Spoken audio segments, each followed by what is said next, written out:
Bravo! Well, Frodrick, did you enjoy my singing? I'm sure it was very nice, but seeing as how I'm a bat and all, I wouldn't trust my opinion on opera. But if you knew the Draxylvania polka, then I'm your bat. I just cannot tell if it was good or not. If only I were back at the Pelly Academy. Oh, I just wish I were back in Pelly altogether.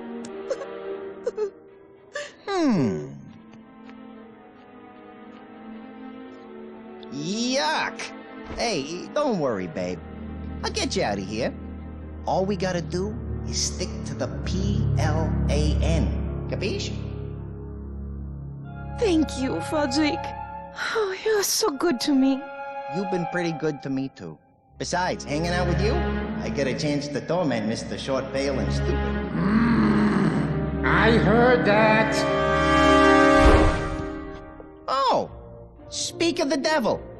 Aren't you running a little late tonight, errand boy? I'm starving, Shroudy. I need my wine. Yes, Mona, my love. I shall go off right away and begin hunting for looking for a wine shop in town. I know just the place. They have an excellent selection of the finest wines. O positive, O negative, my favorite. Yeah, I'm sure 10 minutes from now will be an excellent vintage. Are you still here? Who, me? No. All right, he's gone. Quick! Hey, you know he's getting blood, right? You drink blood. Shh! Now is not the time to start that old argument. It's not blood, it's just... well, A real thick and, salty tasting Merlot with a little, iron aftertaste? Is that what that is? something like that, yeah. You know, the Nile is not just a river in colonized British Egyptian Sudan.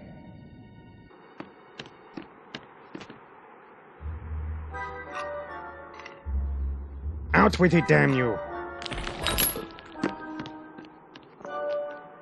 Did you see which one? Yeah, the third one on the left, I think. Or was it the first one? You know, I really didn't get a good look, but definitely on the left. The last three. Oh, man! At this rate, I am never going to get off this island. Patience, child. The stars have aligned and things are about to get interesting. What was that? What was what? Quickly, up to my balcony. Why? What's going on?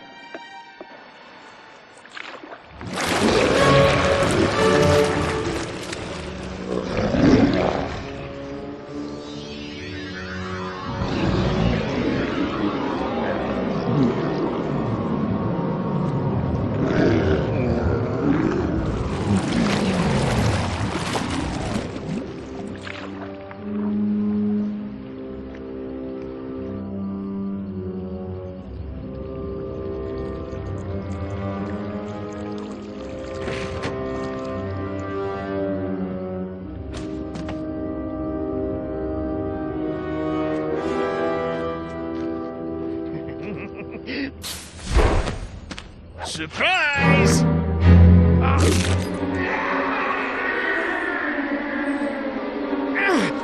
Balku, help, quickly! No, Mona, my love. I shall never set you free. Don't you know you are mine? Forever!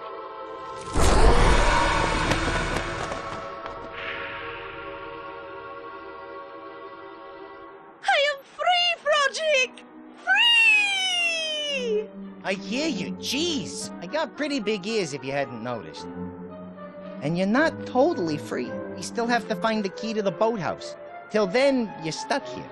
Oh, right. Good point. That was very unusual. He said Mona? Who is this Mona, I wonder? Our work here is most decidedly not done.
It's stuck! There's no way I can open this thing unless we find that key.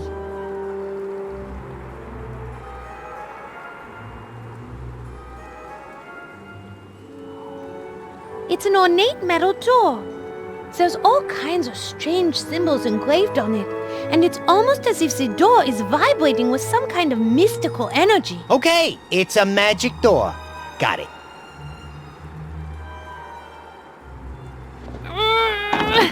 It's stuck! There's no way I can open this thing unless we find that key.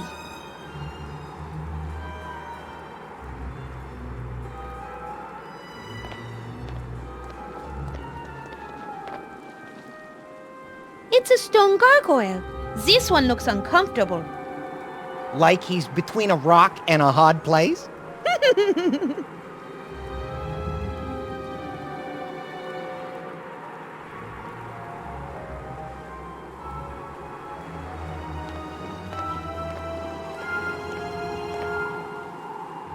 That's the bottom of the tower with what appears to be some sort of birdhouse at the top. That's where Edgar lives. He's the only guy in the whole castle who knows how to party.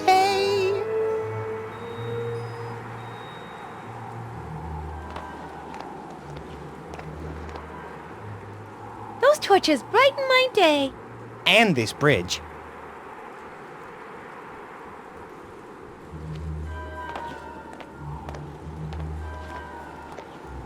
It's a stone gargoyle.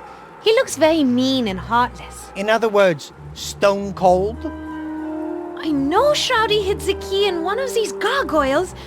Oh, I just can't remember which one.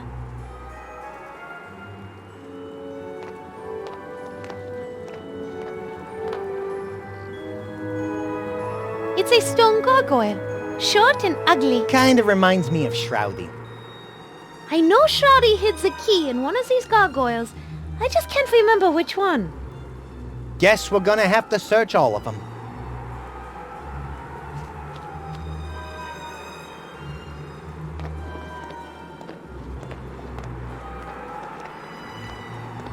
That is a balcony where we search for the hidden key. Yeah, it's in one of those gargoyles. So let's go find that key.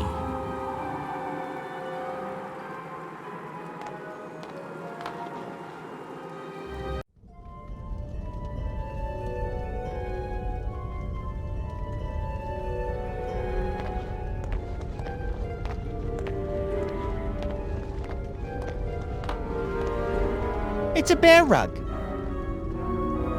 Is it just me, or are its eyes following us? I'm sorry, but I don't speak bear.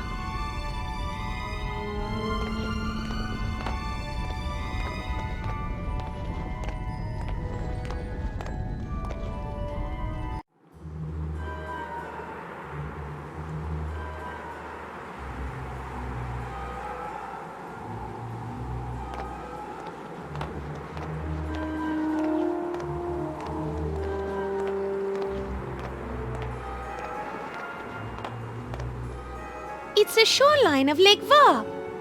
I have to find a way to escape this damnable castle so that I can get over there and back to Paris. Why don't you fly over there again? I know it's kind of far, but I think we could make it. For some reason, I can't fly over moving water. It must be part of the magic curse Shroudy placed on me. Curse, huh? Does the name of this so-called curse rhyme with Vampyre?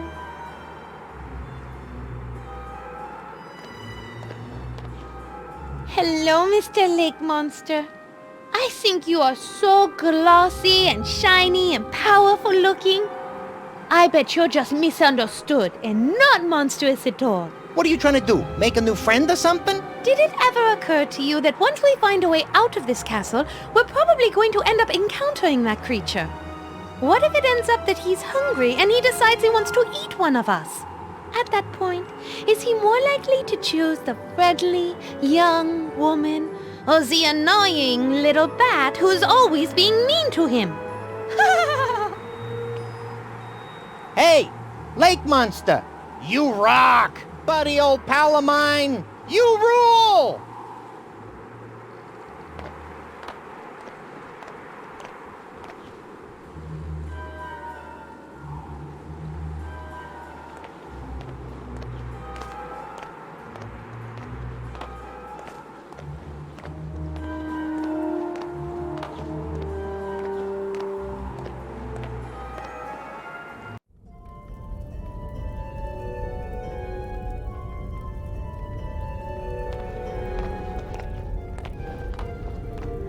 It's a fire. It's what happens when you apply a significant amount of heat to combustible materials.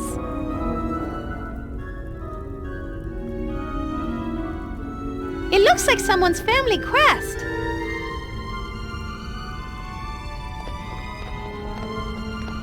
It's a rusty old sword. That thing looks like it's in pretty bad shape. I bet it would fall apart if you tried to hit anything with it. It's so rusty. It will definitely shatter if I hit anything with it, but it may have other uses. I'll remember it's here.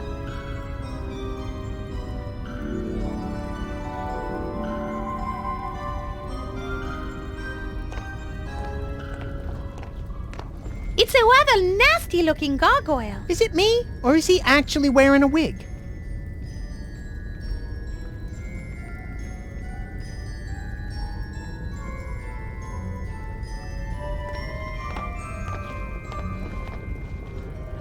It's a rather ornate hanging banner. It's the Von Kiefer family crest, a two-headed vulture holding some thigh bones. I can't make out the family motto. Fudzik? Get to pickin' while the pickins are good. Words to live by. The tapestry is fairly loose. I'm not going to pull it down right now, but if I need it at some point, I'll remember that it's here.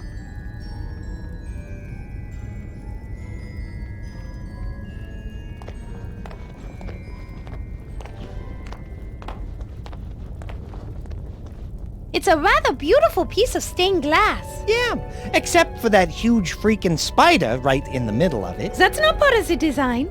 It just crawled up there a few minutes ago. Holy cripes! Just kidding.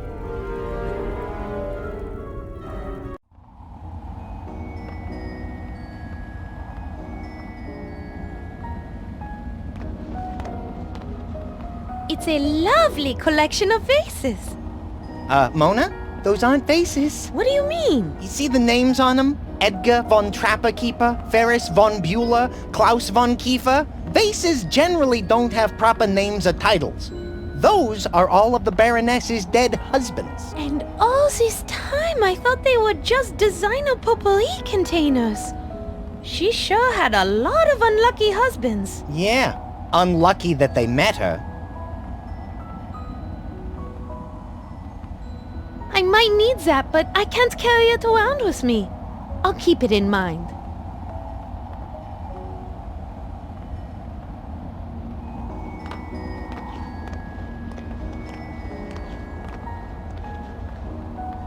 It's my bed. Really? Because I thought your bed was down in the basement. You know, that pine box with dirt in the bottom that smells a bit like a corpse? Well, I like sleeping down there better because this room gets way, way too bright.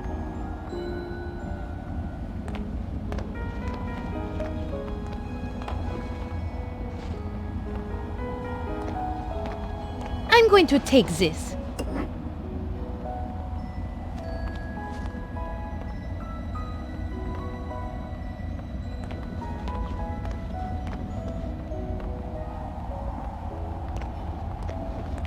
It's Shroudy's old toy box. There are some odd toys in there. Since Santa only supplies the castle with heaps of coal, the Baroness had to contract some toy outfit run by this creep who wears a red suit and calls himself Sandy Claus. It looks like one of those toys that you spin and then it makes the various animal noises. This animal noise toy just might come in handy.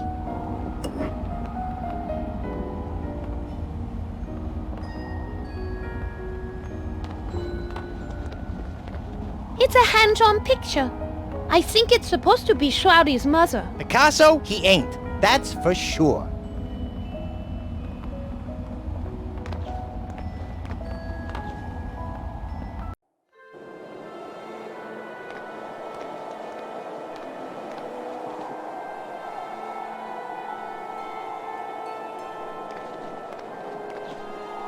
It's a snow-covered planter box.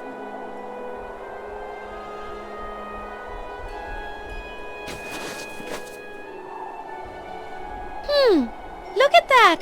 Beneath the snow are some flower bulbs. Even with the snow gone, I doubt they'll grow. That dirt looks like it hasn't been refreshed in years.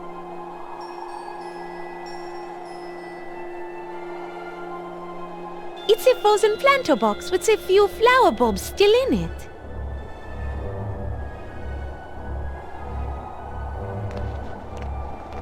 It's the dark, frigid waters of Lake Varg. Do people swim in it? Well, sometimes they float. Usually face down.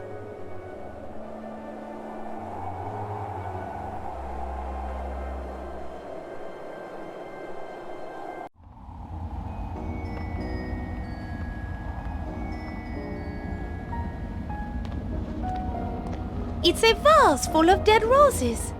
Stroudy used to bring me flowers every week, but they were always pretty much the same. Roses? Dead.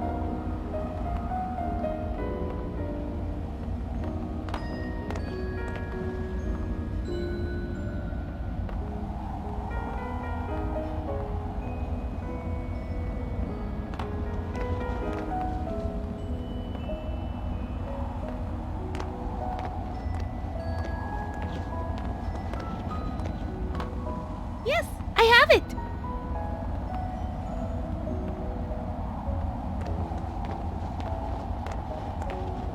I don't know what it is about this mirror, but I simply don't look like myself. You're pulling my wing, right? What do you mean? Sweetheart, it looks like Shroudy taped the picture over your mirror, probably because he didn't want you to see, or actually not see, your reflection.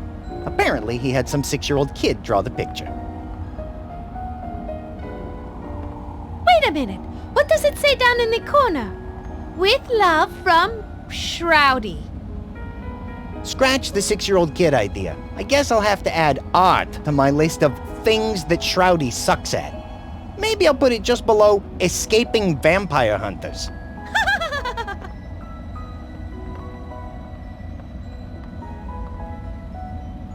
I better take this. I might need it at some point.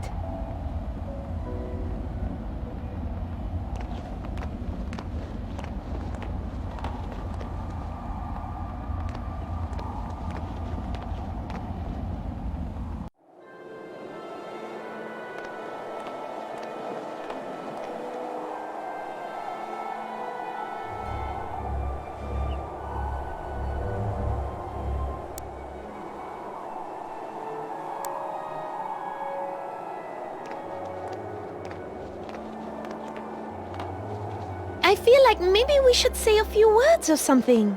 After all, these are the Baron's remains. Dearly beloved, we are gathered here today to say goodbye to the Baron von Kiefer.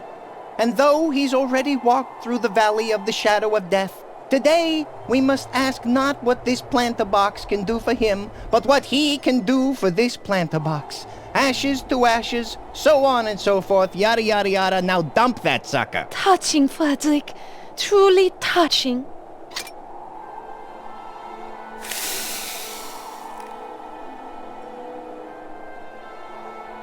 That didn't do anything.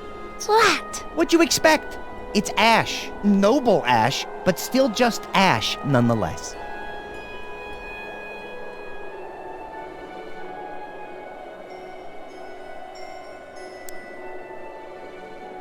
Smell like a French, house of women of no moral fiber.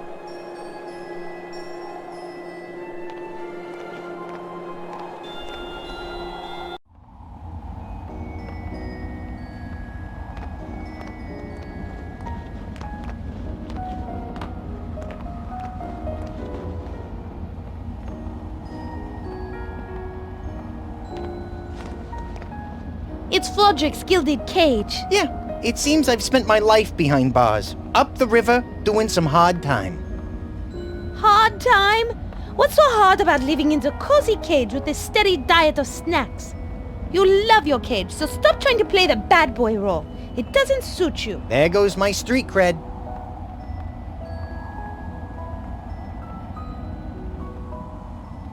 After we escape, we won't have time to stop and eat. So we better bring these along.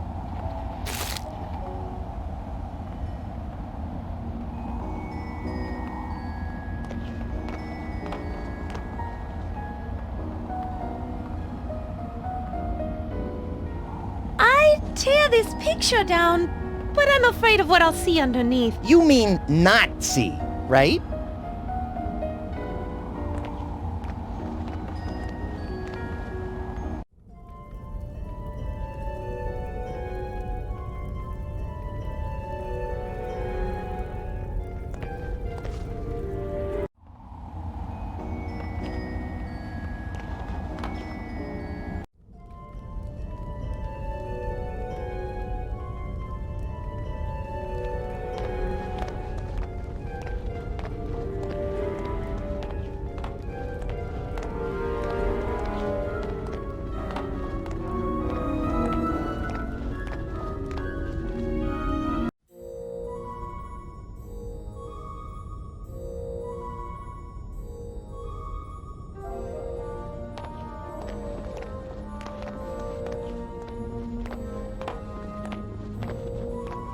It's a bunch of levers.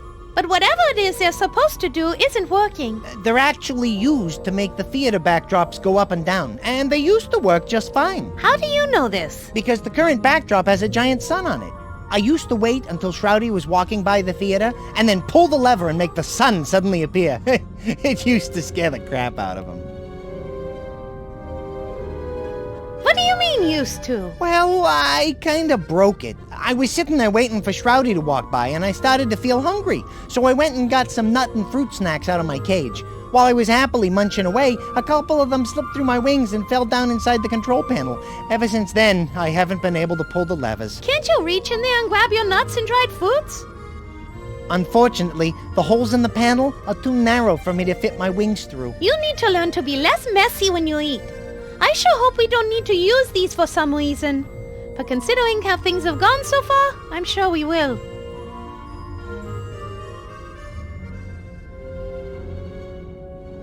It's a note pinned to the control panel. Let me save you crow's feet and read that for you. It says, Baron Shroudy, I fixed the control panel for the theater flats. I had to, find something about, cross-wired to some power source? We'll fix it next time, I think. Signed RM. Man, this guy must be a doctor. I can barely read this note. Look at that mess! Frederick, is this your doing? Well, yeah. I saw some strange guy in a lab coat installing this thing for Shroudy a while back. That's why I was messing around with it.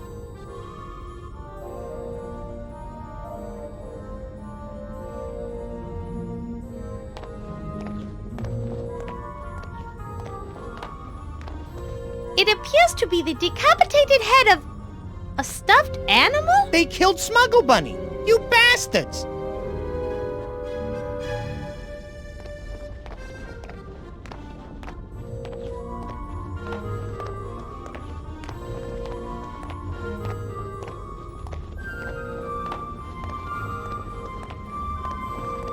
It's a mythical horse whose horns are said to grant 3 wishes to whomever touches them.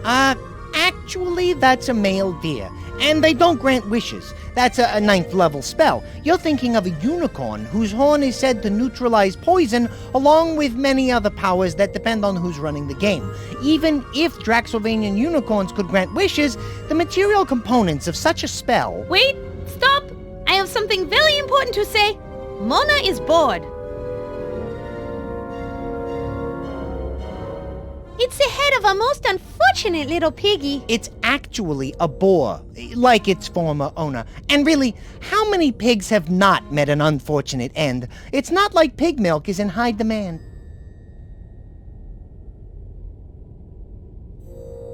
It's a tragic version of the traditional comedy tragedy masks, only with a slight vampiric twist.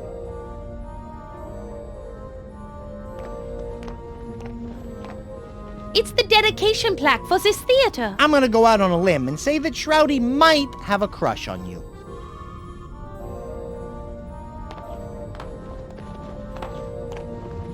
It's a comedic version of the traditional comedy tragedy masks, only with a slight vampiric twist. A vampire comedy? Give me a break. Seriously, as if anybody would ever try to write one of those. If they did, I would hope they'd give all the really good lines to the vampire's wacky sidekick.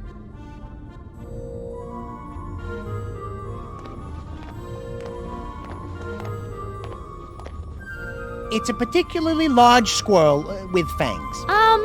That's a beaver, bug brain. Lame. Giant vampire squirrels would have been way cooler.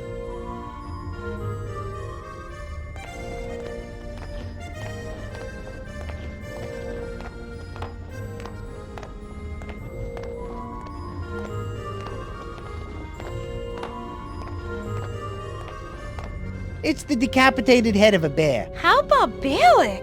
But the taxidermy is very sophisticated. Note the flawless preservation of his dying roar.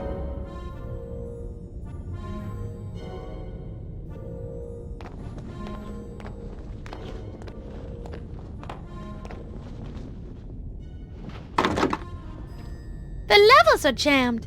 Fodrick's fruit and nuts are blocking their movement.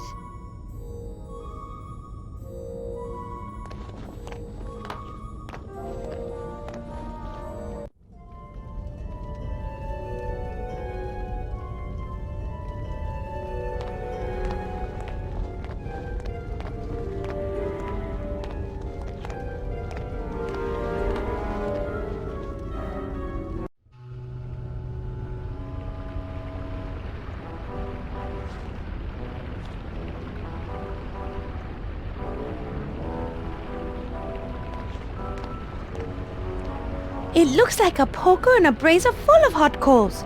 Obviously, this is another one of Shroudy's torture devices. Judging from the smell in the air, I'd say it's gotten some use lately. Is that what that is? Oh, man! I thought maybe somebody was cooking hamburgers down here. My mouth started watering as soon as we came down the steps.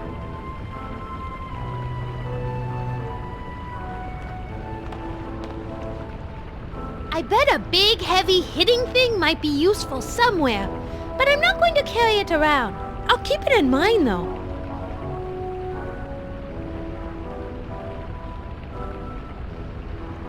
It appears to be some sort of hideous torture device. I wonder where the Baroness would find such a thing. Maybe she went shopping at that trendy new Swedish torture furniture superstore. I've heard they have a wide selection of inexpensive torture gear, and when you walk through the store, they have a bunch of different dungeon rooms set up so you can actually see how your torture device would look once you take it home.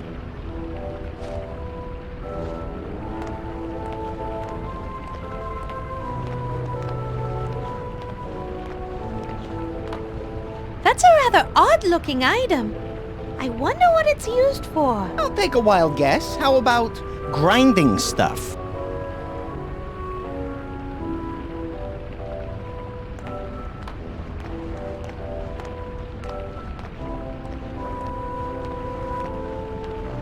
It's some sort of torture device. It looks like my Aunt Votre Mère.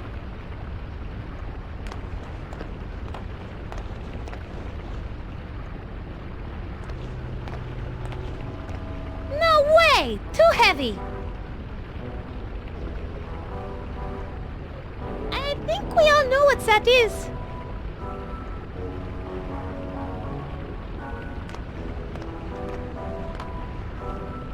It's some sort of fake man thing.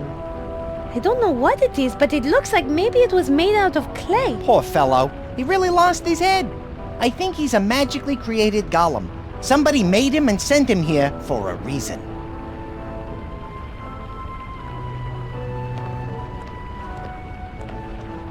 What is that thing? Let me see. It looks like there's a small plaque down on the corner of the chair. Let me read it. It says, Acme Groin Crusher. Aren't you going to follow that up with some kind of witty comment? Mona, there are some things you simply do not joke about.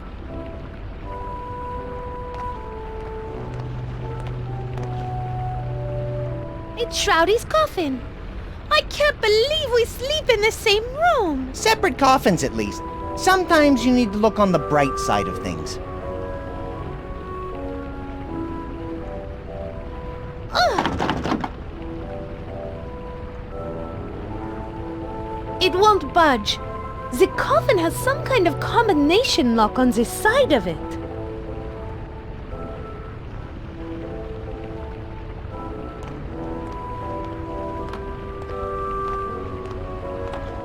It's my bed. You mean it's your coffin? right? Oh, Frederick, you and your vampire obsession. It's my bed, nothing more. You say tomato, I say tomato, you say bed, I say it's a velvet-lined pine box that corpses sleep in. I call that a coffin. I still say it's my bed. And come to think of it, I really need to wash my sheets. For some reason, each morning when I wake up, I am laying on a pile of dirt. I'm no expert, but I think the dirt is something you vampire types need for some reason. Something about a grave. I swear I read that somewhere.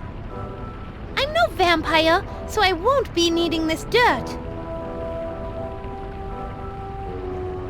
I don't need to be dragging my bed. Coffin. I'm going to ignore that. Anyway, I don't need my bed right now, but it's good to know that it's here in case I need it later.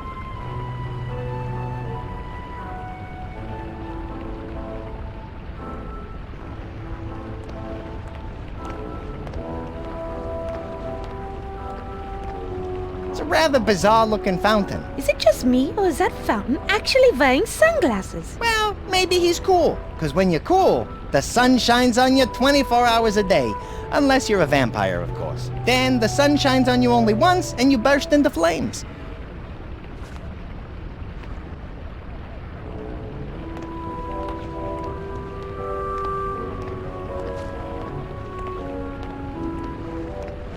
Eek! Rats! You mean Frankie and the gang? Nah, don't worry about him, Mona. That rat pack is a bunch of good fellas. Well, if you say so. Those are some rats inhabiting the crypt. Hello? Hey, hello there yourself, dollface. How you doing today? Who are you? My name is Frank, although my friends call me Frankie. I'm here with my associates, Sammy, Joey, and Dean. We've been living in this castle for quite some time. You might say we manage the neighborhood. How you doing, Frankie? Hey, look, yous guys, it's the Froadmeister. I told you about him. This crazy guy could do things with his calculator that would make your head spin. You still do that trick, eh, Frody? Oh, no, Frankie. I've sort of stopped doing stuff like that. I'm laying off the vino now, staying clean, if you know what I mean. Forget about it. Yo, hey, sorry to hear about the thing with Rocco. You know, he's still looking for you. He and the Belfry boys are still pretty steamed up. You better make it right, and soon. Capiche? And what about you? Looks like you got yourself a full-on rat pack. Don't be a wise guy. You're trying to be some kind of comedian or something? Nah, I really think of myself as more of a short, one-eyed song and dance man. Please forgive him. Forget about it. Do you and your associates know the layout of the castle? Oh, yeah. My associates and I use the old plumbing running through the castle to get from room to room. We pretty much have the run of the place, with the exception of the kitchen. Why can't you go into the kitchen? Well, the Baroness's cat hangs out in there. She's taken down a lot of my soldiers. Just the other day, she whacked my cousin Jimmy the Rat Carboni. Not the most inventive nickname I've ever heard. What are you gonna do? It's a popular name. Everybody wants it. So what am I gonna do?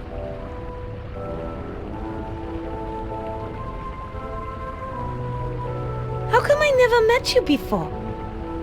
Well, your master Baron Shroudy wasn't too fond of us. So we laid low until we heard from Edgar the Raven that Shroudy got whacked. Did you order that hit? What? Me? No! I didn't even know you could order a hit. Or I might have been tempted to order one sooner. And I've heard you singing too. It's nice, but a bit overwhelming and loud. You need to learn to control it better so you don't blow away your audience. Gee, thanks. Opera tips from a rat. An Italian rat? If we Italians know anything, it's opera. You're good. You just need some coaching.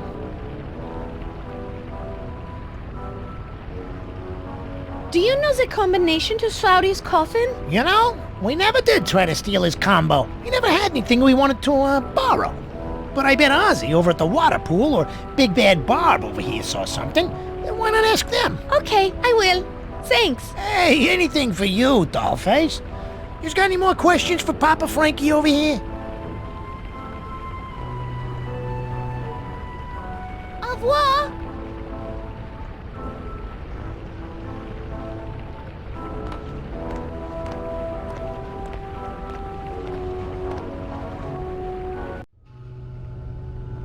Hello there. Well, hello there, dearie. It's a pleasure to make your acquaintance. Ah! You can talk! Oh, don't be frightened, my dears. I won't harm you. Who are you? My name is Barbara, although my friends call me Barb. Get it, Barb? Yeah, I think we get it. Bob, as in a sharp metal device that slowly and painfully rends flesh as it gets pushed into some poor bastard's body? That's downright hilarious. Well, maybe that guy doesn't find it so funny. Oh, just ignore him. That. Aside from torturing people, what do you do down here? Well, I'm actually the torture chamber stenographer. It's my job to record what's being said down here when Shroudy or the Baroness are, in a serious discussion with her, guests.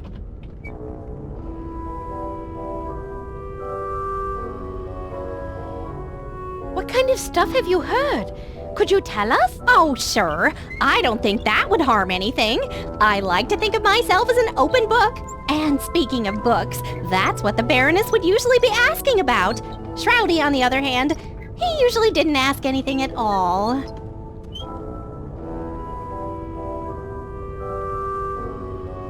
Why? Was Shroudy too shy? No, too sadistic. The one fellow over there without his head, Shroudy really went after. That's right around the time when the Baroness disappeared. Curious thing about that guest. What? He didn't bleed at all. Shroudy took one whack at his head and it fell on the floor and shattered like a Ming vase. Very, very odd. Even for around here. Book? What book? Oh, yes. The Book of Shrouds was always the topic of discussion for the Baroness. It was mostly various priests, scholars, magicians, historians, and, holy men that the Baroness would bring down here. She was definitely trying to extract knowledge from them about that book. When was the last time you saw the Baroness? She was torturing that headless man over there several years ago. After she got the information she wanted, she left the castle in a hurry and never returned. Do you have this session memorized right before the Baroness left? Yes, let me see. I believe I have it here. It's been a few years. Here I go. Man from Cabal. Ouch, ouch, ouch. It hurts so much. Ah, I can't take it. Ah. Do you think you could skip ahead a little bit to where he was actually talking? Yes, of course. Man from Cabal. Yes, I have the tome you're looking for. It will give you all the secrets to unlocking the book. Baroness, tell me where it is or I'm going to shove this hot poker. Oh my! Could we please, skip ahead a little bit more? Oh, certainly. Man from Cabal. The tome is in my camp, buried at the base of a large oak tree near the Vargo Pass crossroads. Baroness, you'd better not be lying to me or when I return you will feel pain as you have never felt it before. Huh. After that, the Baroness disappeared. A few days later, Shroudy came downstairs screaming about a trap. He took an axe and tried to chop the poor fellow's head off. But when the head rolled off, there was no blood. It wasn't a man at all. It was some kind of talking clay statue or some such. I think it's called a clay golem. How do you know about that? Used to play a lot of Dungeons and Dorks. The clay golems dropped a lot of loot and were pretty aggro. I should have known. Bob, please go on. Apparently, somebody was laying a trap for the Baroness. And it must have worked, for she never returned. What did Shroudy do after that? I believe he searched frantically for months, but he didn't find a single trace of her at Vargo Pass or anywhere else in Draxylvania. Poor little monster. He lost his mommy so young. He was devoted to her, you know. He got lonely and left on holiday soon after that. He came back occasionally with a new female companion, but he seemed to grow tired of each one after a time. Then off he would go again. Hey, Mona, that may explain why you're here. Yes, from what I've seen, he likes you best of them so far. Maybe it's because you look so much like her. Like whom? Oh, his mother, the Baroness, of course.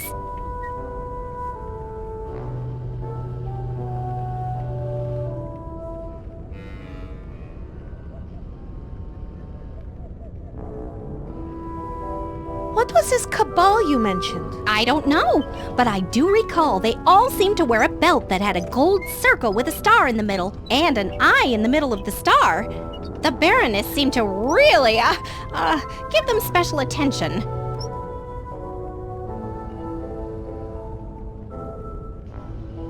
Who was the guess you speak of? The Baroness would search all over the world for priests and scholars, or even wizards and witches, and invite them to stay at the castle, all expenses paid.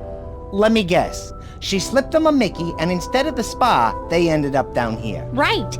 Then she would ask me to take down everything I heard for future reference. When she was done, some went into the pit, and a few she took somewhere else. Maybe another dungeon somewhere. I don't know. As you can imagine, I don't get around much.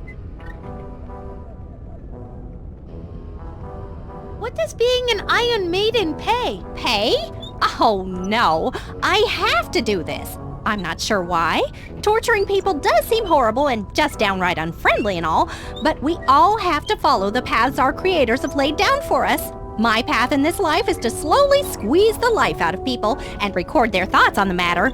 Simple, true, but still rewarding. Settle down, or Mama isn't going to be happy.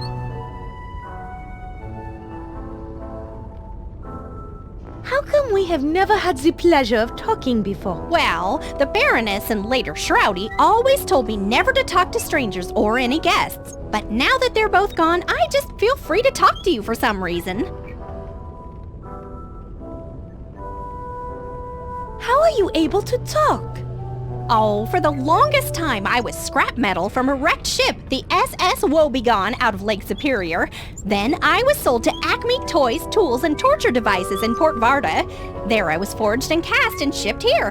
Then one Christmas Eve, the Baroness made a wish upon a bright star that I would come to life. And what do you know? A magical fairy came down and granted her wish, and that is how I came to life. Are you sure that's the way it happened? Pretty sure.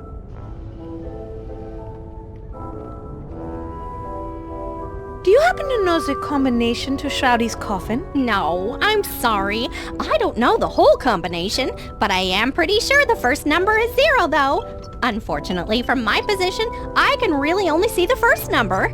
Wish I could help more. Oh, good idea. My, grumbling stomach thinks you should go ask Ozzy, the fountain gargoyle. He might have had a better vantage point of the combination. Oh, I will. Thank you. I should warn you, he is a bit rusty in the head and is sometimes impossible to understand.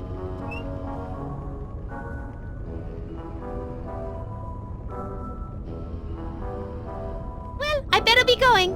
It's been very nice talking with you. You too. Shh, hush. Bye-bye.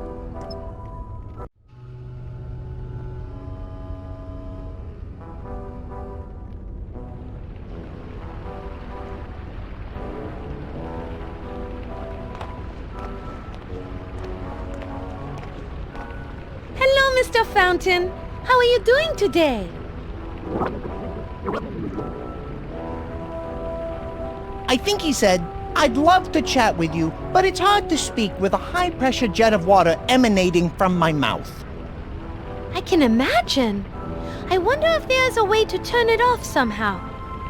There aren't any valves to shut off the water that I can see. Maybe they're somewhere else.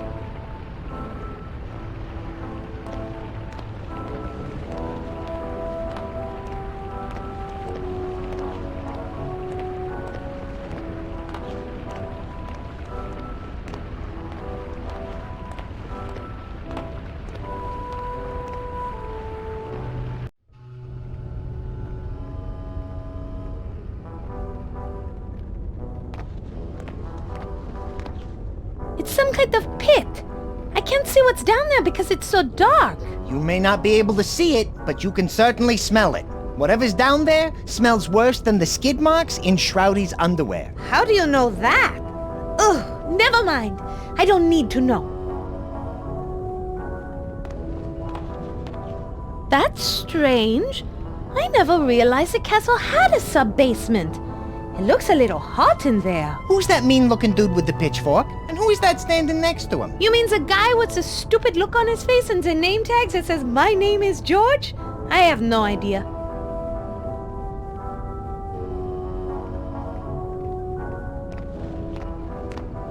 This might come in handy, but I'm not carrying it around. I'll keep it in mind.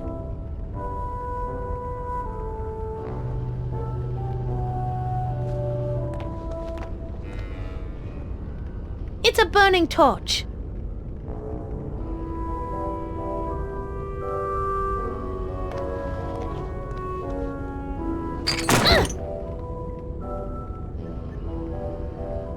It's stuck. The hinges appear to be rusted shut. I won't be able to open this up until the hinges are working.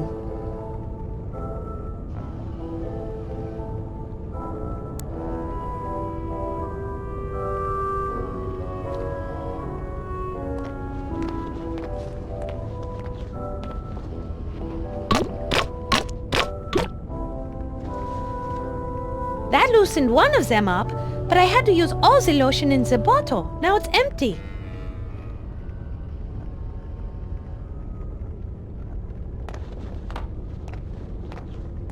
It's a couple of chains. Now all we need are some chips, dip, whips, and we got ourselves a party.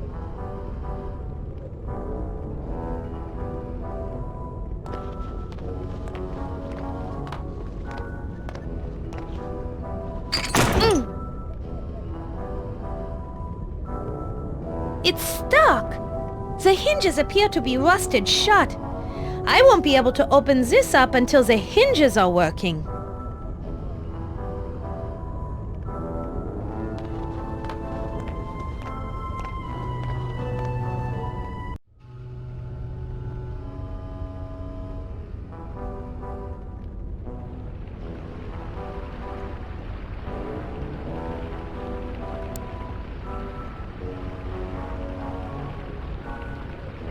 That doesn't need any fruits and nuts snack.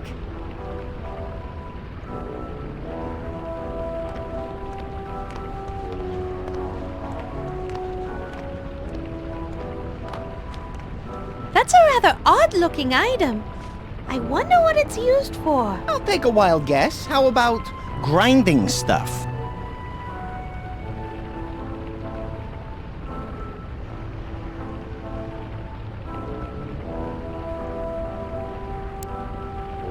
These two items won't combine together.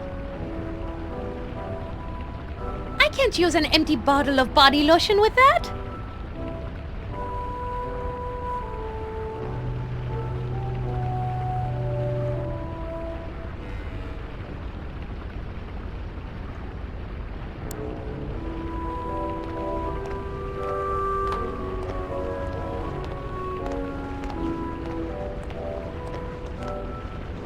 Let's crush Frodrick's fruits and nuts. Hold on. What are you doing? Mona, please, wait! Relax, Frodrick.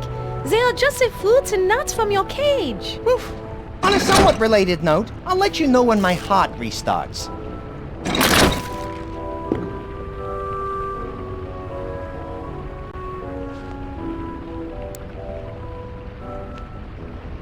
This bottle is empty.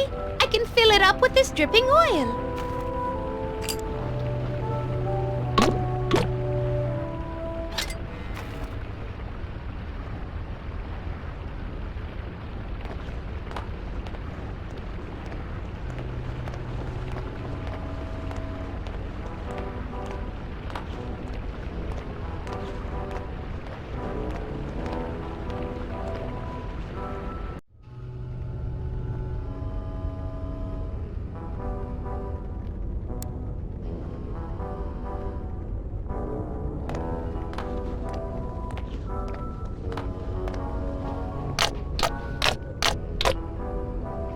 That did it.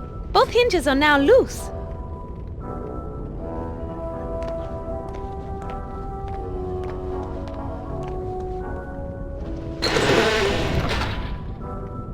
That did it.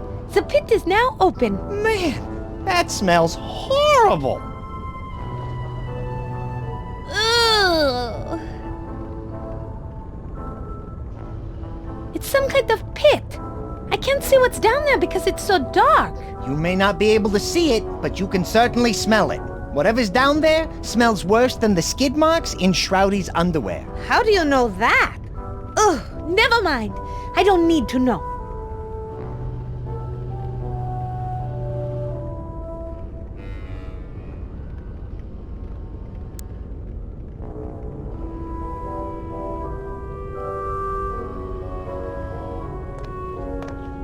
Yes, if I need to light the torch, that would do it. All we need now is a few hundred close friends with pitchforks and sticks, and we'll be ready to storm the castle of the local mad scientist. Ugh, that is such an unimaginative cliché.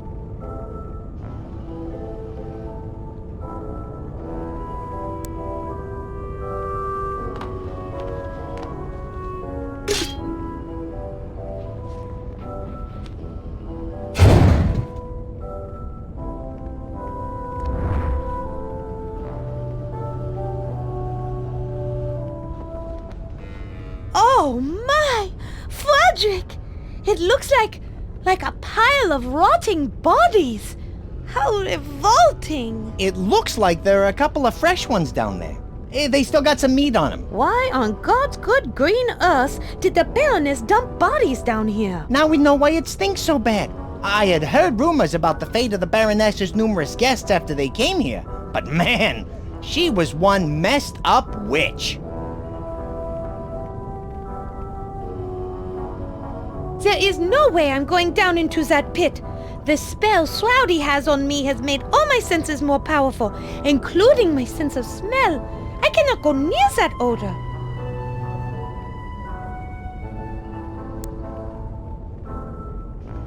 P.U. That smells so bad, I don't think I can even go near it. The only way I'd ever go down there is if the smell was somehow removed. It is that bad. But I have no problem with carrion. In fact, carrion jerky makes the best jerky.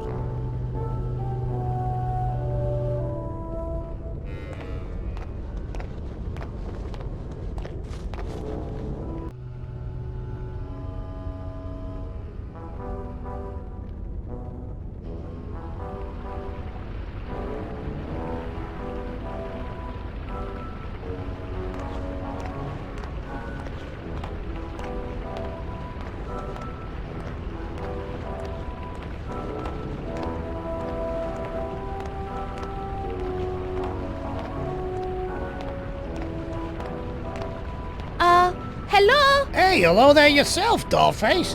How you doing today? You guys use the pipes, right? We might need some plumbing help. Yeah, we know this castle's plumbing like the back of our claws. Do you guys know how to turn off the fountain over there? We might be able to do that for you. For a price? Always a price with these guys. Ever heard of altruism? Yeah, my grandmother had that. Her shaking got so bad we eventually had to hand feed her. This was just before that Pyewacket son of a... got her. So, what about it? Oh, never mind. What do you want this time? Well, nothing in particular. Just trade us something of value and we'll fix your pipes. No problem. I'll get Remy the Ratfink to do it for you if we can drag him away from that stupid cookbook he found. Fine. We'll think of something. Yeah, you do that. Anything else? No, that is enough. Hey, I can never get enough of talking to you, honey pie. Bob over there mentioned something about a magic book the Baroness was interested in. Are you familiar with that? How could we not be? It's all the Baroness ever screamed about while she was torturing the poor bastard she brought down here. You mind telling me about it? Well, that depends. That's where my memory enters what you call a gray area. How gray? Navy blue. But it might get a little more beige if you do us a solid. What is it you want us to do so that you'll tell us about the book? We need you to hit somebody for us, and it needs to be a real message job. Pyewacket, the Baroness's cat, lives near the kitchen. You take her out, and maybe we can do some business. You want me to kill a defenseless little kitty? Defenseless, She's 20 pounds of pure feline killing machine. She's too much for any of my capos to handle. We even brought in a specialist from Sicily. After Pyewacket was finished with him, all that was left was a single foot. I guess this Pyewacket likes Italian. You take care of this little problem for us and bring a collar as proof the deed was done. We'll tell you what you need to know to get to the Book of Shrouds. I will tell you this much. To find the Book of Shrouds, you're going to have to gain access to the Baroness's secret laboratory, which is only accessible through the library. Now that's all I'm gonna tell you until you bring me the cat's collar. All right, fine. Kill a defenseless little kitten and bring back the collar as proof. Yeah, that's it. You have any more questions for me, sweet cheeks? Au revoir.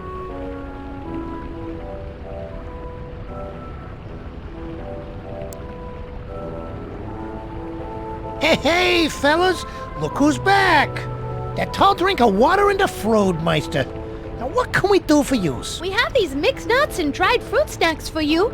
You think you might want these in exchange for helping us out? Fruits and nuts, huh?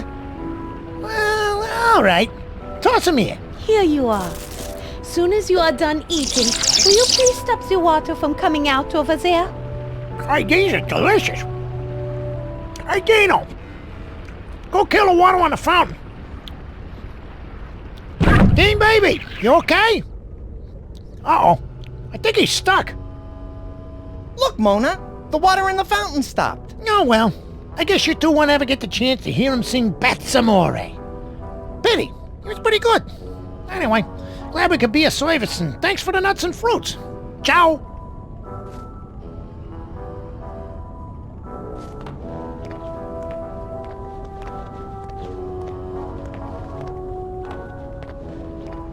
Bonsoir.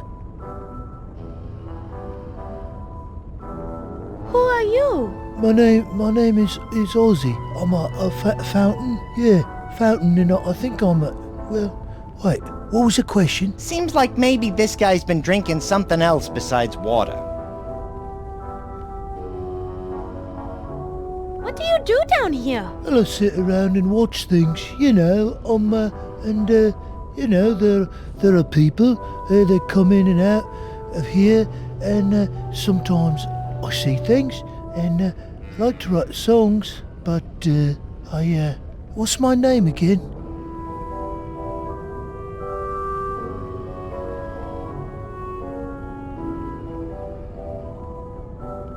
You said you see things around here? What kind of things? Usually, it's blokes getting tortured, but aside from that, there's usually a couple of people who come down here just before sunrise, and then they climb into them funny-looking beds. But one is a short, pasty-faced dude with a bad temperament. But the other one, she's a tall, good-looking broad. You know, she looks a lot like you, actually. That's because it is me. My name is Mona. That short, pasty-faced dude you mentioned is keeping me locked in this castle against my will. That's not right. Is there anything I can do to help? You said you see Shroudy. When he goes to bed, does he do anything unusual? Well, it seems like he's always fumbling about with that weird clock on the side of his bed. Weird clock? Well, yeah. I see him dialing in a couple of numbers. I assumed it might be a reminder he set for himself to take his meds on account of him being nuts and all, right? But I have some experience with medication myself. Or should I say, medicating myself. Ozzy, would you mind telling us the numbers he uses? Oh, yeah, right, sure. Yeah, well, I think there are 3 numbers, but I only know 2 of them. And the numbers are 3 and 7, and I know that 7 is the final number. Thank you, Ozzy. You've been very helpful. That is all I need to know.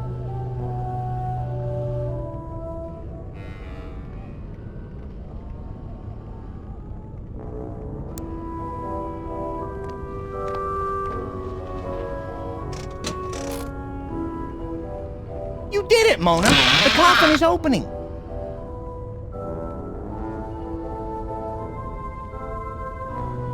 It's Shroudy's pillow. Too bad Shroudy isn't lying there. If he were, I would use this pillow to smother the life out of him. Remember, Mona, he's already dead. Well then, I'd use it to smack him over the head. In that case, you'd better hope Shroudy doesn't have a backup pillow. Otherwise, you'd be risking a full-blown vampire pillow fight.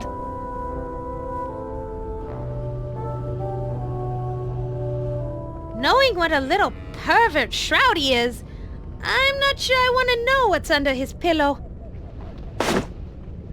Darn, it's only the newspaper. You kinda got my hopes up there for a minute.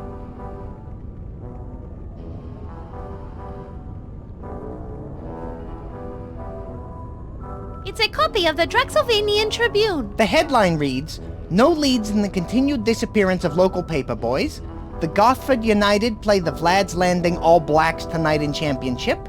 And Mayor Vinton of Gothford Falls is predicted to survive recall vote." I'm gonna grab this. It might come in handy.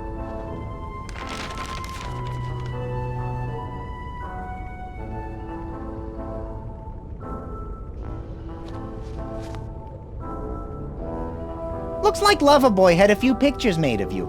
How does that make you feel? Sorry, I couldn't speak for a moment. I had to swallow a mouthful of bile back down.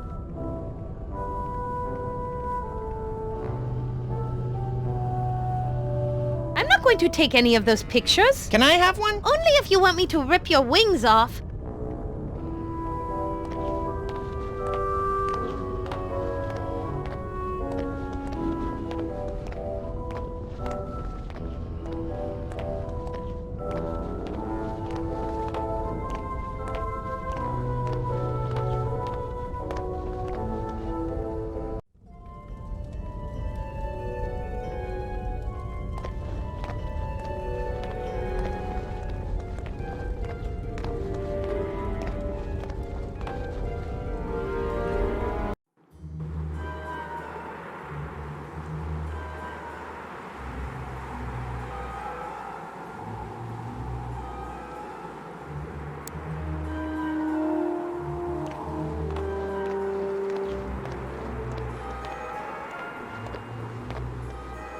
I bet I could provoke the gargoyle that has the key by smashing them all with that mace. Hey, that's not half bad. And it will be extremely fun. Let's do it.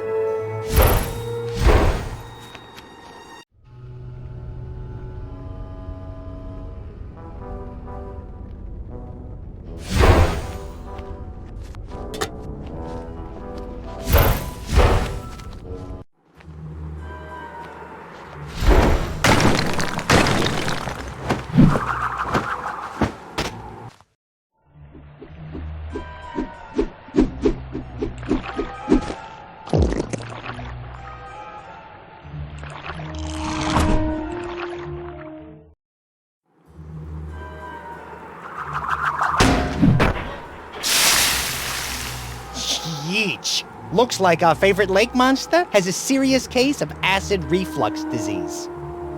Whatever that is, it sounds painful. Inky needs to stop eating so much Italian. Oh, like lasagna or pizza? No, Italians. Like the boat full of Venetian tourists that he sank yesterday.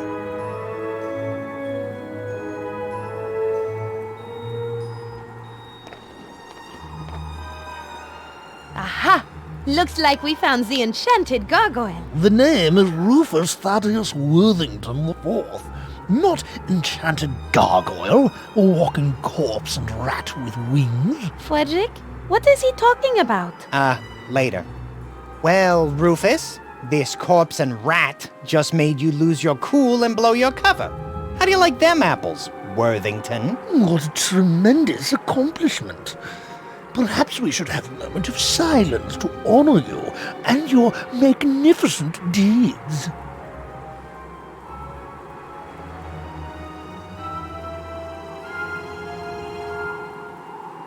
Please, I feel as though we've started off on the wrong foot, or in your case, perhaps the wrong claw.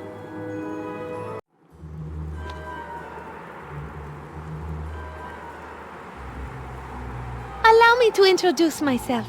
My name is Mona de Lafitte. Charmed, I'm sure. I don't usually associate with common folk such as yourself. As you appear to be a lady, I would consider kissing your hand, but based on the smell of you, I must conclude that you are clearly a member of the unwashed masses.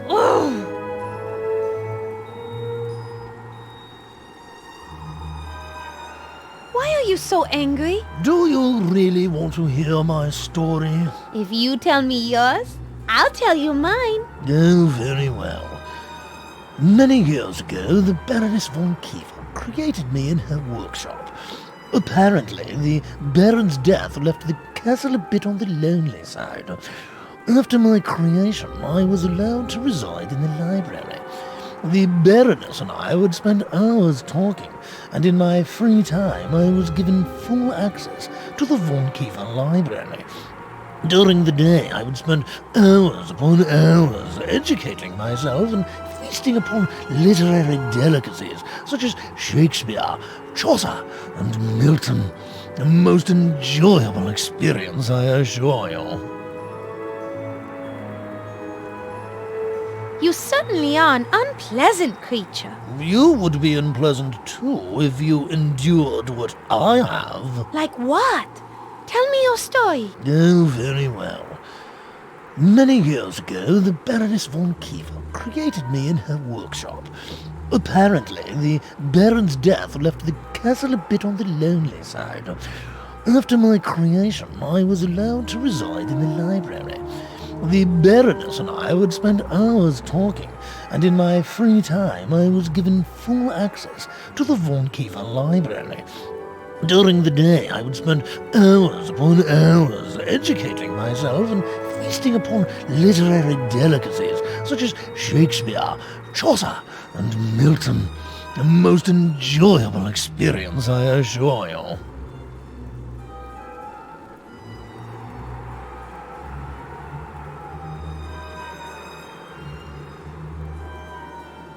I'm curious. How did you end up on this bridge? The Baroness decided she wanted to have a child.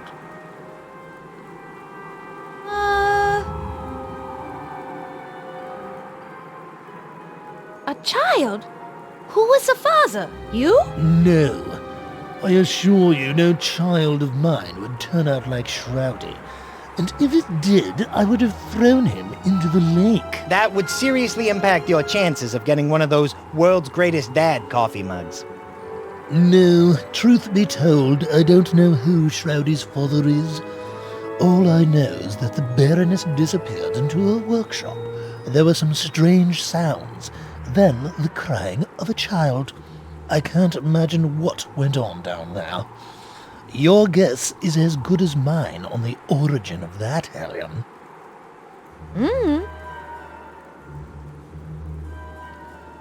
Stop right there. I don't want to know. Oh, don't be absurd. Good. I didn't want that image in my head. The Baroness of this castle? Yes. Before Shroudy ruled here, the Baroness Lilith von Kiefer was in charge. So then you and she... Oh, don't be absurd. You don't seem to like Shroudy. Oh, God, no.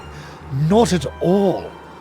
After he was born, my days of living quietly in the library were over. He thought I was his play toy and pestered me constantly. Finally, one day after he attempted to dress me up in one of the Baroness's nightgowns, I yelled at him and told him to never touch me again. He ran off crying to the Baroness, and that's all it took. I've been on this bridge ever since. If you hated Shroudy so much, why didn't you leave after the Baroness disappeared? Well, you of all people should know. Like you, I'm magically bound to this castle. I can't just simply fly away. As punishment for yelling at her son, I'm doomed to be stuck out in the cold, forever holding this key in my mouth. If you hate Shroudy so much, why not just give us the key? Let me take your suggestion under advisement. I think not. You are such a jerk. Well then, I guess that's why I'm not going to give you the key. Because I'm just a jerk. Now run along, you two, back to your tower. Get comfortable, because without this key, there's no way you're getting through that door. Oh, did I mention the door and the key were enchanted? So, as you can see, there's no way you're getting through that door, and no way I'm giving you this key.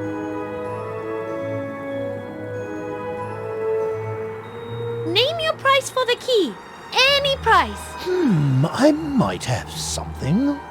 Get rid of the raven Edgar for me, and then we can talk about giving you the key. No way. Edgar's cool. Why don't you like him? He is a bird. He sits above me. I am a statue. You figure it out. Let's just say he has bad aim. Or good aim, from my point of view. It's disgusting. Just like you. Get rid of him and I may think about giving you the key. Till then, leave me alone so I may think my thoughts. Oh, so that's what you snooty types call picking your nose and scratching your backside. I always wondered. Enough! Rufus, where is this Edgar Raven you speak of? Haven't you been listening? He sits above me in a raven roost at the top of the tower.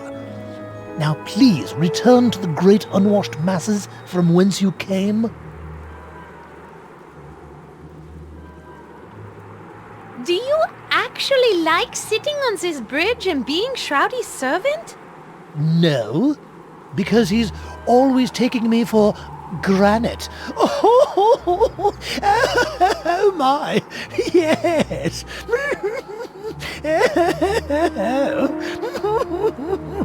Oh my, yes. That joke is old enough to collect a pension. What is your name? Kid Cookie, master of all comedy? I'll have you know that I have read 32 books on comedy and have been told I can be fresh, funny, and cutting edge. I see. So you just choose not to be. Exactly. And to answer your query, seriously this time? Yes, stay serious, please. It's not a matter of liking what I do. It is a matter of duty. We enchanted gargoyles take pride in doing our duties and doing them well. Unlike your joke-telling. You are extremely lucky I am bound to this bridge, or you would be severely punished. Your jokes are punishment enough. May I please have the key to the rest of the castle? Not going to happen, I'm afraid. I take my job very seriously, unlike you. I don't have a job. What job are you talking about? Looking pretty, smelling nice, not speaking till spoken to. I wouldn't expect a raise if I were you. Hey, anyone ever teach you it isn't polite to speak ill of the dead, you rotten son of... Ixnay on the Ottenlay. We still need to get the key, remember? Is there anything we could do to help persuade you to give us the door key?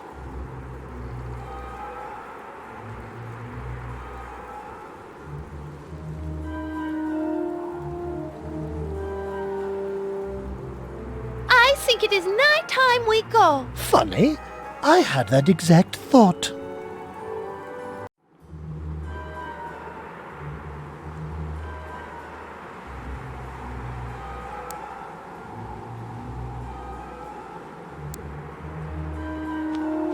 I don't want to waste good perfume with that.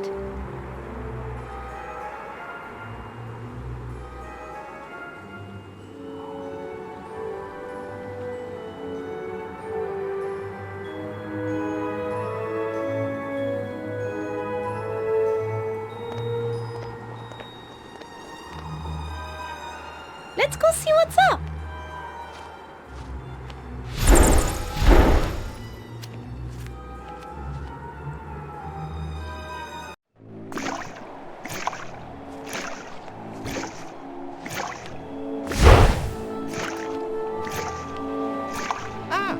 Sober? Are you sure?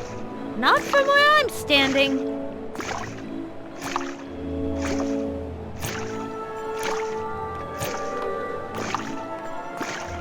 It's an old angelic-looking statue standing right on the edge of the tower.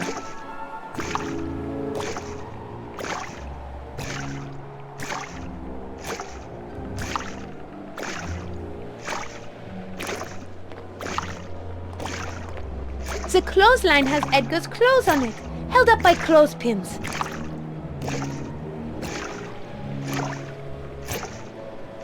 Excuse me, Mr. Raven. Might I have a quick word with you? Yeah, sure.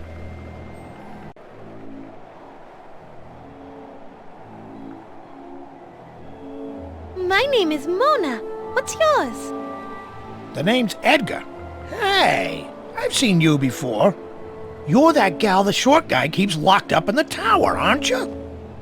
Yes, my full name is Mona de Lafitte. Pleased to make your acquaintance. And yes, I am sad to say that for the past year, Shouty has kept me locked up in this castle. But now I finally have a chance at freedom. Earlier tonight, Shouty was killed.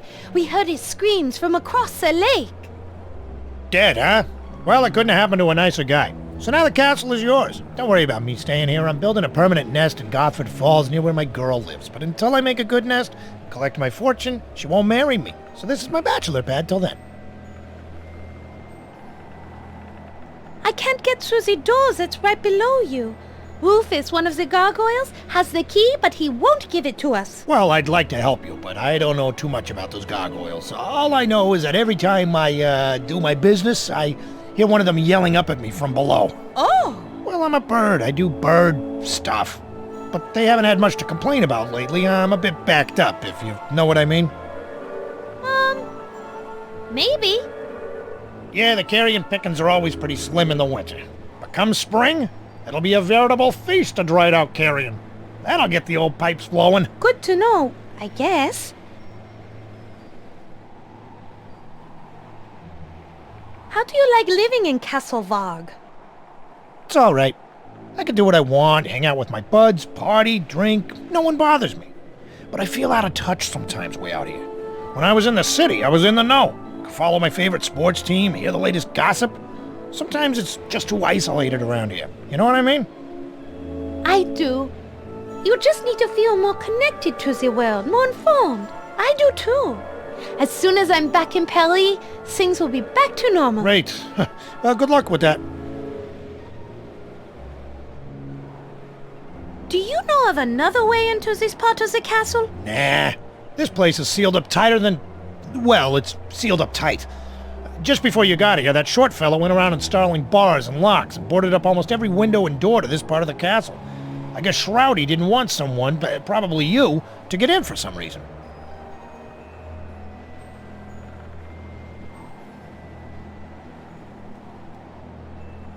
That is all I need to know.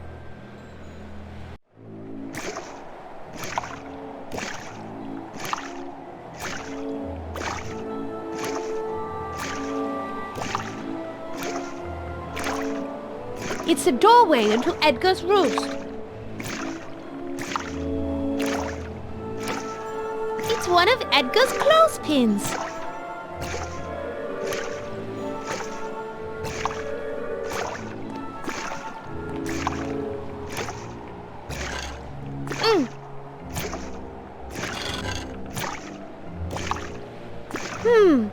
Well, that didn't work. I'm stronger than I was, but I still can't push this over.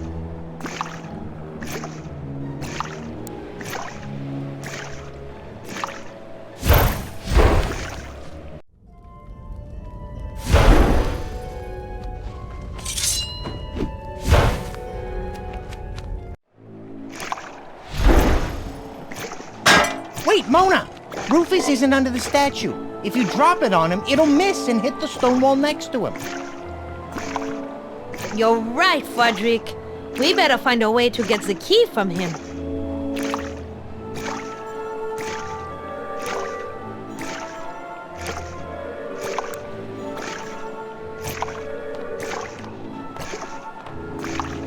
Here you go. It's the latest edition of the Traxylvania Times Picayune. Ignore the bloodstains. I think it's yesterday's edition. Hey, thanks! Now I can find out how the All Blacks are doing. I really appreciate it. As a reward, can we borrow your clothespin for a while? Yeah, no problem. I won't need it since I want to catch up with this paper for a while.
Frederick, I have this clothespin you can use for your nose. Gee, thanks, Mona. I didn't get you anything. I'll put it on when you need me to.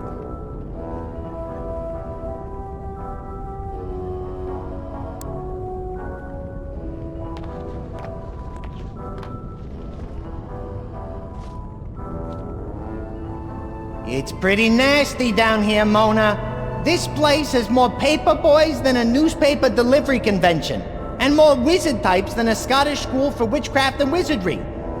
This one was a kid with glasses. One of the bodies has legs that were pretty muscular. There's definitely some high-fiber flesh residue left on the thigh bones. I could pull off a chunk if we need it. Hey, Mona, will you do me a favor? But of course, Frederick. What do you want? Don't ask me for any more favors.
Frederick, use the clothespin on your nose again.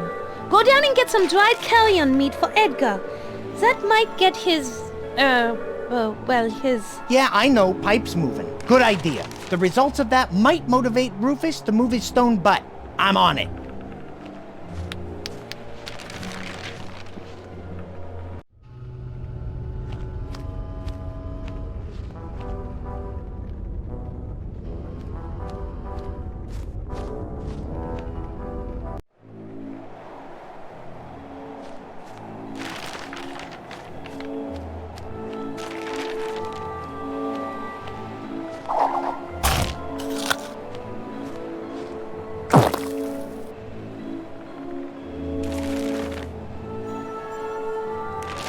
You'll have to excuse me. I've got some business to attend to. Like I said, a bird's gotta do what a bird has gotta do. What the...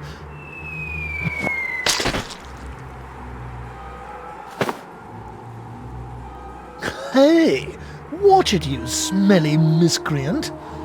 If I didn't have to guard this door, I'd come up there and give you the thrashing of a lifetime. Blow it out your pie hole, Rufus, or I'll take better aim next time.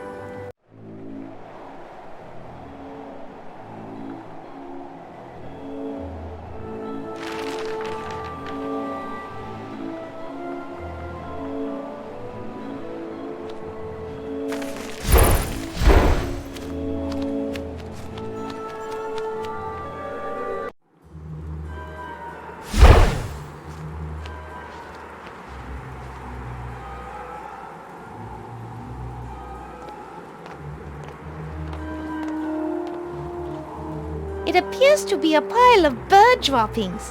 How disgusting. At least it blends in with the snow.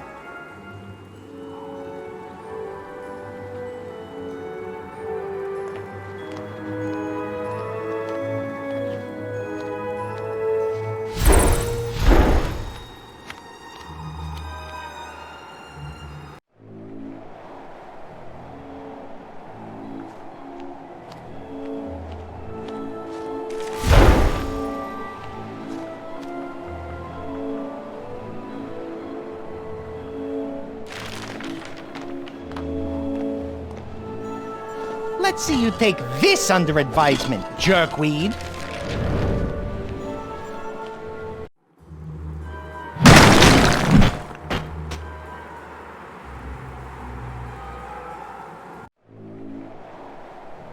Yippee!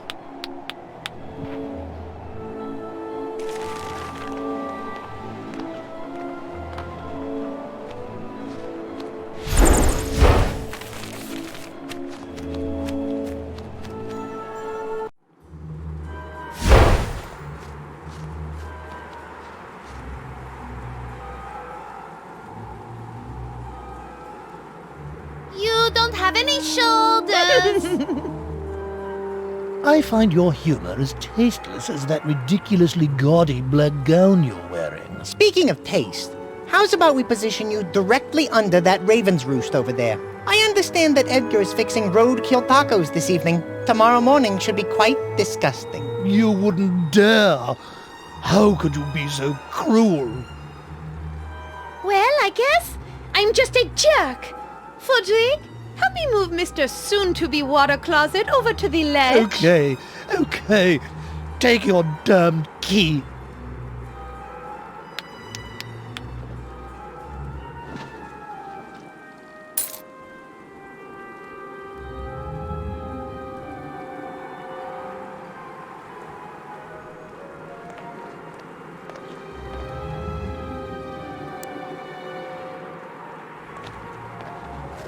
Okay, let's see if this key will finally do the trick.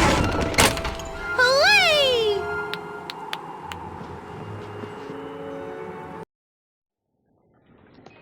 A boat is still here, Fudrig! Finally, we have a way to escape this damnable castle. Not so fast, Toots.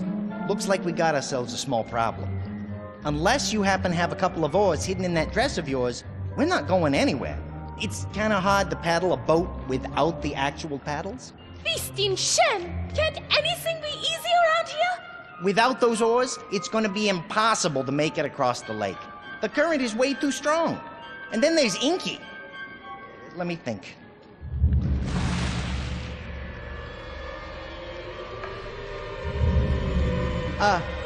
Mona? Remember when I said we had a small problem? Yes, Fudrig? Well, I think it just got bigger.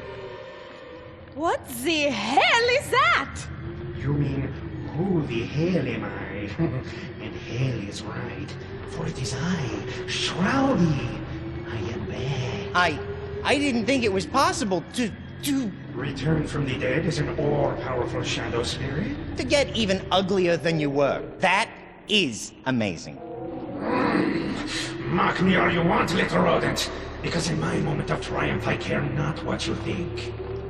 You, on the other hand, my dear, I care deeply about.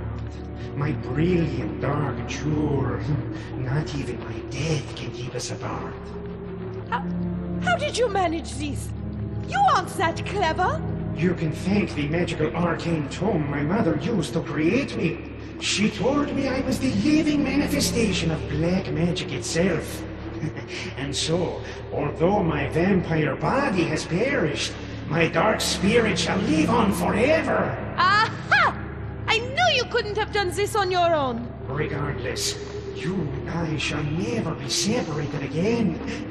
I will be with you for all of eternity, my sweet. It hurts! Yes, my dear. Although I am no longer susceptible to the vulnerabilities all vampires suffer, you, on the other hand, are. So, as long as I maintain the sign of the cross near this boat, you will never be able to escape this island. Hey, Mona. Unfortunately, stupid Doc and Cloudy over there might be right. I'm not strong enough to pull those oars out of his hands, and you can't get close enough. We're gonna have to find somebody, or something else to do it for us.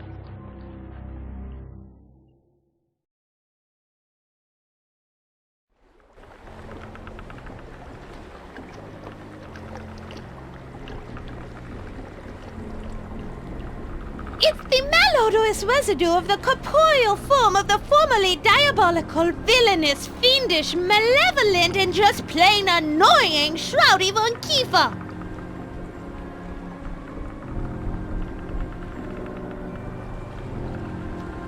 It's one of the boats Shroudy uses to get back to the mainland. Look at that thing. It gives me nightmares. That boat just might be our ticket out of here.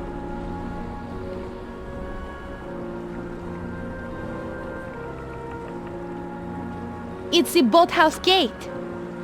Gate? Isn't it more of a portcullis?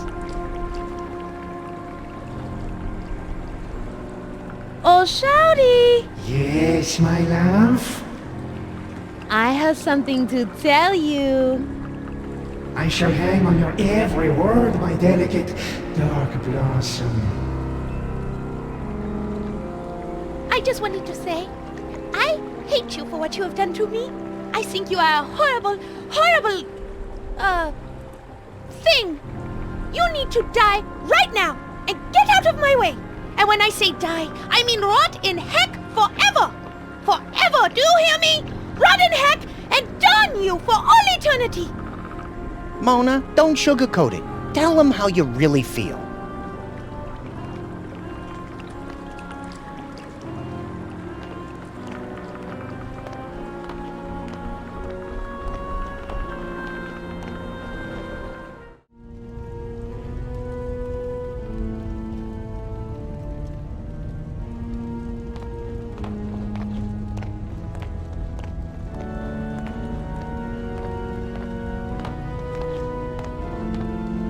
It's a bowl of sugar. People use it to make things sweeter.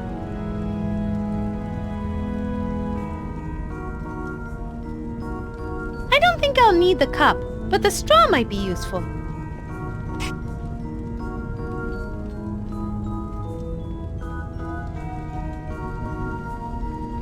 I better take this knife.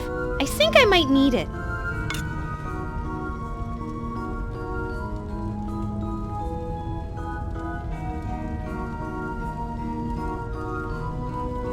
It's a large brass wagon wheel with a bunch of candles stuck into it. Actually, Mona, it's called a chandelier. Chandelier, wheel wagon. You say tomato and I say shut the hell up.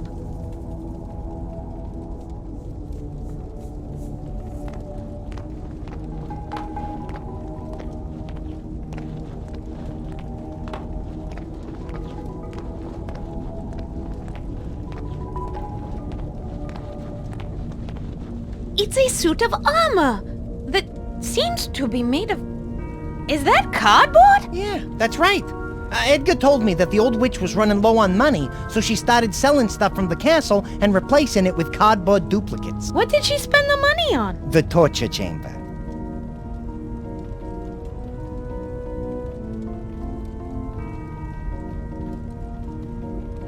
They are very large, very sharp axes. Oh! Maybe we should use it to cut Shroudy into pieces. I don't think that'll work. Shroudy's nothing more than a swirling pile of black mist. Well, maybe we should grab it and wave it really fast in front of him so that he blows away. Well, I don't hear you making any suggestions.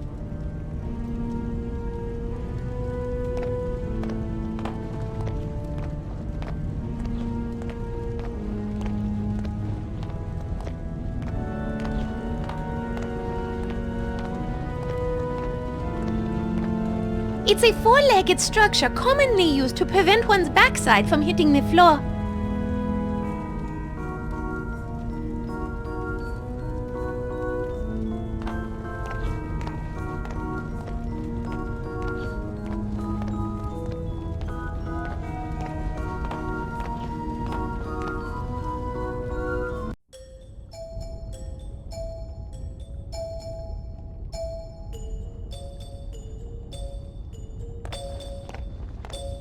They're cans of cat food. The label reads, Unfanciful Feast, Lizard Flavor. Contains 7% meat. Yummy! Nothing but the best for the Baroness's pets. Dare I ask what the other 93% consists of? I wouldn't, but then again, you do drink blue. No, I don't.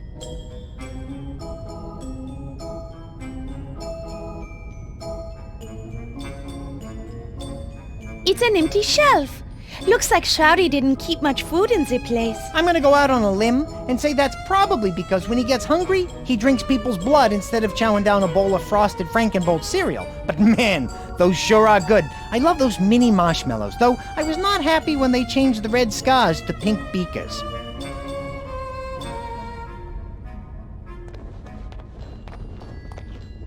Looks like the Baroness left in a hurry. Apparently, she didn't get to eat her last meal. I'm kinda confused. What was she doing eating food anyway? Shouldn't she have been drinking blood? Based on what we've learned so far, I don't think Shroudy's mother was a vampire. Sounds like she was more of a witch. I guess what you're saying then is Shroudy is a real son of a witch. Eastwick's dehydrated hogwarts, made with only the freshest free-range hogs.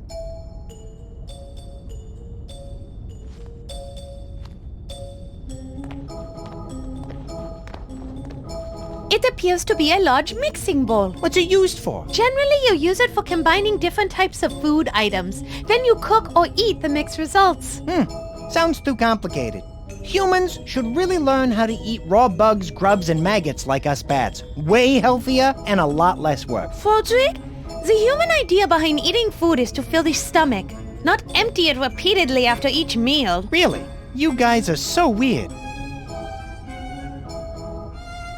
I'm afraid if I pick that up, I might contract some sort of terribly fatal disease. A disease that kills you, gives you anemia, and then causes your skin to be so sensitive you can't stand to be exposed to sunlight and makes you want to drink salty-tasting Merlot? A disease like that? Yes, exactly, Frederick. One cannot be too careful. Looks like someone is growing mushrooms and mold in there. Mona, I think that growth used to be loaves of bread. What?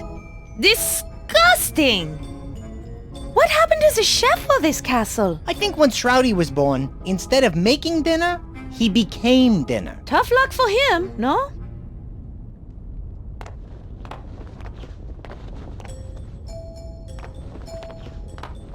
It's a garbage chute. The garbage chute was a really wonderful idea. What an incredible smell you've discovered. Let's get out of here. No, wait! Wait for what? This thing smells. I'm not sure. I had to say no wait for some reason. I'm better now. It's past.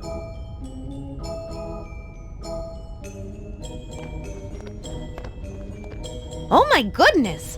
What an evil-looking device. I wonder what it's used for. I'm gonna go out on a limb and say, opening cans. Cheetah! You looked at the sentence line.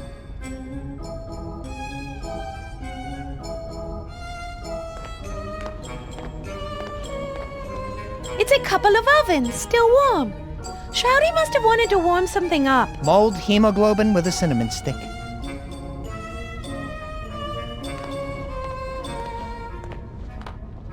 It looks to be some sort of food bowl left here for an animal of some sort. Like, I don't know, a cat? Or a big rat, furry lizard, strange man-eating plant, a panda bear, a 6-foot chicken. You never know. Don't jump to any conclusions. How about we jump to the conclusion of this conversation?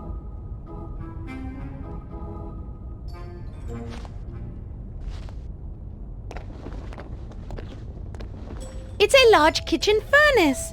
It looks like you may be able to use it for cooking. I know this is going to sound strange, but that cauldron is cooking something that smells absolutely delicious. You're right. I have heard that demonic foot stew can be really savory. Should we try some? Only if you want the most foul spirits from the deepest pits of heck devouring your soul, and then controlling your body like a puppet with palsy, doing their evil bidding for all eternity. Although that does sound like an experience of a lifetime, I'll stick with my Merlot. There appears to be a small hole in the kitchen wall. I wonder if something lives back there. I'm sure that's just evidence of some spat between Shroudy and the Baroness. You know how teenagers can be. Oh, I'm sorry. I didn't mean to open old wounds. Did you have a traumatic adolescence? Huh? Oh, no.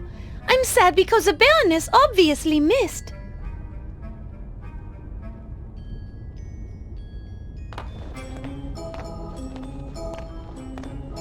I might need this.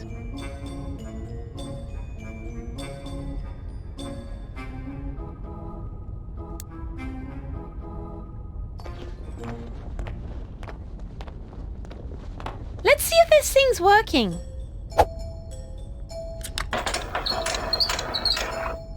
Oh my god! It smells like a toddler had an accident, then wrapped it in moldy Limburger cheese and stuffed it in the armpit of a corpse that's been rotting in the sun all day. Frederick, look, it's a cat. He went back into hiding.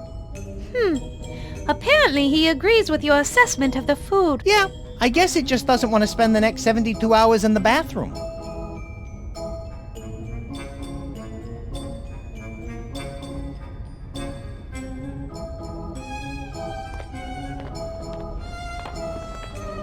I might need this.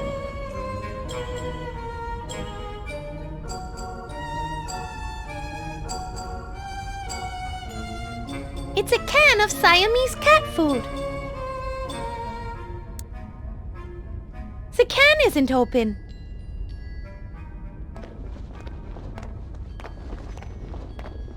Let's try this food.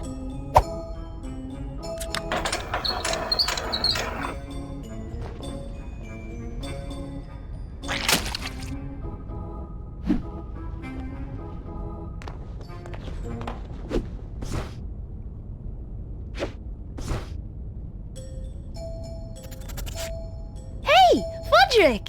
He likes it!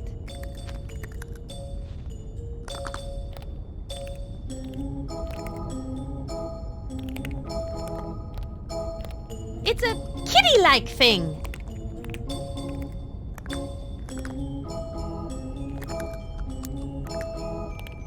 I can't really shank that with a dull butter knife. No, I can't hurt this poor creature. In fact, I think maybe I'll help her. That collar looks a little too tight.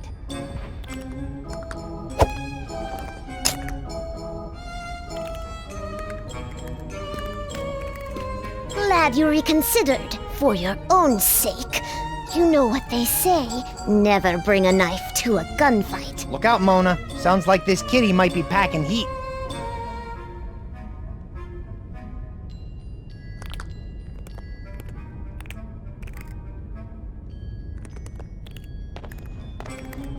I like cats, just not their food.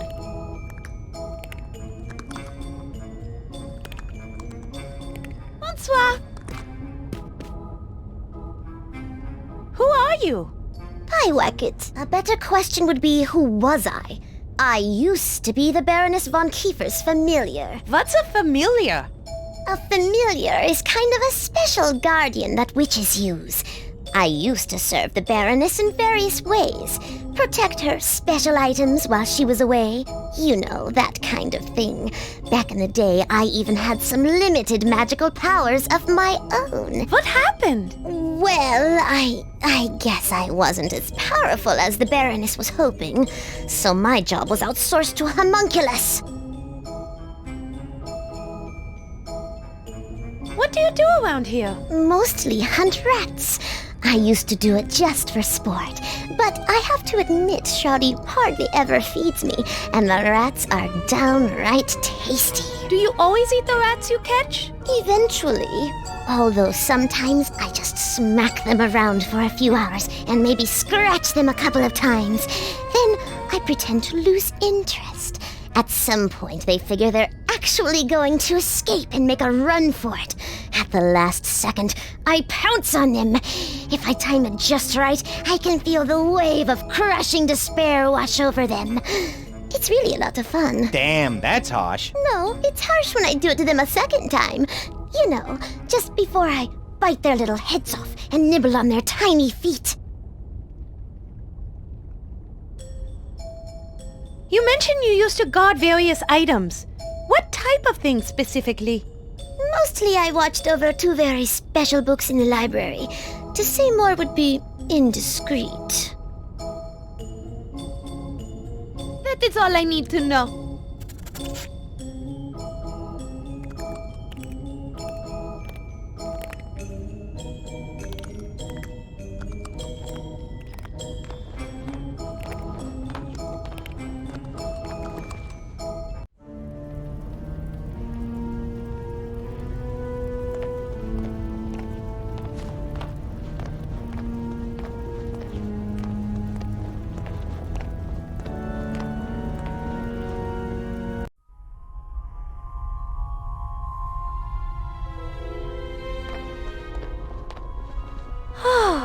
The craftsmanship of these windows is exquisite.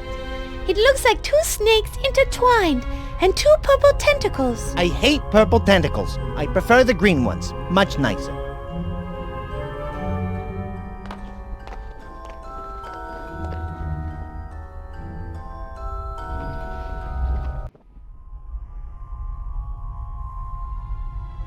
This looks like one of Shouty's old coloring books. It has a picture of a newt in it. Glad to see he was at least a normal child. Except he did this as an adult. This is fresh crayon, and that's a new box. Oh dear.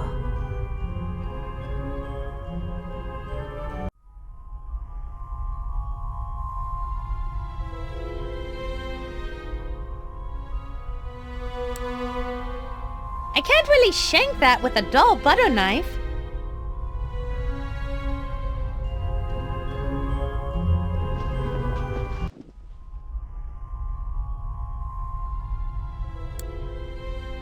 I'll use the butter knife.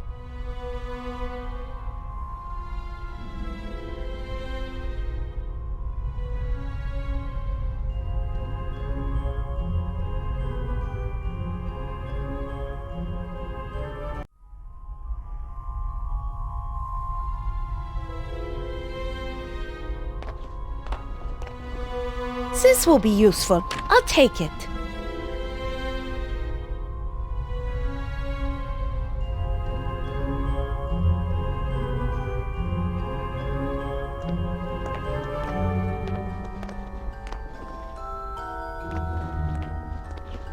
It's the Baroness's desk.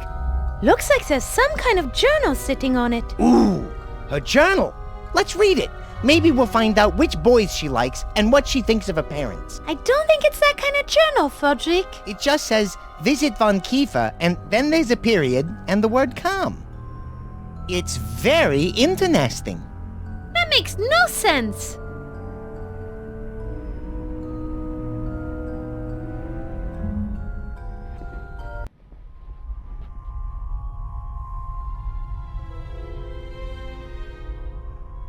Look, Frederick, a notepad. Excellent observation, my dear Watson. Let's investigate this notepad further. How come I'm Watson? You're more like Watson than I am. Well, you certainly know Sherlock. I can see the imprint from the Baroness's pen. Read it. Why don't you, Sherlock? I can't read it. It's not my fault bats haven't evolved the ability to read impressions on paper yet. Well, I can't read it either. The writing is too faint.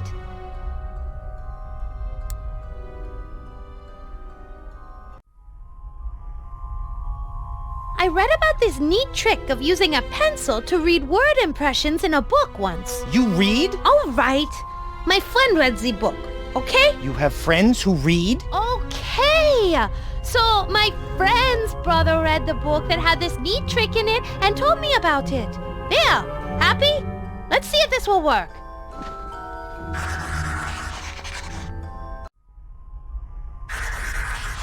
Your friend's brother's author is a genius.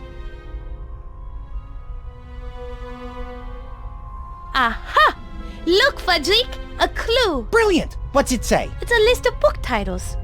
A Teen Camper's Guide to Crystal Lake. Draxylvania on 2 pints a day. The Dark Knight Returns. And Sharpening Your Fangs, a parent's guide to raising the perfect vampire. What does all this mean? Great job, Sherlock. Apparently we found the clue, but what it's a clue for is a mystery. I thought you were Sherlock.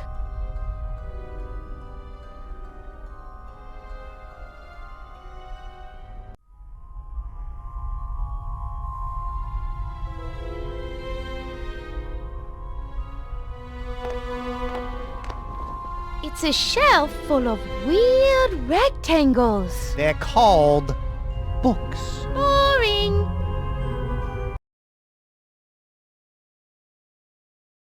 Knife Sprinter. O positive. Common, yet delicious. Moderate expectations. Magic potions made easy. Number 5. Purely poisons. I'm a bat, I'm a woman. A female vampire's guide to independence. Just because I love you doesn't mean I won't eat you. Pig Pimple's Guide to Schools of Witchcraft and Wizardry.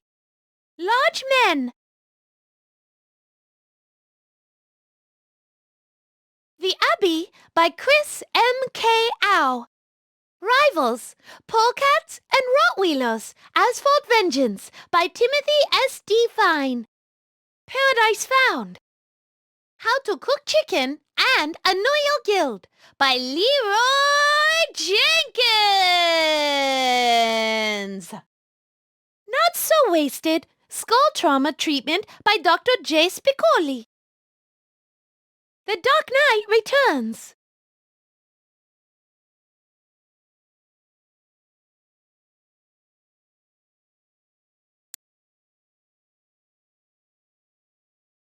Chicken Soup for Those Without a Soul.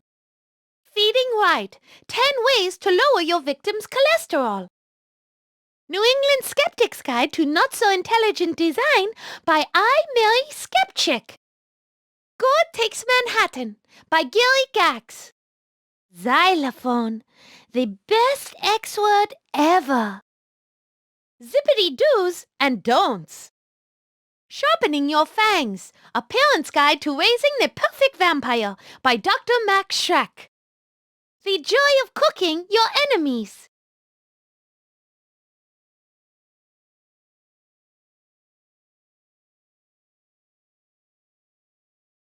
Operation Echo by W. Eakin. Introductory Lessons in Stair Diving by D. Karras. From here to that spot right over there. 11 Things That Taste Really, Really Bad. Clockwoman. Draxylvania on Just 2 Pints a Day, A Traveler's Guide. The Imbecile's Guide to Sanitarium Treatment by Dr. S. Loomis. Gila Monsters, The Forbidden Fruit. What to expect when you're expecting the spawn of Satan. Interview with the Umpire by Paige Turner.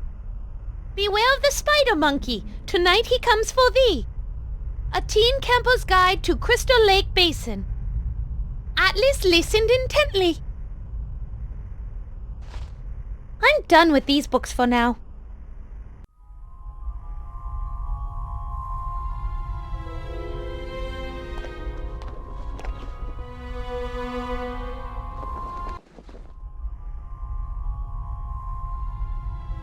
It's a list of book titles. A Teen Camper's Guide to Crystal Lake. Draxylvania on 2 Pints a Day.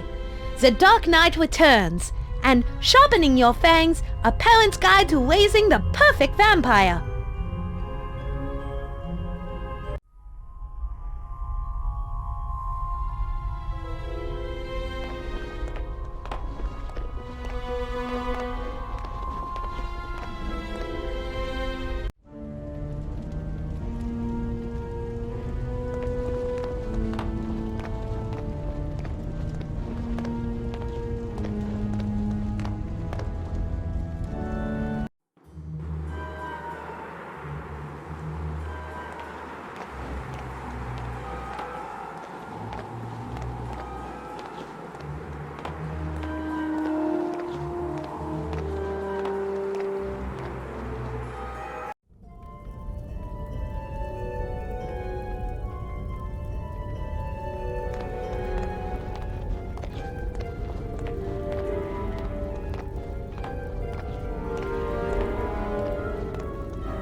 Hello? Hey, hello there yourself, Dollface. How you doing today?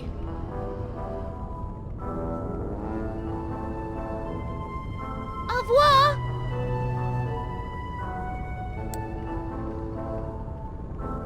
Aha! I see you back. I have the collar for you right here. You fulfilled your end of the bargain, and for that, I'll tell you the names of the 2 books you need to pull out and put back in on the shelf in the library. They are How to Build a Better Body in Just 30 Days by Dr. Rigor Mortis, and the other is Sharpening Young Fangs, Parent's Guide to Raising the Perfect Vampire by Dr. Max Schreck. You's got it? Find those books, and you'll find your way into the Baroness's laboratory. Good luck, Dollface. Thanks. I'll go try them. Oh, and by the way, before we whacked the Wacket, she said she was going to haunt you and your associates for the rest of your lives, and that none of you would escape her spirit's vengeance. Just thought I'd pass that on. Haunt the bag of rats? Yeah, right. Give me a break, lady. And by the way, how did she know it was us who sent you? Sorry, fellas. I let it slip.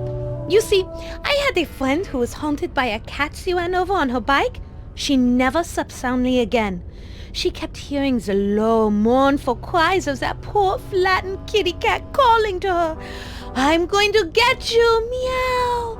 I'm going to get you, meow. Well, you fellas have a good night, and thanks for the information.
Didn't work!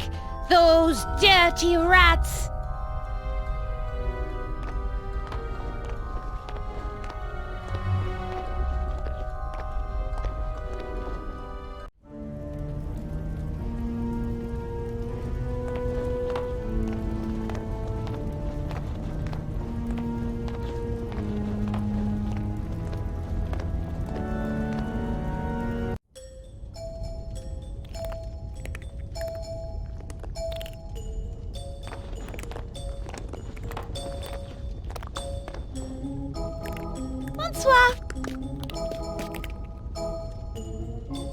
We found the titles of the secret library books. Can you tell us more about them? I'm just too tired. Those rats from the crypt keep sneaking in while I sleep. I never wake up in time to catch them. That is all I need to know.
Hey, hello there yourself, Dollface. How you doing today?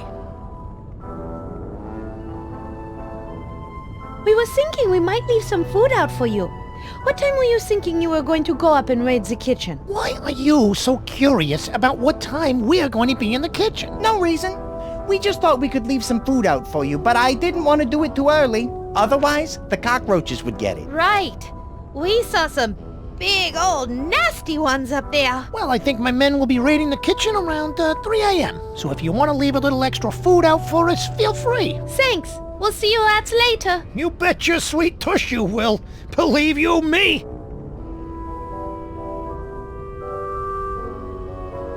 Au revoir.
Hello again.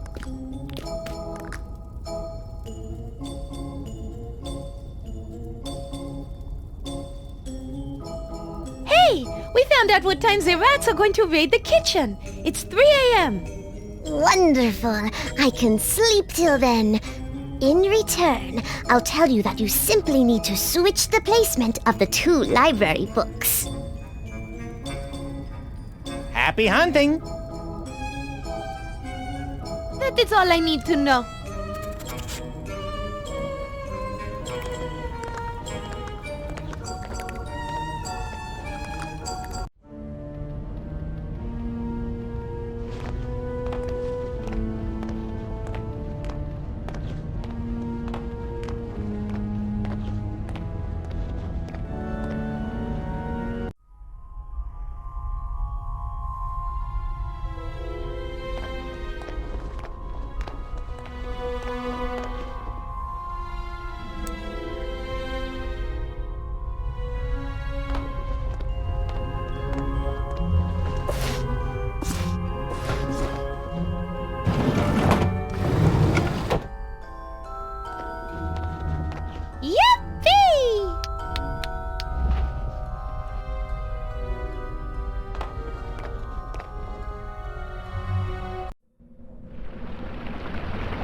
Holy maggot poppers on weed. Get a load of this place. Yes, I would have to agree. It does look rather impressive. Maybe she's got the recipe for a ghost repellent around here somewhere. If not ghost, maybe just some jerk repellent. I surely hope so, Frederick. One thing's for sure. We're not going to find much of anything just sitting around here gabbing. You're right, Mona. Let's trash the place. Search the place, Frederick. Let's search the place. Oh, man. I never get to cause wanton destruction. Ah, the night is still young, Frederick. The night is still young.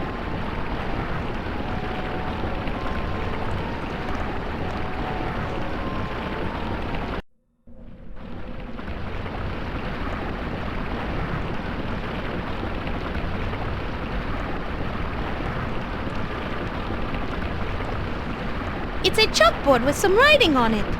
I'm gonna go out on a wing and say that the Baroness was not moonlighting as a schoolteacher. She must have been using the chalkboard as part of the dark arts she was practicing. We should take a closer look at what's been written on there. It might be helpful.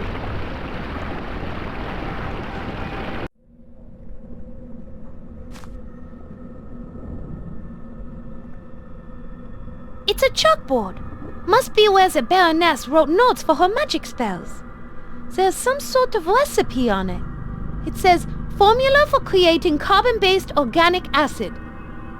This part is less clear. It says, 3 beakers, purple hearts, green clovers, and orange diamonds. Then 1/3 demonic snot. Ugh, yuck. 1/3 colored drink, 1/3 colored drink. Why didn't she say 2/3 color drink? She was an evil sorceress. Who knows how their kind divide? Anyway, let me finish. Cool first, warm second, and cool last. Cool. Look for a pink hue. Ooh, I love pink. Heat to a boil in a ceramic cauldron till it is glowing red hot. Use demonic heat. Not good. Demonic and heat are 2 words that should not be uttered in the same sentence. Pour on carbon-based life form and enjoy. What is a carbon-based life form? We are. Anything living or made from something living is carbon-based, though some scientists and science fiction writers, notably Jules Verne, theorize that... Thanks. That will do.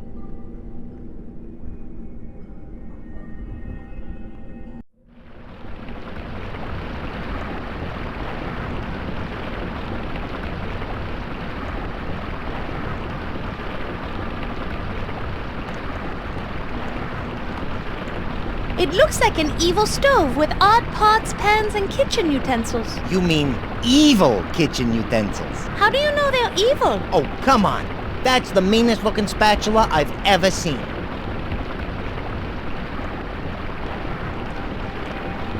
It looks like some kind of locking mechanism. Let's take a closer look.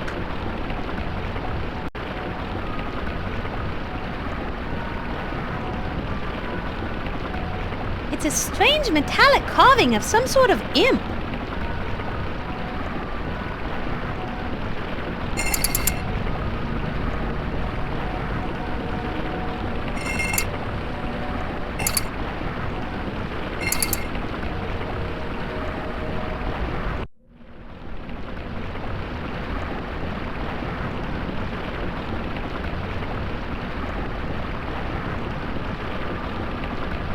It looks like there might be something hidden inside the river of snot. We've gotta find a way to plug that guy's nose. Gross!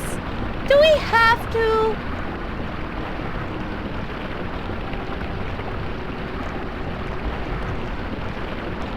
It's a bunch of magical thingamajigs. Thingamajigs? They look more like doohickeys to me.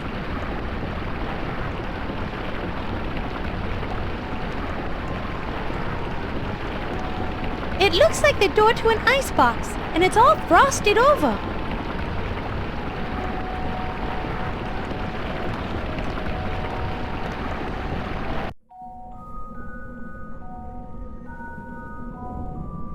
It's an empty ceramic beaker with a heart symbol. It's an empty ceramic beaker with a heart symbol.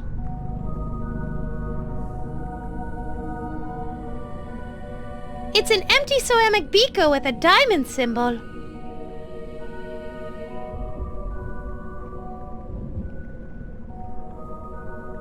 It's an empty ceramic beaker with a clover symbol.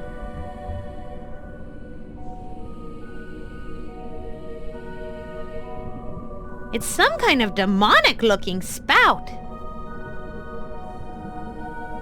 It looks like some type of dispenser.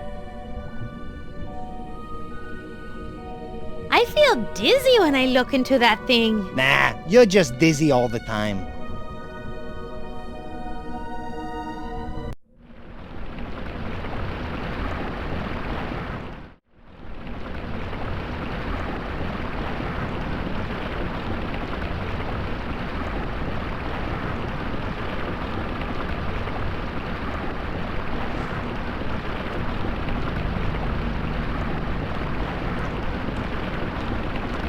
It's a Bunsen burner, a small stove used to heat things.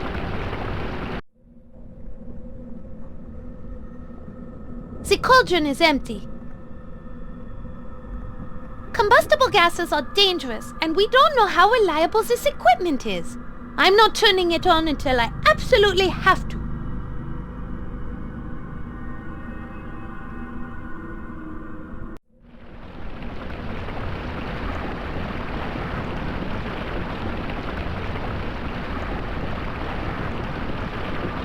Shucks. That won't work for some reason.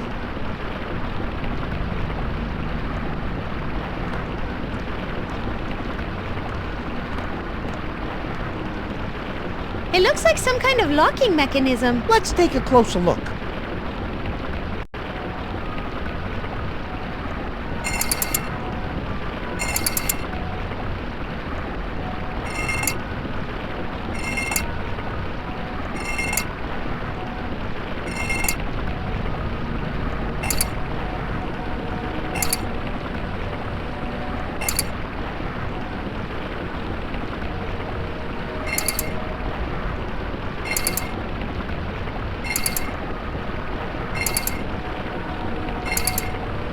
Did it, Mona!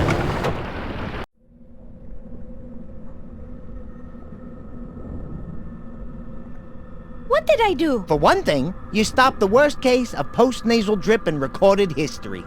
It looks like there was something hidden in the River of Snot. Why do I suddenly have the feeling that our adventure just became a bit more adventurous? It must be the special book that Iron Maiden Bob told us about. What did she call it? The Book of Shrouds. I bet there's something in that book that can help us. With a name like that, it's gotta be cool. I can't wait to look inside.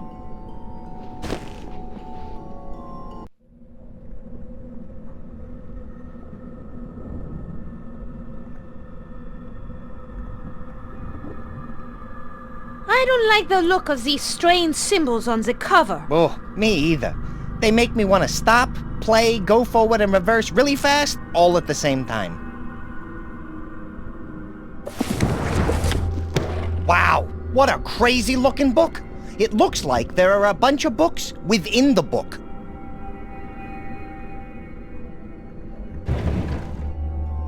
Interesting. They are all locked. I'll try this one.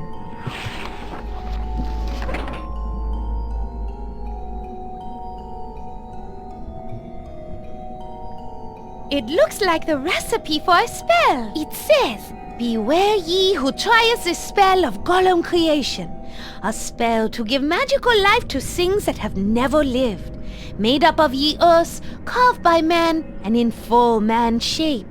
For truly dark magic will thee loose upon the earth, and that is a good thing. I just wanted to warn ye, so ye wouldn't complain later. But if ye be foolish enough to continue, then know that you must find 4 ingredients and mix them into a pure crystal vial. Then spray ye man-like object, and enjoy.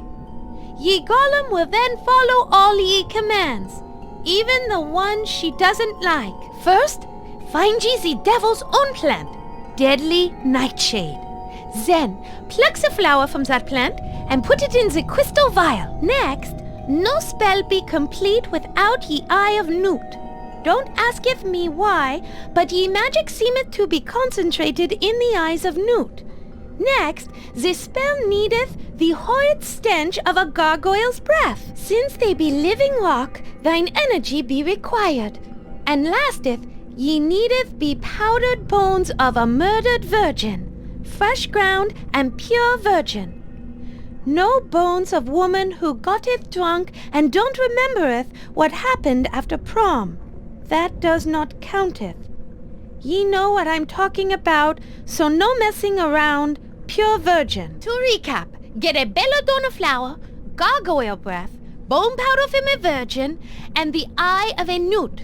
Mix them in a crystal vial and spray onto man-shaped statue of earth or stone. Okay, fine. Crystal vial, gargoyle breath, I think I know where we can get some of that. The rest is tricky. Newts are tough to find in the winter. I know, I've tried. And I know where to get some bones. Stinky ones, but bones nonetheless. I have no idea if they're virgins or not, but we obviously can't use one of your bones. Hey! Hey! I mean, you need all of yours, is what I meant. Anyway, I think we have our work cut out for us if we want to use this spell. It's a pull tab for the pop-up book.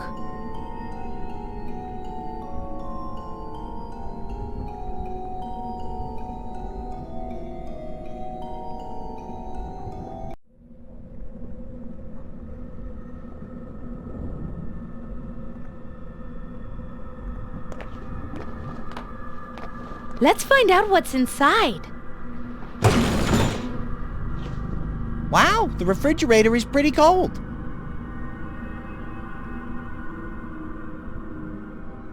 Looks like some very foggy ice. Looks dry, too. Isn't it made of frozen water? Dry ice. Whoever heard of such a thing? Must be one of the Baroness's magic tricks.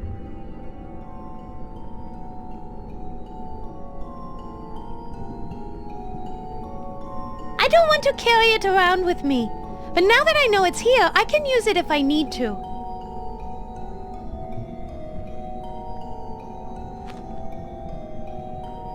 It's a bottle of Scotchman's Miraculous Growth Fertilizer. Oh, that stuff is great. I used it on my Chiba pet one time. It grew almost instantly. It's a can of Yellow de Mello. I'd better grab this.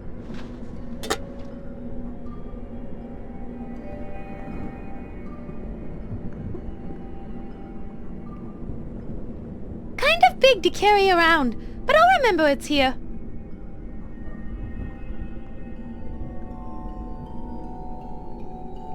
I'd better grab this.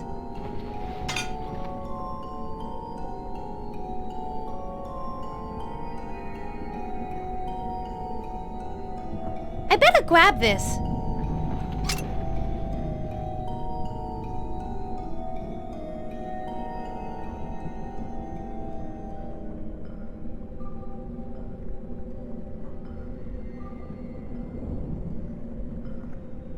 It's an open can of blueberry sucker punch.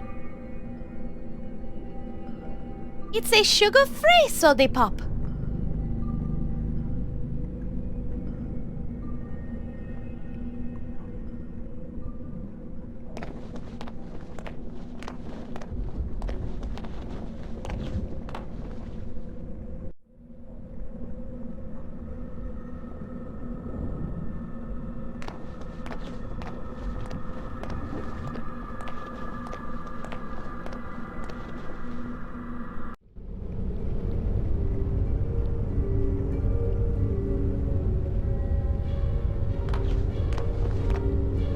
It's the frail remains of one of the late Baroness's prisoners.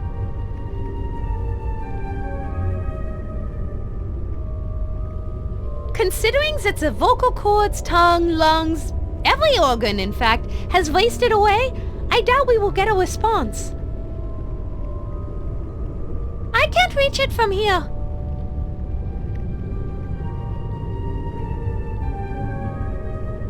It's a wooden walkway that spans a chasm. We can't do much walking on it when it's stuck way up there.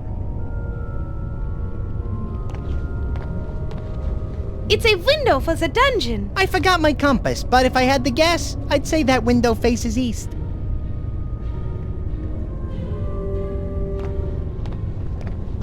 I'll see if I can lower it. The walkway isn't coming down. It looks like the controls are broken.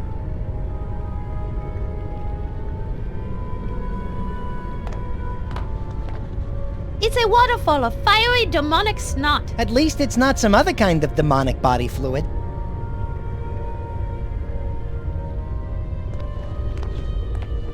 It's a pair of finely crafted dragon head column supports.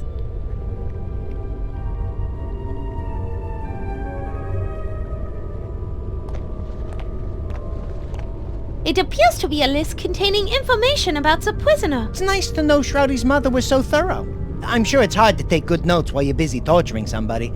She must have been an excellent multitasker. It says, prisoner identified as Irish tourist Shannon O'Doherty, initially observed as member of local nunnery tourist exchange. The nuns only arrange tours for the most pious of individuals. Virginity has been confirmed. Her blood is exactly what I need to help unlock the mystery of the Book of Shrouds. That's terrible! Why would anyone need blood?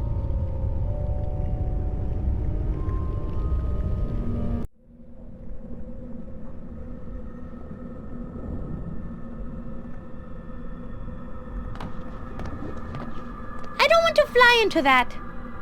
Wait, you know what? I do! Great!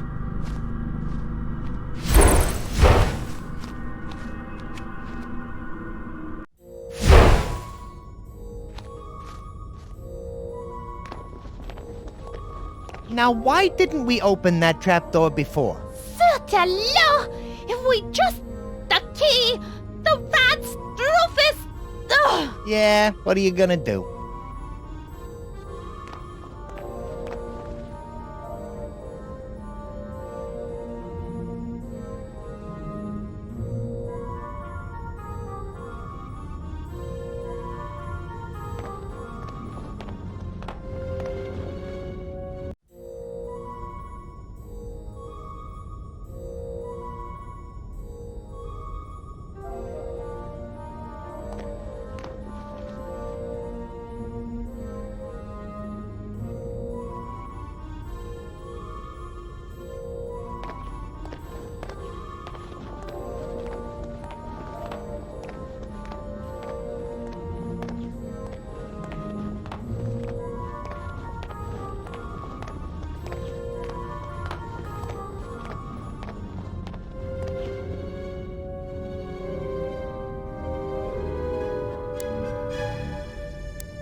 I'm not going to be the one who sucks out Fordwick's nuts.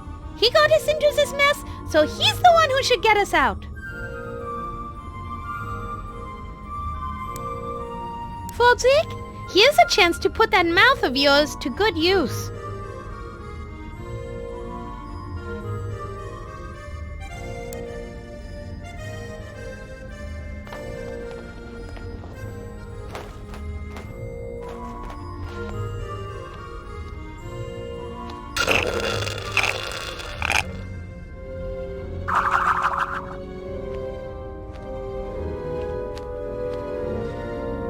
You did it, Fordwick!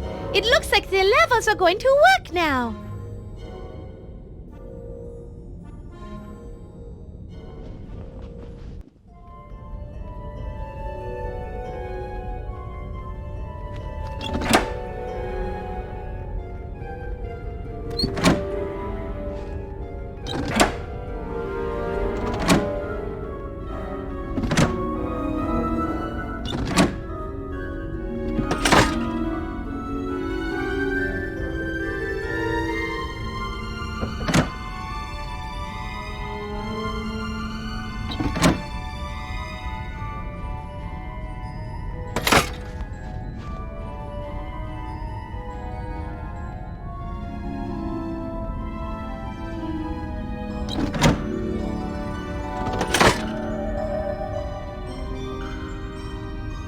It's a note pinned to the control panel. Let me save you crow's feet and read that for you. It says, Baron Shroudy, I fixed the control panel for the theater flats. I had to, find something about, cross-wired to some power source?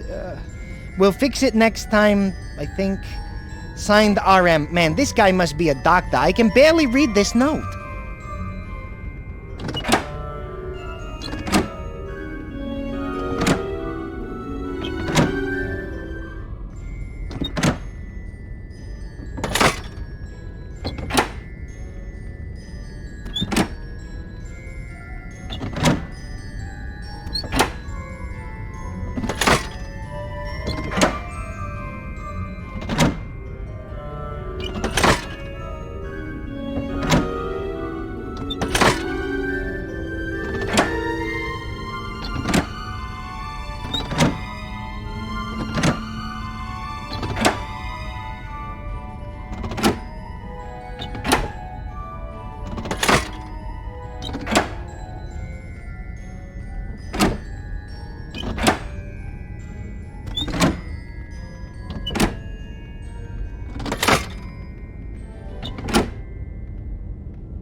Maybe we can use this image someplace. I'll just cut them out in case.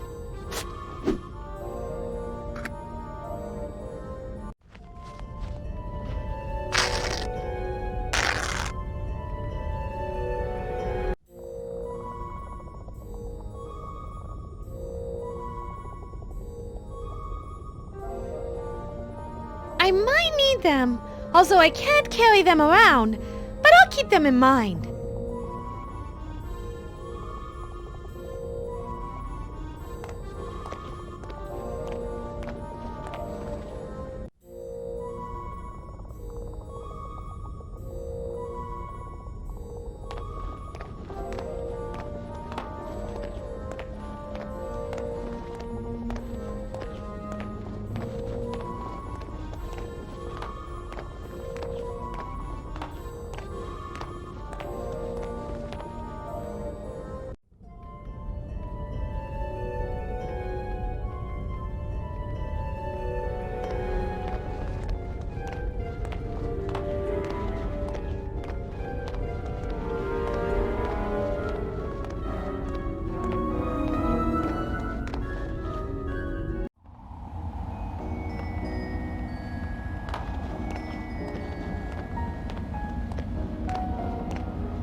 I hope this will help the flowers grow.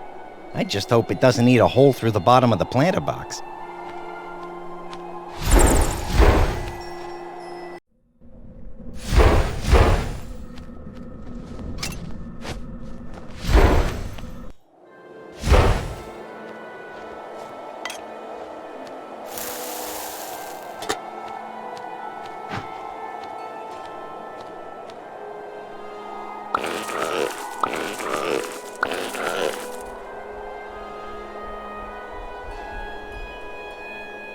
This is one of the ingredients we need to complete the spell.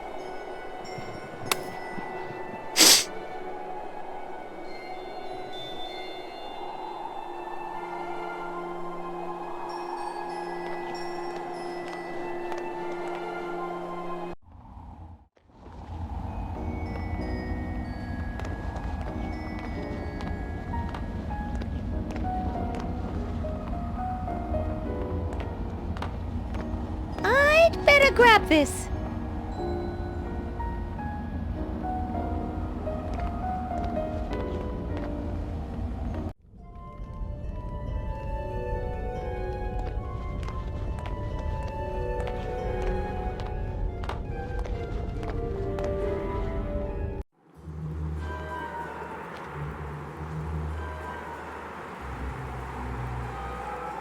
It's a pure crystal perfume spray bottle.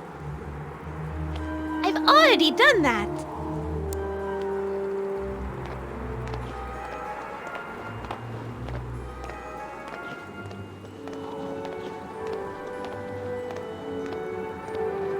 Inky smells really foul. Yeah, probably from all the tourists rotting in his gizzard. Disgusting. Maybe the whole perfume bottle will make him smell better.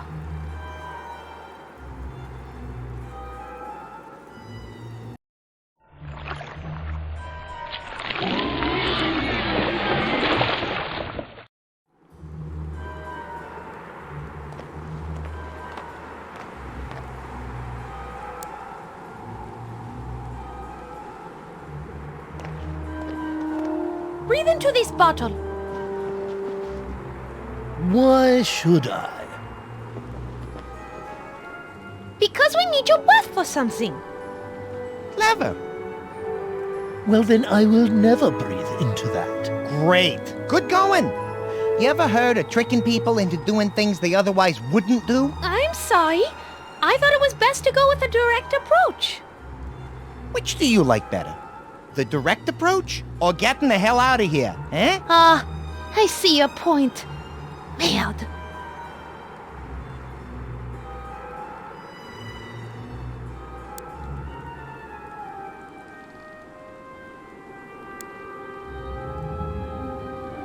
This will get him to open his mouth eventually. Hold your breath all you want, blockhead. You have to breathe eventually. It will never work, plebeians. I can hold my breath for 10 minutes. Yeah, we'll just see about that.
Dang! I just missed.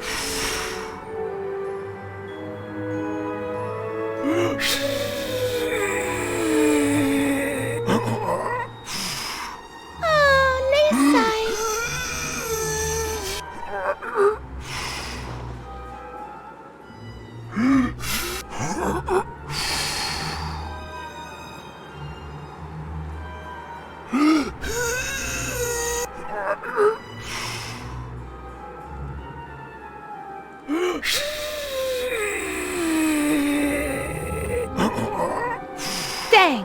I just missed.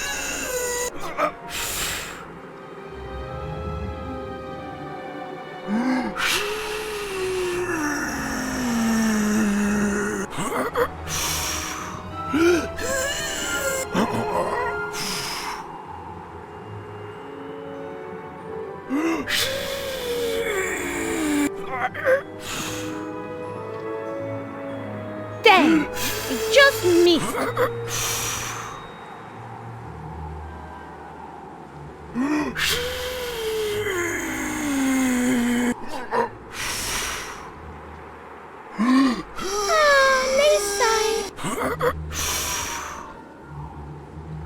Yes! There!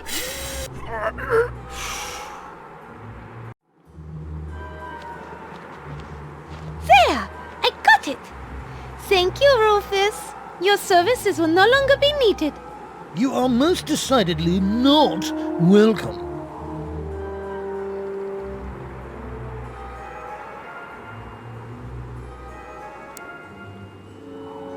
I'm pretty sure theater flats won't work with that.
It's a sugar-free soda pop.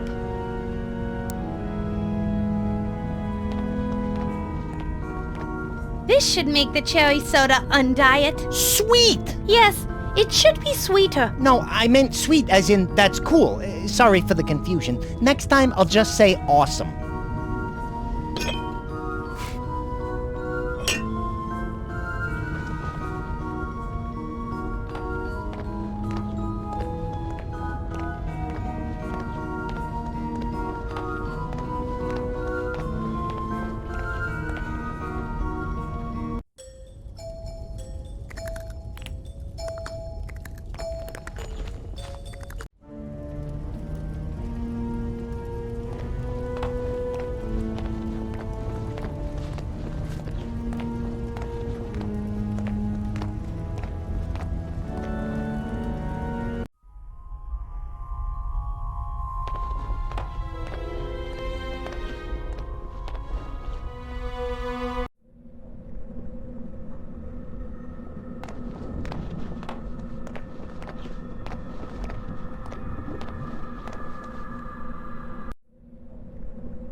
It's a Bunsen burner, a small stove used to heat things.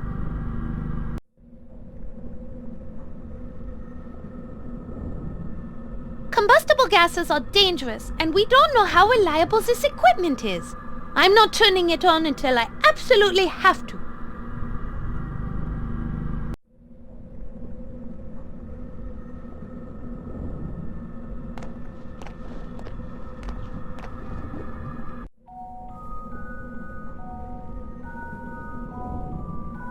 I've already done that.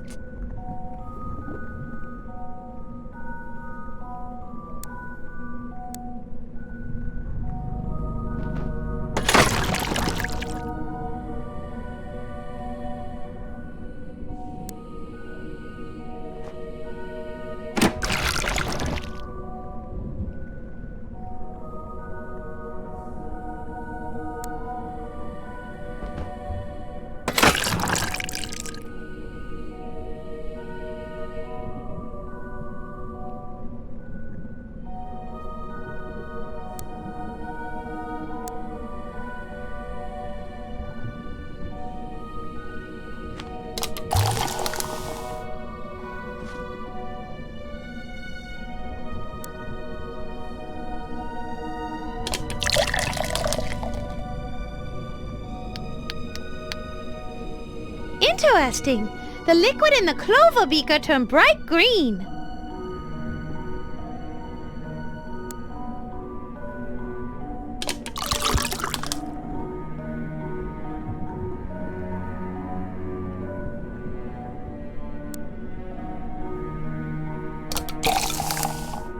Look, the liquid in the hot beaker turned purple.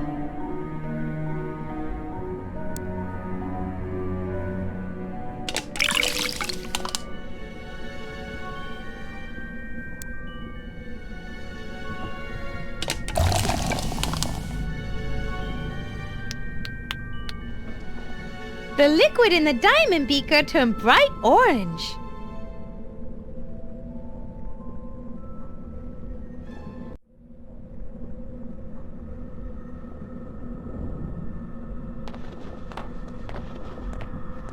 It's a Bunsen burner, a small stove used to heat things. Combustible gases are dangerous, and we don't know how reliable this equipment is. I'm not turning it on until I absolutely have to.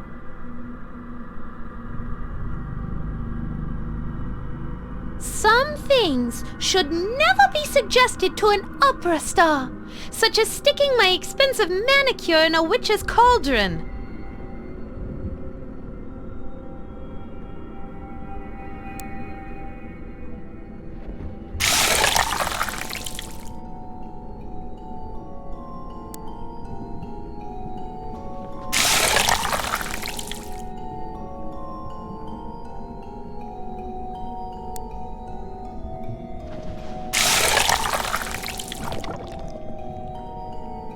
It worked! It worked!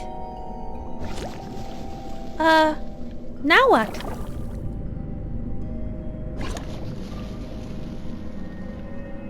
Mona, wait! Here's the plan. As you turn up the gas, we're gonna leap into the air. That way, in the unfortunate event of an explosion, its force will carry us safely away instead of incinerating us at ground zero. Explosions are so exciting. All right, ready? 1, 2, 3.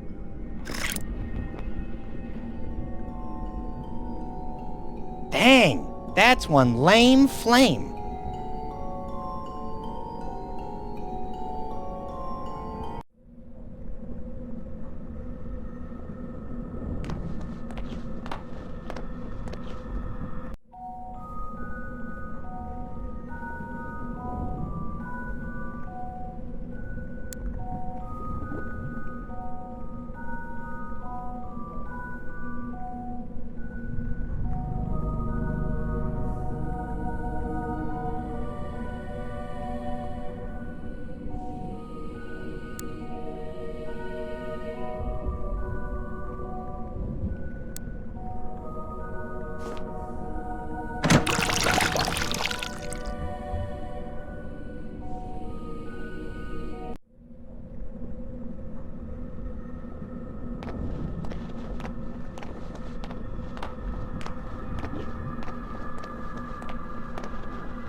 I'd really like that to work, but it just won't. Sorry. I'd really like that to work, but it just won't. Sorry.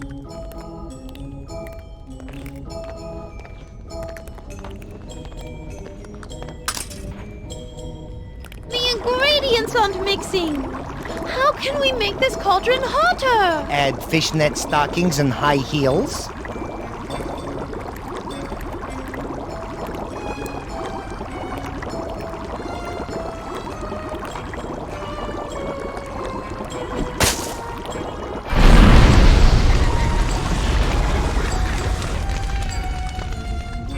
Wow! I don't know what's in that stuff, but it's got quite a kick. Kind of reminds me of the bat shine my Uncle Jess used to make. I remember this one time, I brought a jar of it to a party. All I really remember is taking the first couple of sips. Then the next thing you know, it's 5 hours later, I'm in a complete stranger's belfry, I suddenly have this new tattoo, and to top it all off, my pants are missing. This sounds like an incredibly touching story, but I'm afraid we don't have time to hear it right now. Look, Fodrick! It's boiling! It has turned bright red! It worked!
It's a mini cauldron with a bright red potion in it.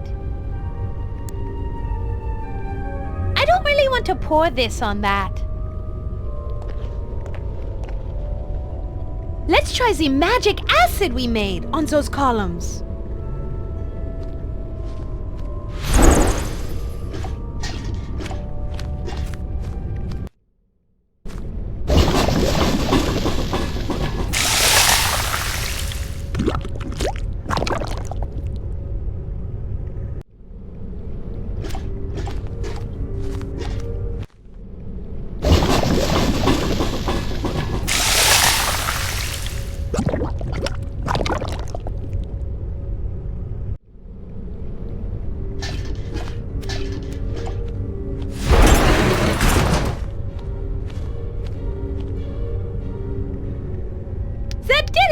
The walkway is down now.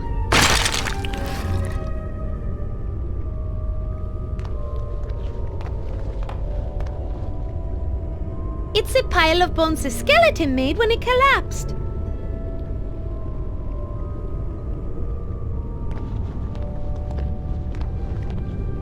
Let's just get what we need and get out of here. Oh!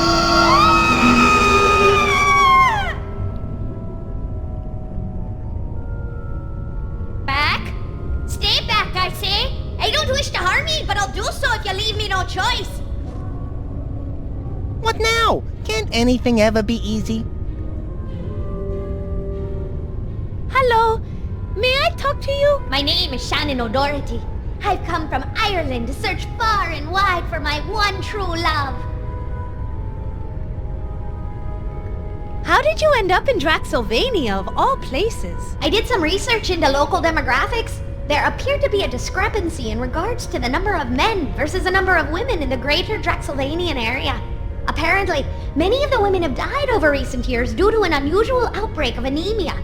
Interestingly enough, this same affliction seems to have taken its toll on the local paperboy population. I figured with so many men available, I was bound to find my one true love.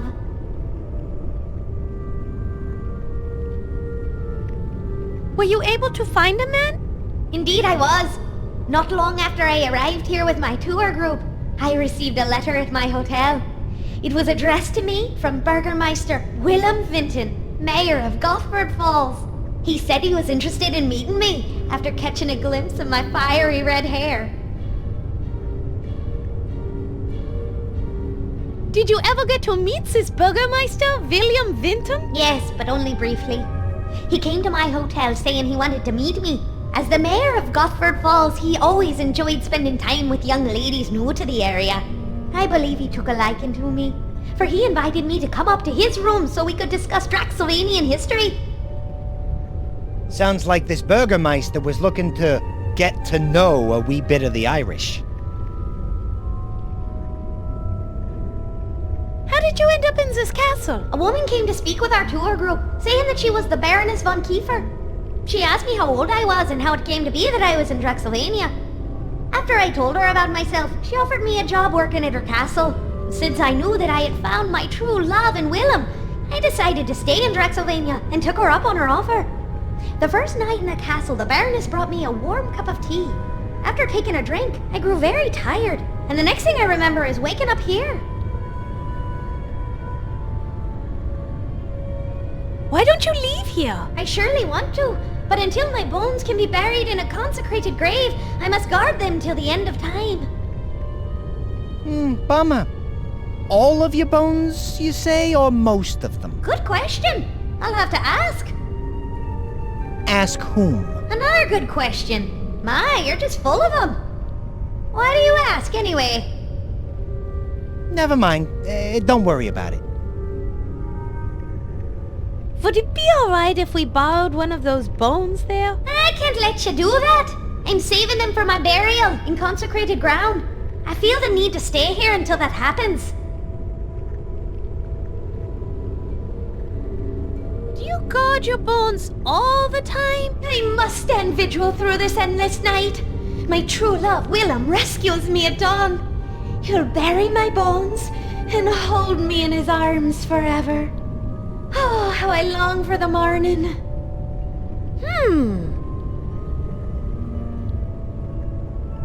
Well, thank you for our little chat. 'Twas me pleasure. Mona, it's clear that there's no way we're gonna get those bones while she's still guarding them. And she's apparently gonna be guarding them until the sun comes up. But that will be too late. I can't wait until the sun rises. Then I guess we're in deep guano. No virgin ghost is going to stop me. Mona, I like your confidence.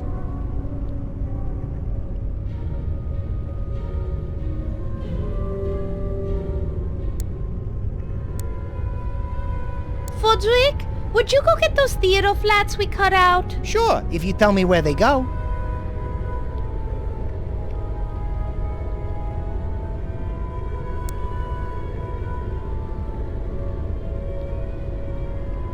Fodrick, fly over and hang the sun backdrop outside of the window. Maybe we can trick Shannon into thinking the sun has risen. Okay, I'll get right on it.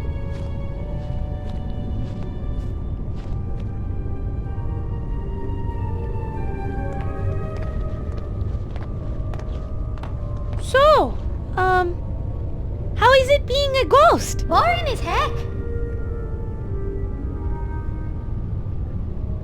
Boring as heck, huh?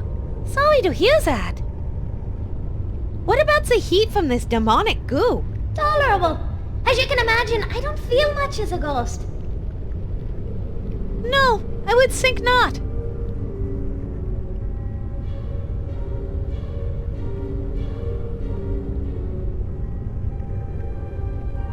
And being a vampire?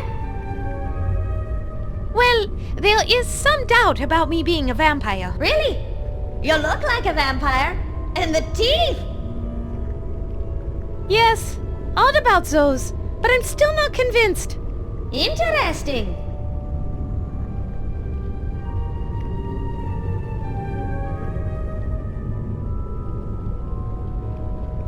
Hurry up, Fodrick! What is taking you so long? What? Oh, nothing. Just wondering where my bat went. Oh, thank God.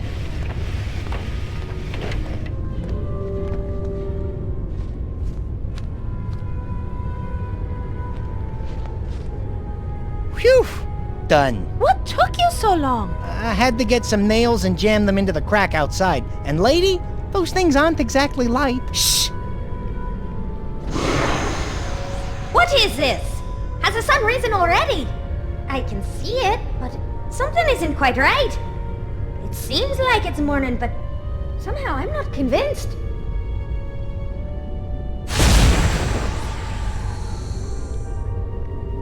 I think she almost believes that it's dawn.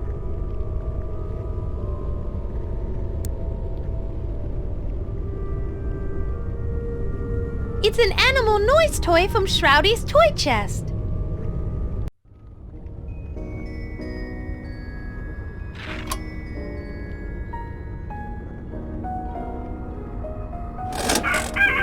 Ugh, I hate the sound of morning.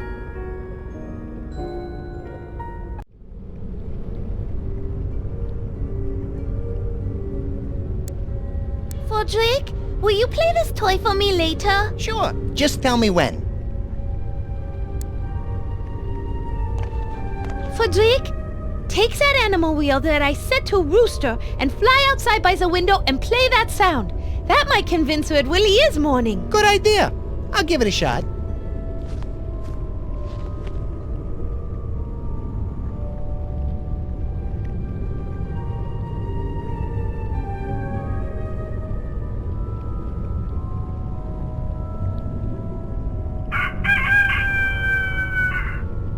The sun has risen and the rooster crows.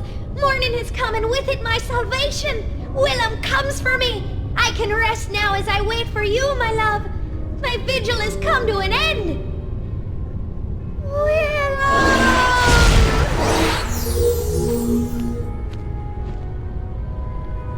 That did it, Mona. She's gone.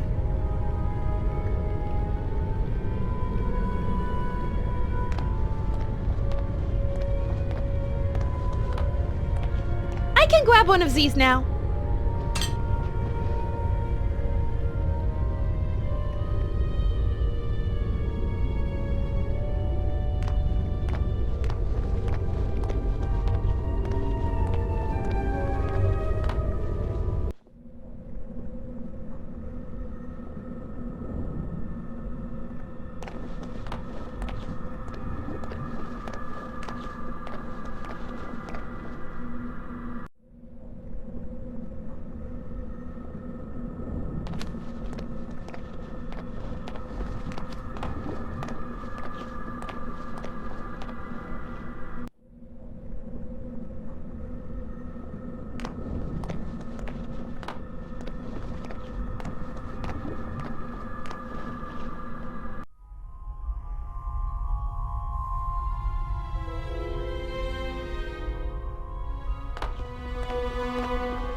That sound is hideous. Look on the bright side, Mona. At least she's already dead. This will be useful. I'll take it.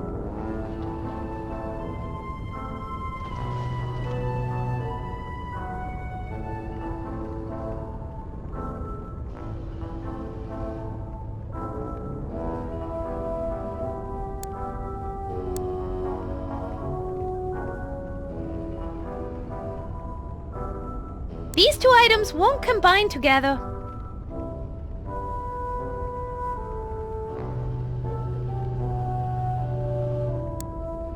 These two items won't combine together.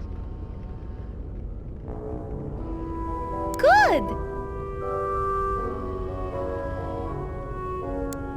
Well done! Excellent! We've got our potion of Golem creation ready for spraying. Now all we need is a stone body.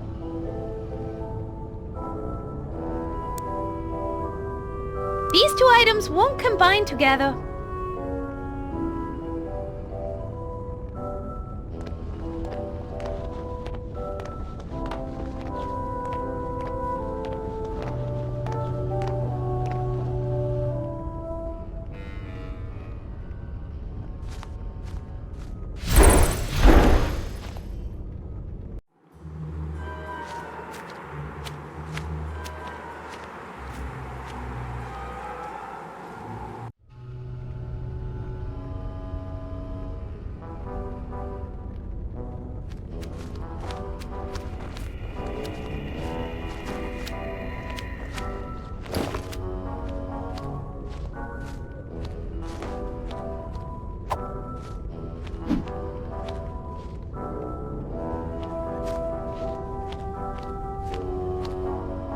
It might not be a perfect fit, but it's the only head we've got. How perfectly dreadful.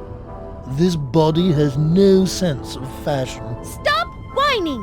One more word out of you and you'll be spending the next 20 years of your miserable existence in the bottom of that privy at the closest Spanish restaurant I can find.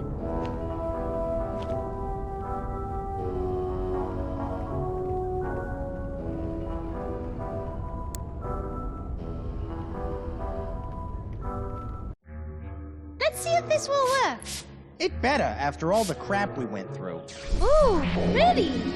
Yeah, but I hate purple. I'm more partial to pink. Oh, this is just great. Now I'm fat. Yippee! It worked! Go forth to the boathouse. There you will see the ghost of Shroudy holding the oars for the last boat. I want you to get those oars from Shroudy using any means necessary. Well, apparently I have to do whatever you say. So, all right. I work for a witch, now I'm taking orders from a bee. I heard that. You were supposed to. Hey, what the... Rufus, what... Look, just give me the oars. What violence? Fortunately, I like violence. Firecracker, sis, boom, bah! Rufus Golem, rah, rah, rah! Go, Rufus!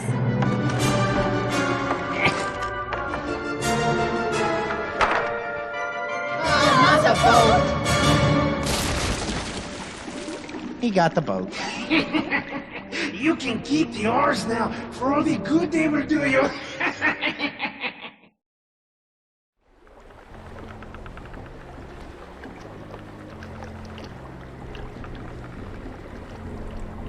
We got rid of Shroudy, but he sank the boat. We needed to escape. Are there any other boats in the castle? Not that I know of. Time for some new ideas.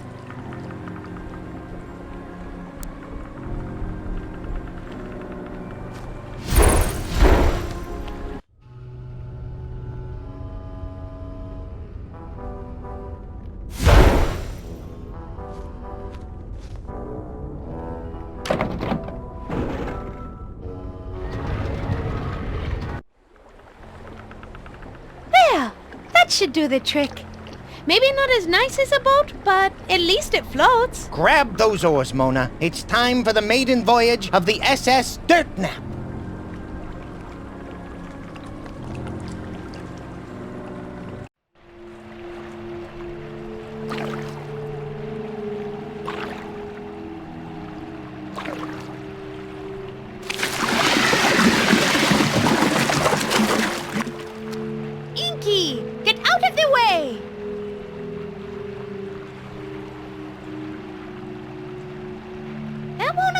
finish anything, I'm afraid. Sorry. It's Shroudy's pet lake monster, Inky. The poor thing is apparently so stupid that he willingly follows Shroudy's orders even after Shroudy's death. We need to try and find something we can use to drive him away.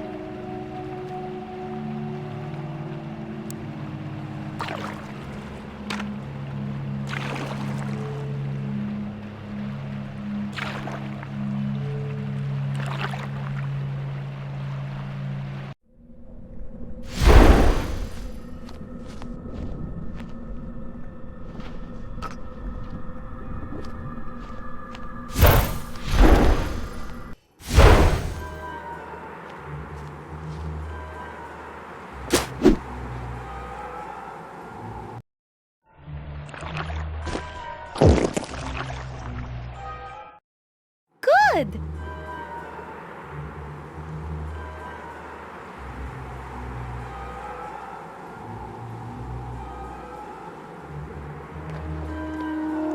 It's the lake monster of Lake Varg, a hideous creature that slinks through the water, devouring whatever creatures he can find. A monstrous creature. Well, in his defense, he is technically a monster. Why are you defending him?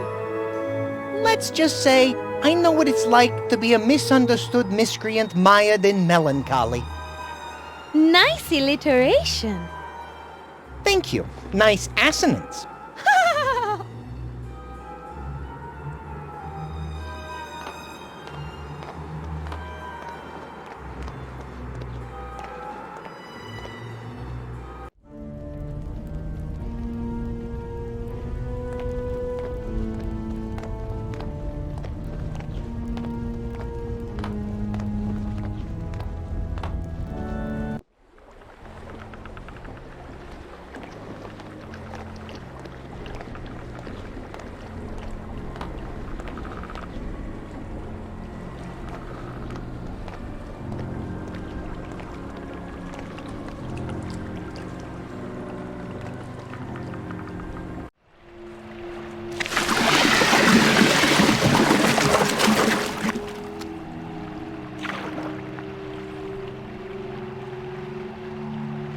It's Shroudy's pet lake monster, Inky. The poor thing is apparently so stupid that he willingly follows Shroudy's orders even after Shroudy's death. We need to try and find something we can use to drive him away. These two items won't combine together.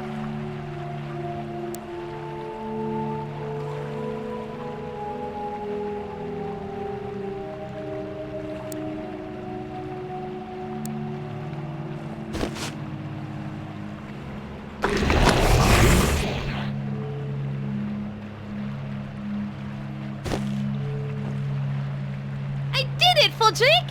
After he swallowed that ice, he thickened up. It was easy to spray him this time.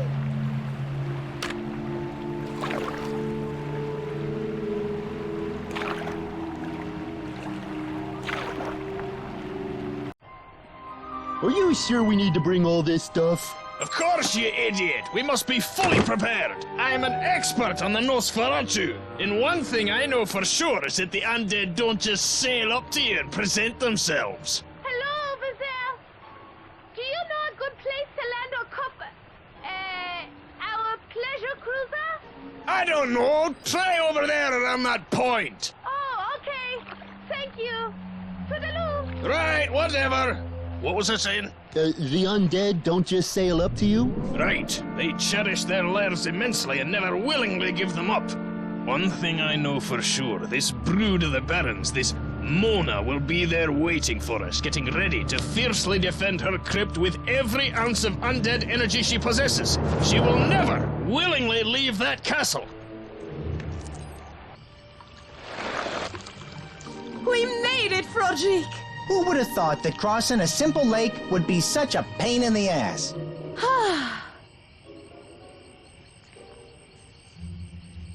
Well, off to Paris. Wait. What are you gonna do? Walk there? I was thinking a train. A train. Even if we could catch a train, there's the small problem of you only being able to travel at night. That would have to be an extremely fast train to make it to the next major Child of the night. Come to think of it, Why are you not walking towards me? Aren't you listening? Do not make me count to 3. 1, 2, 3. Expanded drag mistress. coefficient, adjust for I'll gravity. come to you. Then, of course, get higher Yeah, altitude. finally. Mona! Wake up! Mona!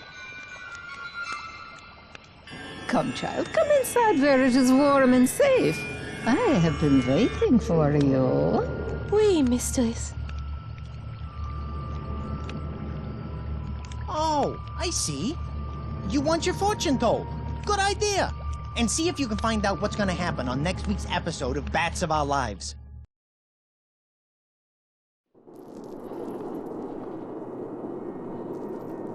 Well, hello, my dearest Mona de Lafitte. Come in and sit down. We meet at last. Sorry to bother you, madame. I don't know, but I had the weirdest feeling that came over me. It compelled me to seek you out for some mysterious reason. Yes, you learn that I have that effect on people. But goodness gracious, I am being rude. I know all about you, but you don't know me at all. Forgive me. I am called the Great Madame Strigoi, knower of all things better left unknown. Why have you summoned me here? I know your plight, and I know how best to prepare you for your journey home. Really? You know how to get me back to Paris? Okay, listen very carefully, for I'm only going to say this as many times as you ask me to.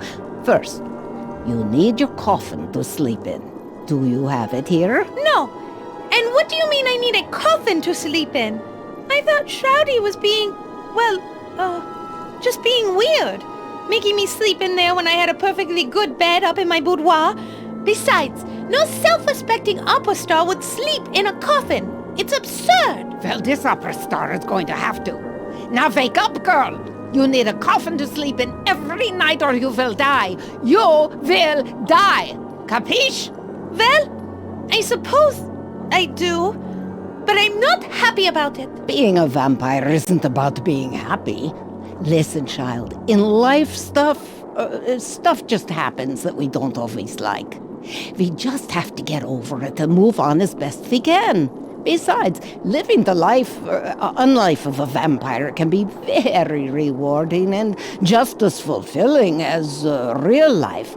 Trust me, child, I know. You are strong, I have seen it. You'll be just fine, and I'll guide you all the way.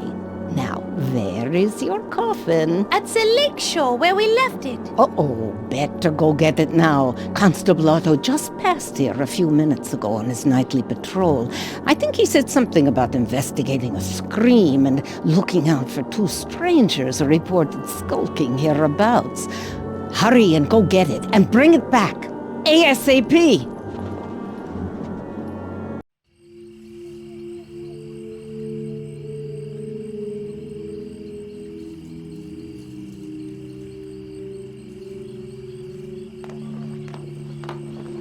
Interesting.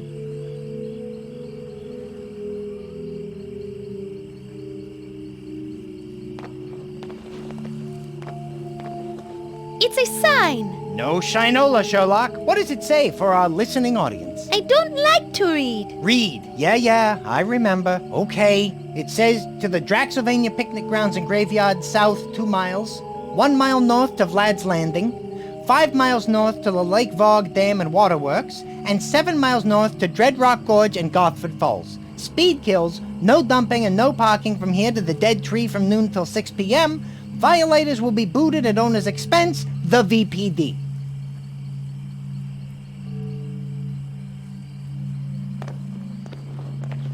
Oh, black and murky Lake Vogue. How I will miss you. Just kidding. I hate this place. Let's go.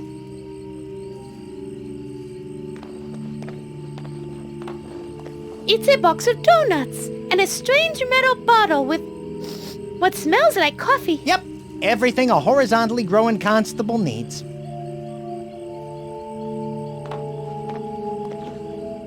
Hello, sir. May I talk to you for a moment? Yes, but only for a few minutes. I am Constable Otto Van Pelt, and I'm in middle of serious investigation. Some very strange things have been happening around here lately. Can you tell me about those weird events happening lately? Yes. I got reports from cottages nearby of 2 men who have been skulking around shoreline and along the road. Then we heard reports from all over of horrible screams that echo throughout the valley. So, I was assigned to investigate, and about 100 yards down the shore, I found, well, what appeared to be Baron Shroudy von Heifer's clothing. And it smelled awful. Noxious vapors were emanating from the clothes. It was quite a sight. And last night, I discovered the coffin sitting on the shore with 2 oars in it. It is mighty strange. You'll have to pardon me, ma'am. I best be getting back to my investigation. I haven't much time before Luke Crane gets wind of it and muscles the case out from under me. He's always trying to be in the spotlight. What are you doing with that boat? Looking for clues. By the dirt residue I found in the coffin, it looks as though someone kept putting dirt in it, and then someone else kept dumping it out. Also, by impressions left behind, it looks like someone, a woman, judging by the shape of the imprint, slept here every night and had a bat for a companion.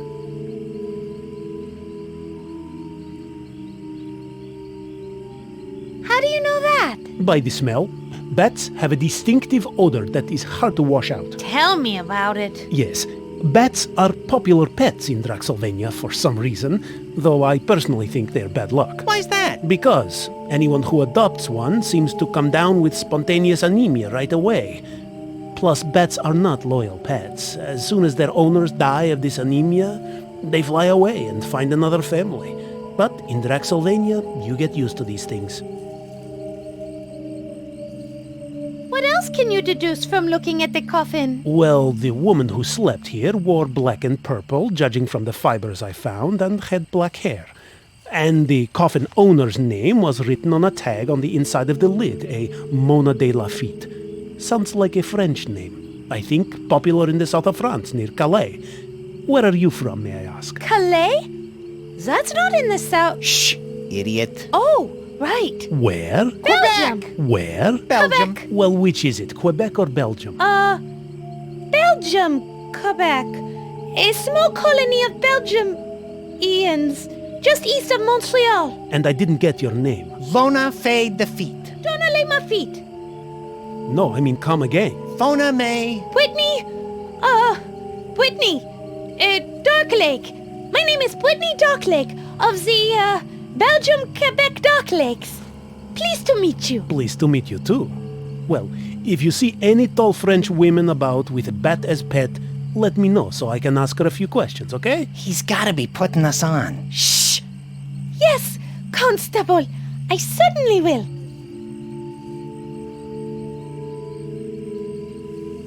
Can you tell me about the nearest towns? Well, there is Vlad's Landing down the road behind you, and beyond that, near the border, is the quaint village of Gothford Falls. Up the river are the towns of Ravenhaven, Howling Oaks, Battsburg, and the new retirement community of Scarlet Meadows.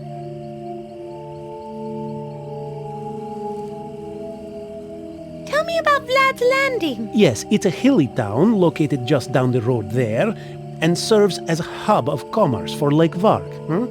The Draxylvania Tourist Board, a powerful entity in these parts, almost got Burgermeister to change the town name. To what? Super Happy Funville. The board thought it might increase tourism.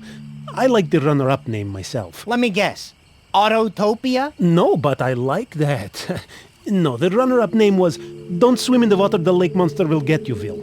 In the end, all parties agreed to leave as is. It was for the best. Tell me about Garford Falls. It's just the cutest little town, built on a bridge overlooking the falls. Quite spectacular. But the local baron appointed the most corrupt skirt chaser as burgomaster, Wilhelm Vinten. Ugh. They say he has charisma and can make deals better than anyone. Villagers seem to like him, but no woman is free from his tentacles for long. I sure hope the recall campaign succeeds. If he is a good leader, why do you hate him so much? Oh my! I think I asked the wrong thing. Are you okay? No, he's fine. It was long time ago. High school. And I had... No! Stop him. That's okay. This crush on any time at all. She had beautiful braids and long blonde hair. She smelled so good. Oh, Lord. So we have to go now and, And then he came along with his sweet-talking ways and mesmerizing stares. Do something. Oh my! I feel faint. Yeah, that's it. I'm passing out. I'm going to be sick. Not far from the truth. Really? Do you need a doctor? No. Suddenly I feel a lot better. Tell me about the retirement community of Scarlet Meadows. Oh, that is a strange place. It used to be the castle of Maud the Impaler, but then the Ghoulish Society took it over, renovated it, and opened it up as a retirement community for Draxylvania nobility, huh? They have golf course, geyser-heated pools, and everything. Thing is, they only like to golf at night, and the retirees really don't look that old. But I hear the place is very, very nice, and the healthcare is great. No one gets sick. Can you tell me about the graveyard down the road? The Draxylvania graveyard and picnic grounds? Another bright idea by the tourist board. They thought by throwing in some tables, swings, and grills, tourists would flock there by the droves to eat corn on the cob while sitting on top of great-grandmother. And they didn't? Actually, they did, but only at night for some reason. Moonlight picnics are all the rage this year. Have you seen two men rowing out on the lake? I think I saw some men in a boat not too long ago fighting with the lake monster. I thought I saw them throw vials of water at it that caused the monster to sink. Then they rowed up to the Baron's castle. Must be guests. When the Baroness was alive, they had guests all the time. Never saw any of them leave, though. Oh well. Who do you suppose those two men were? Well, a woodsman who reported seeing them said they were acting funny, like they were up to something. And they had lots of strange sorts of equipment, each with a symbol of an eye in the middle of a pentagram. I think they might have been meteorologists or lawyers.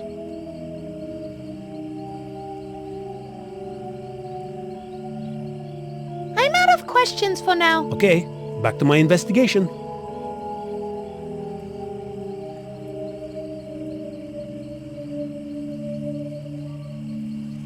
I can't get my coffin with the constable there.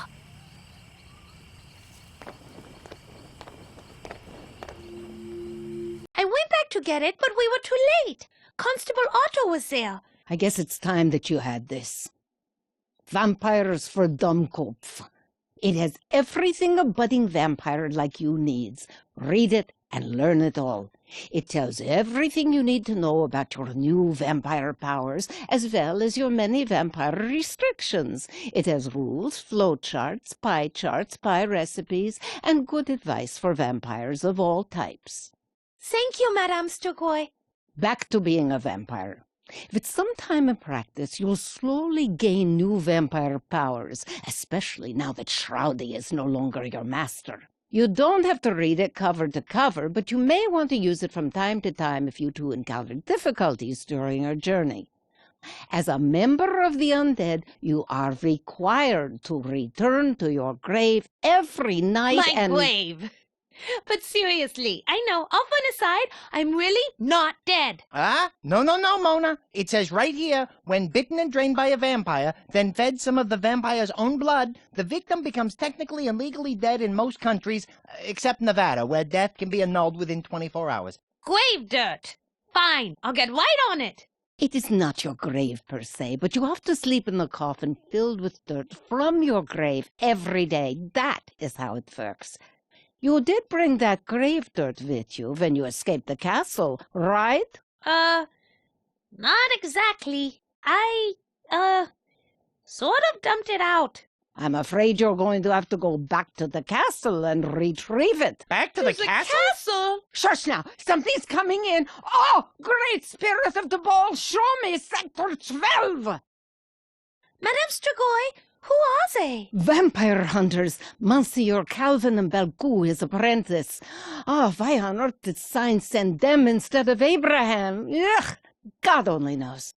Oh, well, they are vampire hunters from a religious brotherhood. You can thank them for staking Baron Shroudy von Kiefer to death back by the lake. They want to stake you, too. They will not likely rest until your undead heart stops beating in your undead chest, after which time you will be 100% dead.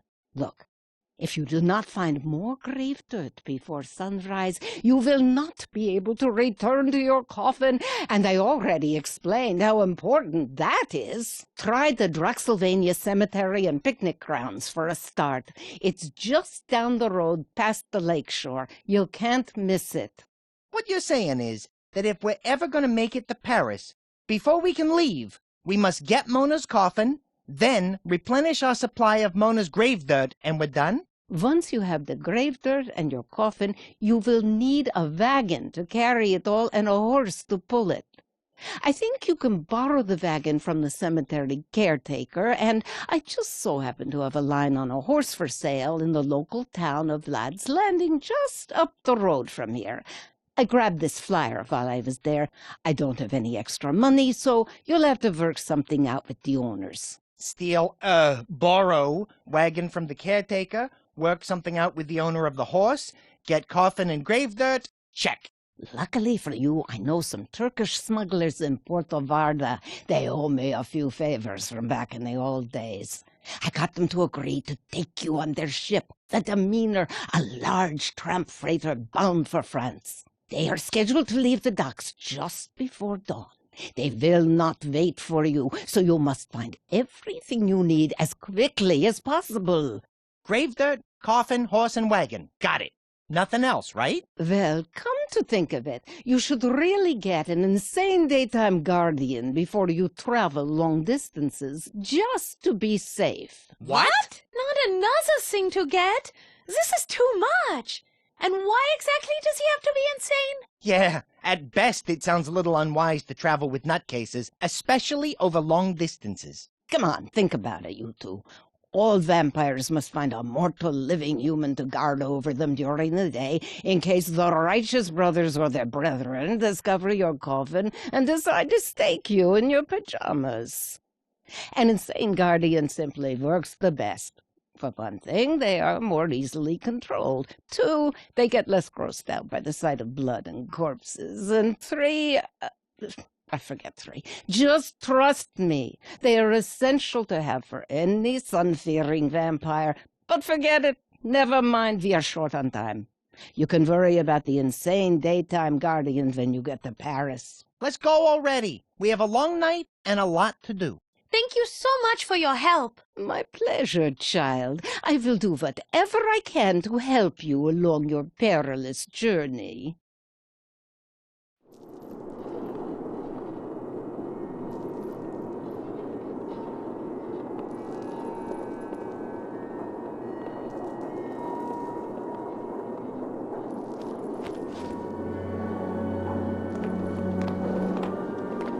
My dear, I would prefer it if you didn't play with my ball.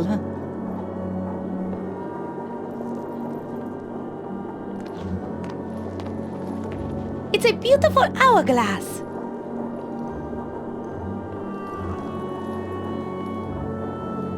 It's an incense burner.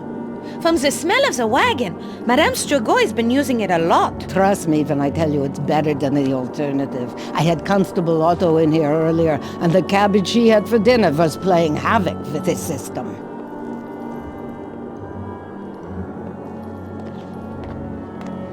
I have a feeling this might come in handy. Madame Stroy, may I have this bottle of ink over here? Yes, child. Knock yourself out.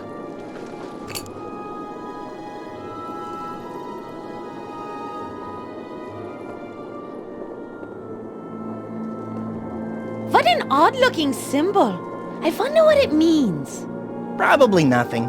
Or maybe it's just the primary symbol of an all-powerful secret society that controls world affairs. It could go either way. It's a rather strange symbol. It looks like the letter C. Sweetness. That's a very strange and unusual symbol. Hey, isn't that Jack Frost? I don't think so. I think he looks different. No, that's definitely him. You obviously don't know Jack. Frost. What a frightening symbol. It must be used by satanic cults. Or geeky game companies.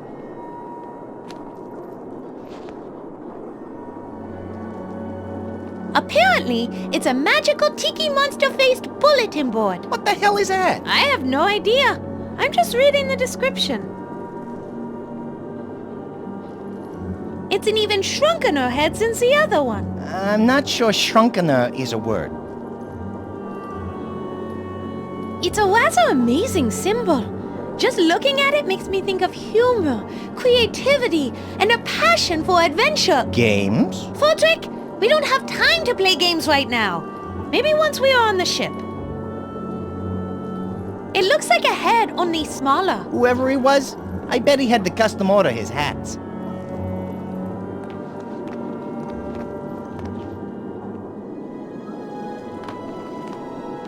It appears to be a rubber chicken with a pulley. It's actually real. It's a real rubber chicken? No, it's a real chicken. A real chicken? Made of rubber? No, it's a real chicken. No rubber. What is it for? To eat. You eat rubber chickens? No, it's... Child, speak no more to me for at least 10 seconds. Can you do that for me? Mm-hmm.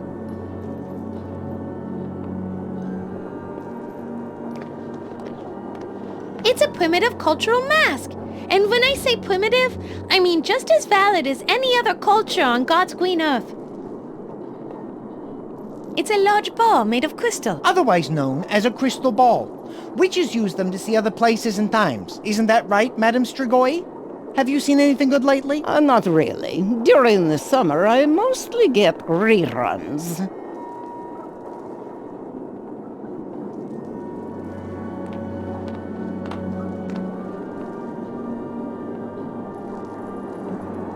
Was that your voice I heard in my head? Yes, I have the ability to send messages to those who are, shall we say, sensitive to the supernatural. How did you know my name? I have been watching you two ever since Mona came to Draxylvania and was imprisoned by Shroudy in the castle. What goes on in Castle Varg interests me very much, but I don't want to bore you with all that right now. Watching us all the time, huh? Maybe you should change your name to the nosiest nosy person to ever stick a nose where it doesn't belong. You better be nice to me, Froderick. I know all about you and your troubles. I'm sure the Belfry boys would like to know that you have finally left the safety of the castle. Oh, well, what I meant to say was, you should be called the most forgiving forgiver who ever forgave things that should definitely be forgiven. That work for you? Forgiven for now. Why have you summoned me here? I know your plight, and I know how best to prepare you for your journey home.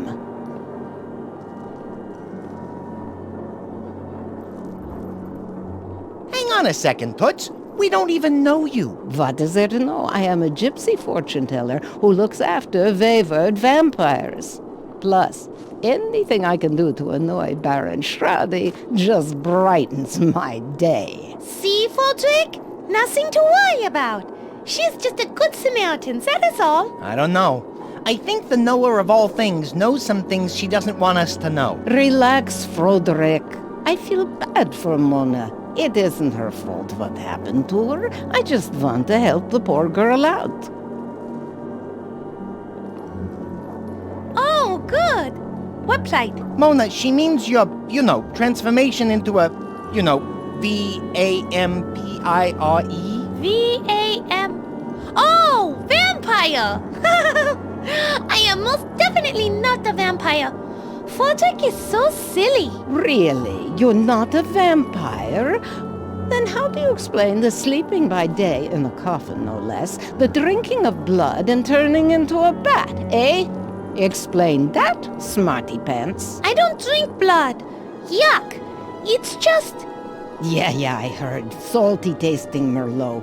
Listen, honey, I have news for you. Shroudy killed you, drained you of blood, fed you some of his blood, then brought you back to Castle Varg as a vampire.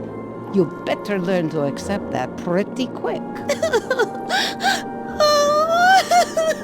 There, no need to cry. I'm here to help you get back to Paris. As a vampire, you can live an extraordinary life, or unlife as it were. It will be wonderful, and just as fulfilling as a regular life. Don't let it get you down. Child, just do what I say and you'll be fine. Really? Truly? Thank you for your kindness. I will listen. I'm all pointed ears. Tell me what I have to do. What is up with the creepy music? I tried playing country music for a while, but it just didn't seem to work. The sun burns my skin, my best friend's a bat. The mirror shows me nothing, I smell like a rat. Oh, I'm just a vampire girl. When the moon comes up, I wake with the start. I'm feeling so sad, like I got a stake in my heart. Oh, I'm just a vampire girl. Now that is scary. Do you want to hear the verse where her carriage breaks down and her dog runs away? No! No, thank you. Fine, suit yourself. I'm easy. You seem to know so much about us. How is that possible? I'm afraid that is a very long story. Well, lady, we have nothing better to do, so shoot. The story begins many years ago. On second thought, lady, I have bad circulation problems and can't sit for long stretches of time. I was born in Romania in 1829. My mother was a famous gypsy fortune teller, renowned throughout the land for her mystical arts and crafts. Crafts? Yes, my mother used to make these cute little papier-mâché cat figures, only it was cats doing human things. You know, cats driving a wagon, cats plowing the field, cats being burned at the stake. Always good for a laugh. Yes, well, never mind the crafts. It's the mystical arts that concern your story. As I grew older, my mother began to instruct me in the ways of magic, but her knowledge was limited, and as I grew older, my hunger for power increased. Soon I sought out others beyond my mother to teach me what they could. In time, I grew far more powerful than you could possibly imagine. Did you know that with great power comes great responsibility? And usually some colorful tights. Roderick, stifle! Please continue. Soon I realized that I had reached the limit of what mere mortals could teach me. My skills could only be increased by looking beyond this world. I began to research the world of supernatural beings, demons, werewolves, mummies, and of course, vampires. How did you find this information? Let's just say I happened to find a lot of like-minded people and we exchanged information. My power and knowledge grew quite a bit while I was associating with these people. Gee, you don't say. I do say. But I got more than I bargained for. My desire for power made me do things I didn't realize I was capable of doing. Oh my! If you don't mind me asking, what sort of things? I am ashamed to admit it, but I acquired this arcane knowledge in less than honest ways. I get it. The 5-finger discount. You know, it would only take me 2 fingers to place a curse on you that would last 5 generations. Yeah? Well, it would only take 1 finger for me to tell you what I think of you and your curses. Oh, Roderick, stop it! She's being honest with us. Don't antagonize her. Please go on, Madame Stroy. Thank you, sweetheart. There isn't much more to say. I have led a life of foul deeds and shame, and now in my waning years, I have made it my sole purpose in life to undo any evil I have done, correct my wanton mistakes, and in general try and set wrongs to right. Tonight, I will correct the wrong that has been done to you by getting you on the path home to Paris.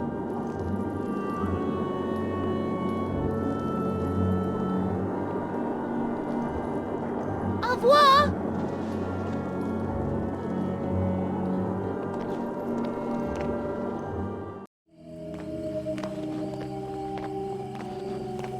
Madame Stroy said to get my coffin now, so I better not wander off and explore.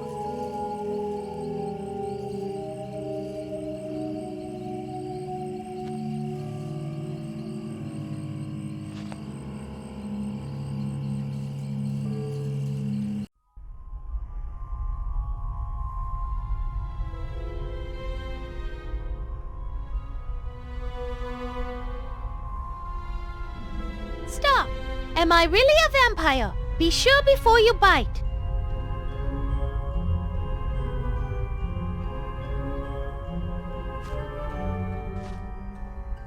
Apparently I'm only a novice vampire.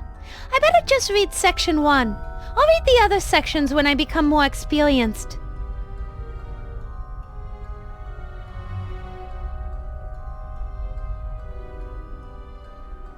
It says, Table of Contents. Section 1 for the novice vampire. Section 2 for the journeyman vampires. Section 3 for master vampires.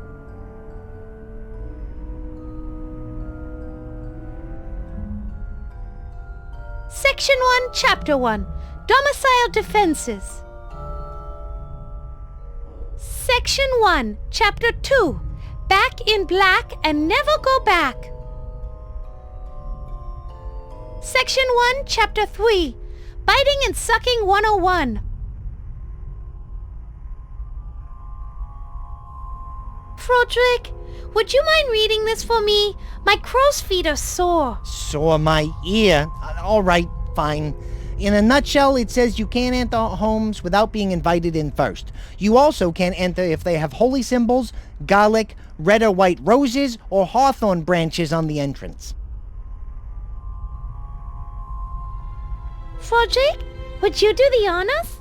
It says, in a nutshell, that vampires wear black cloth because it protects them from holy magic, such as holy water, crosses, and the sun.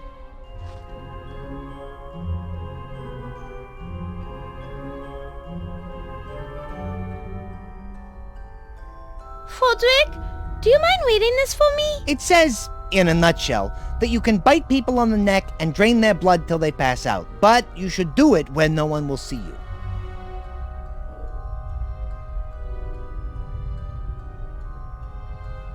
Stop! Am I really a vampire? Be sure before you bite. Have you been in Draxylvania for more than one day? Regrettably, yes. Have you craved blood even once? I like my steak rare. I'm French. Are you a child of the night? An opera starlet is never seen by day. Do you wear a ribbon around your neck to hide 2 fang-shaped wounds? It's the latest fashion in Paris. You passed the test! Mona, you are definitely a vampire. I passed! I did it! Wait, I am not a vampire! They're so stupid, just like you.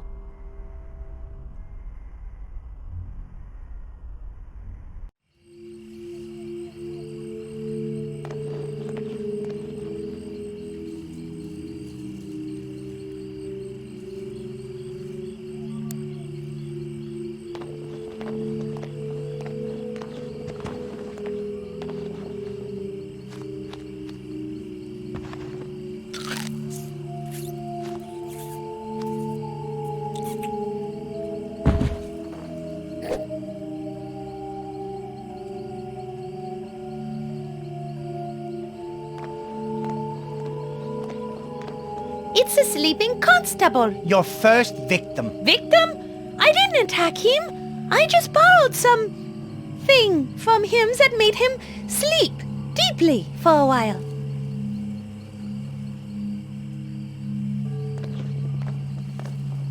Yes, well, now that the constable is, resting quietly, I'll take my coffin back to Madame Strigoi camp.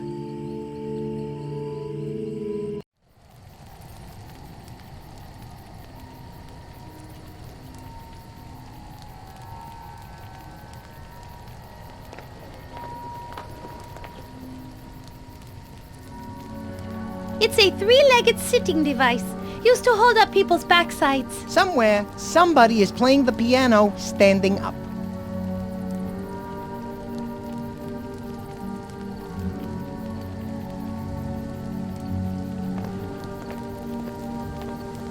I'm no scientist, but it appears to be some sort of chemical reaction used to transform organic matter into heat and light. And to roast marshmallows.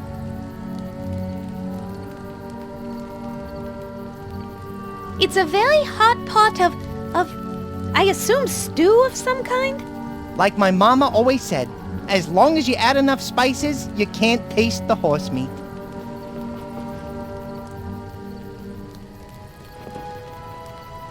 Mmm.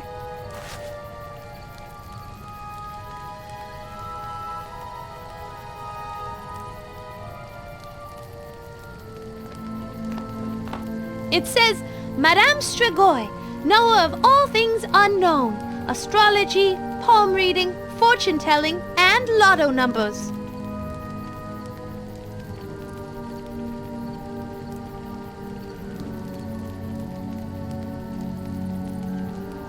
It looks like a pentagram.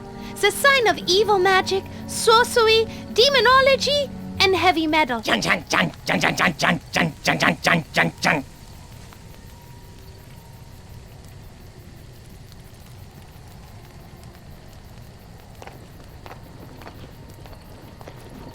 Appears to be some of Madame Stragoy's personal effects. Looks like junk to me. You see junk, but I see potential bat beaters. I think she's starting to like me. Oh, yeah, I sense it.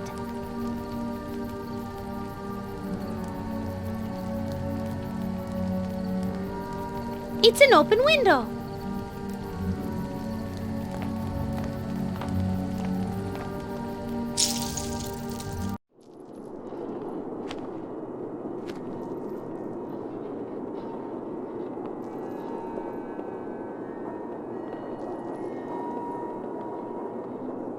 Grave dirt, coffin, horse, and wagon. Got it.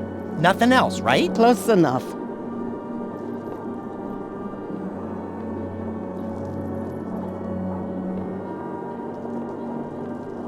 Au revoir.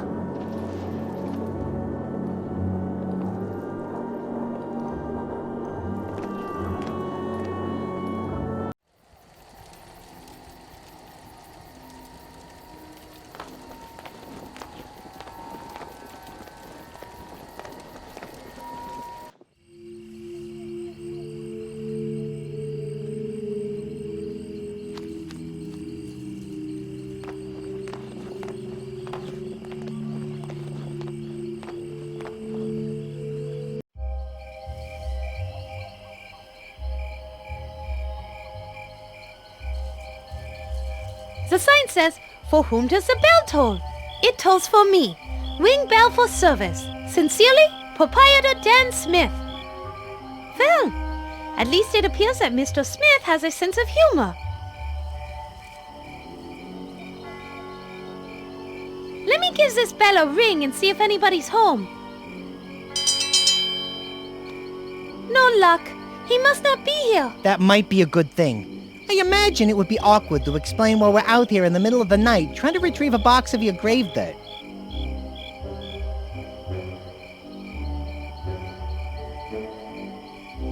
It's a sign for the graveyard, and apparently picnic grounds, too.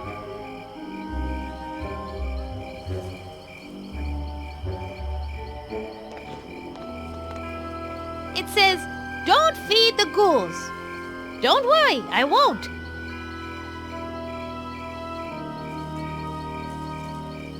It's the crosses in the graveyard. I can't approach them. They hurt me.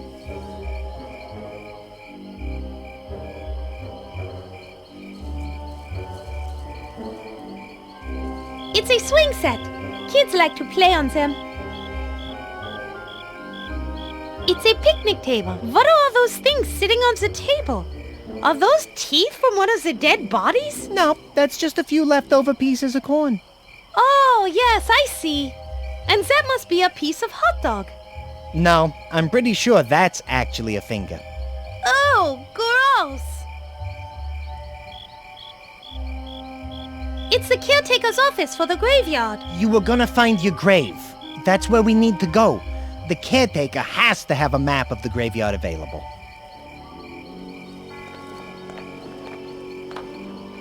I can't move up the path for some reason. What do you mean? The crosses on the gravestone, they hurt. I can't seem to approach them. Oh, boy. I was afraid of this. You're not going to be able to walk through the graveyard with all those crosses everywhere. I think I could fly up there, but I wouldn't be able to land due to all the crosses repelling me.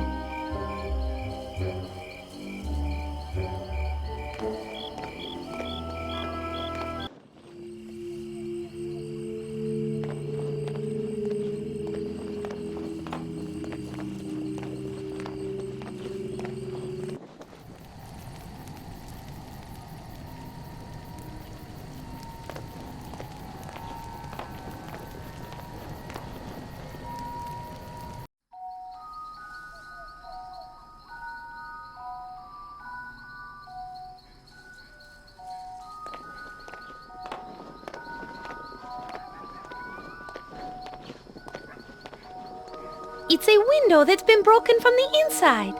Based on the spiderweb effect created as the window was breached, the object in question was metallic, approximately 4 inches long, with a total weight not exceeding 27.5 grams. I would estimate the object in question flew no more than 23 meters. That's adjusting for a moderate wind, of course. Wow, Mona. You're either a great detective or had a distinguished career as a cat burglar before you moved on to opera. 24700 McBean Parkway. This is where the woman who was selling the draft horses lives. It's a barrel. I wonder what it's full of. Rainwater. Why? What do you think it's full of? If I had to guess, I'd say rainwater. But it's what's under the rainwater that interests me most. Maybe inside that barrel is the decaying body of Mr. Martinelli's business partner. After a heated argument one night, Mr. Martinelli killed his business partner, chopped his body into tiny little pieces, and sealed it inside the barrel. Afraid that dragging the barrel away might arouse suspicion, Mr. Martinelli decided to hide it in plain sight. But now, every time he walks past it, he thinks he hears the muffled screams of his business partner saying, "Why? Why? Why?" Oh, Froderick, what did I tell you before? Reading too many books is going to rot your brain.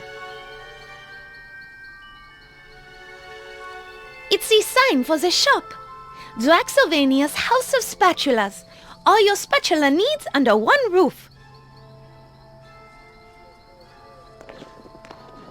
Ugh, it's garlic. Ugh, it smells so bad I can't get close to it. There's no way I'll be able to approach the door while it's still hanging there.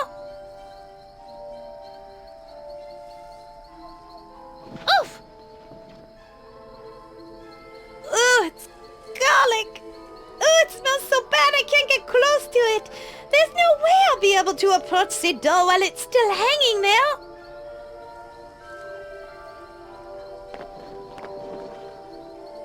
It's a wheel. I wonder what it's for.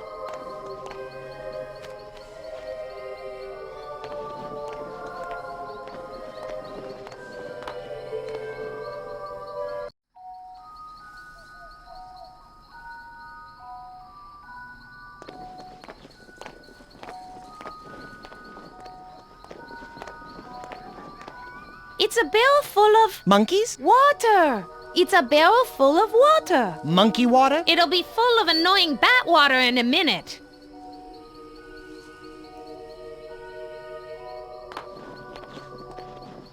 It's the entrance to the stable.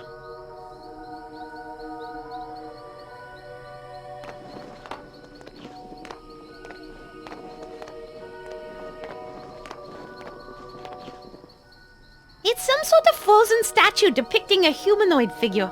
It's actually called a snowman. Oh, really?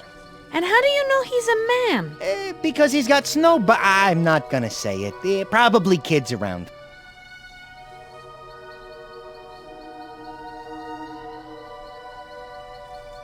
Let's see what's in here, shall we?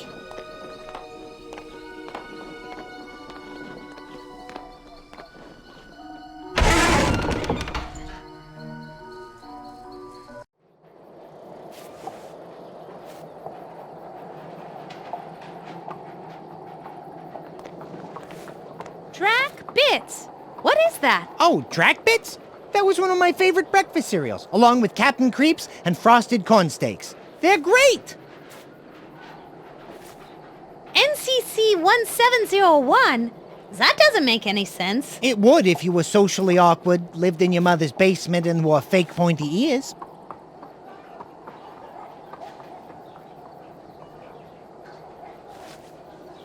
I don't appreciate that name.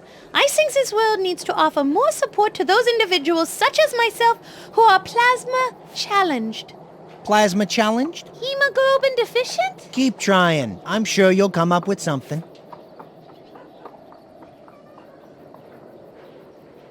How vulgar. This was probably made by some little goth kid who got kicked out of his local angst club for wearing too much eye makeup. It says positive. I think it says O positive. Why would it say that? In case of a carriage accident?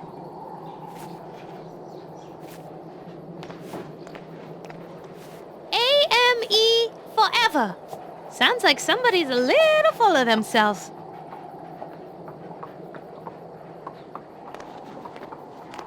Weird. That's a number for our rehearsal room at the Pelly Institute of the Operatic Arts. The plate is French, too. On the bottom it says Par Arts, quality since 1870.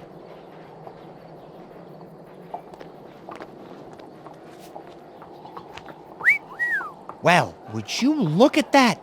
It's the 1890 Girls of Draxylvania Slap-on Tools calendar. Look, this one is showing both of her calves. You men and your obsession with tools.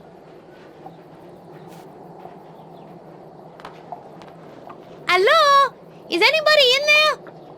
Nope. No one in there. It must be safe to open. Apparently, you have never heard of the Stable Shed Slasher Massacre of 1865. No. But I'm sure I'm going to hear about it in a second. Well, not if you're going to have that attitude. Forget it. Go ahead and open it up yourself. I dare you. I want to take a peek in here. Just as I thought, a storage shed.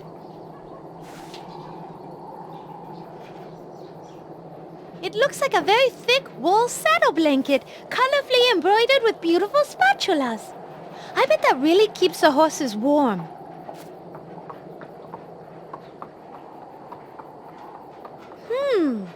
That saddle blanket could be useful, but I don't want to carry it around, so I'll keep it in mind.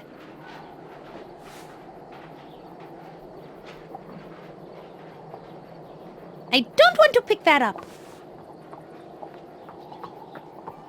It's tack and harness for a horse. Of course.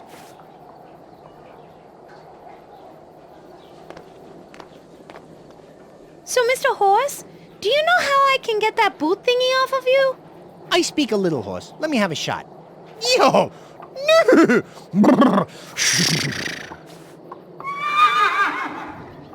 Well, what did he say? He said to tell you, if he knew how to get this damn thing off, he would have done it already. Duh. He suggests we go to the lady next door and ask her about buying him. Oh, is that all? No, he also said his real name is El Cavallo Senza Valore. No matter what that horrid woman renamed him. And he would really appreciate it if we would use that name if we buy him. It's a deal if we get him. Oh, the poor creature. It looks like he's broken his leg. I'd say it's more likely he's broken the law. What do you mean? That's a Draxylvanian boot on his hoof. Either his owner is using it as an anti-theft device, or the Draxylvanian Police Department put it on because he has too many unpaid parking tickets. What did he say? Something along the lines of, "Get this thing off my hoof right now."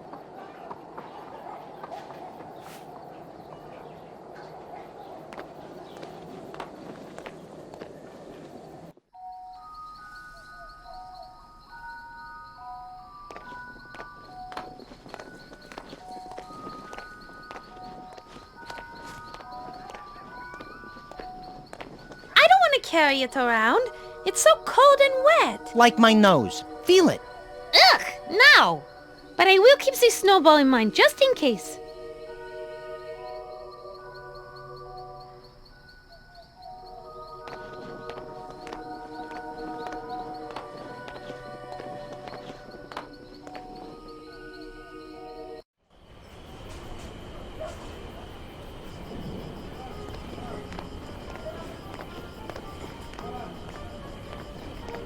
It's a sign for the dress shop. Actually, Mona, it's a dress shoppy. That is stupidity.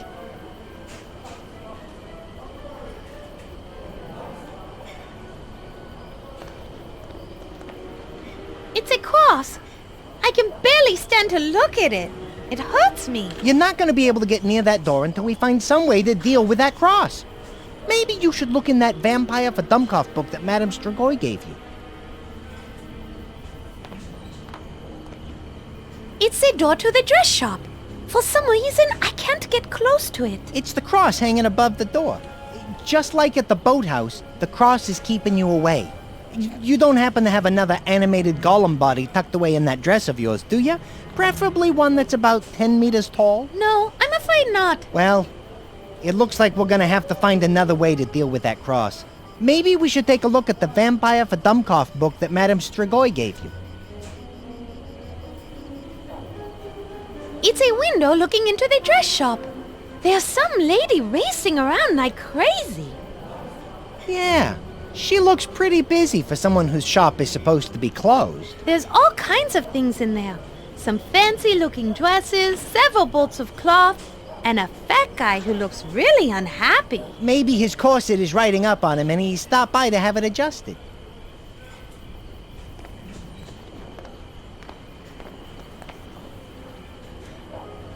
It's a window.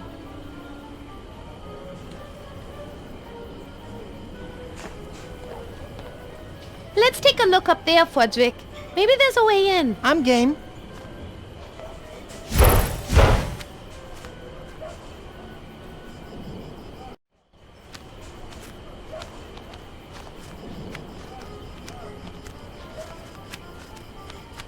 That won't accomplish anything, I'm afraid. Sorry. There are 2 smokestacks on the chimney with smoke pouring out of them. That smoke smells pretty good. Whoever's home is cooking something. I wonder if they're making flapjacks. I could go for a serious plate of flapjacks. It's a slightly taller chimney than the other one. There are 2 smokestacks on the chimney with smoke pouring out of them. That smoke smells pretty good. Whoever's home is cooking something. I wonder if they're making flapjacks. I could go for a serious plate of flapjacks.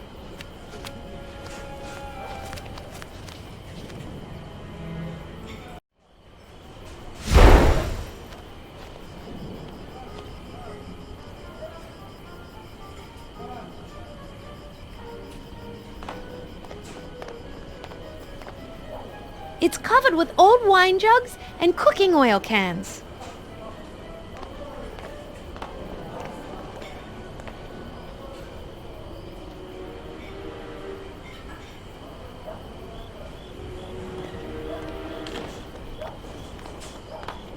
It's an oily vat filled with cooking grease.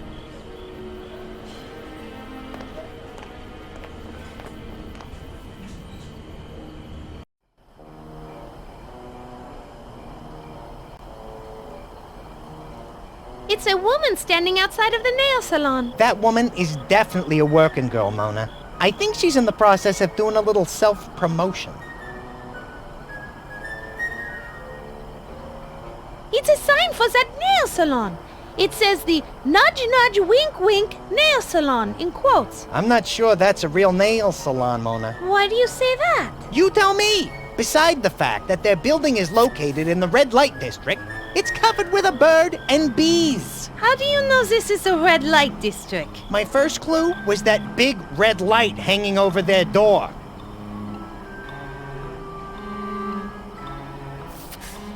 Hi there, miss.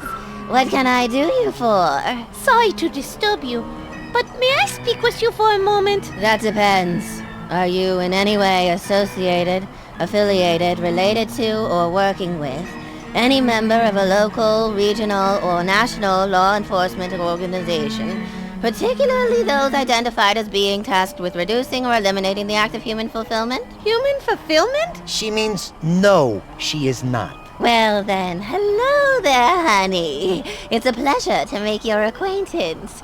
How can I help you?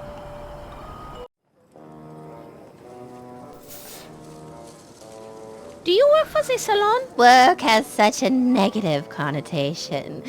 I like to think that I live my life in the pursuit of pleasure, mine and others.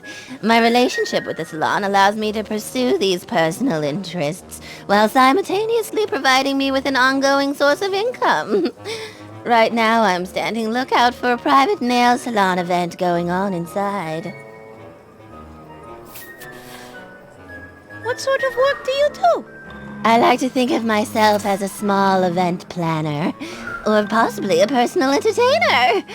In terms of the specific services I offer, that generally depends on how much my client is willing to spend.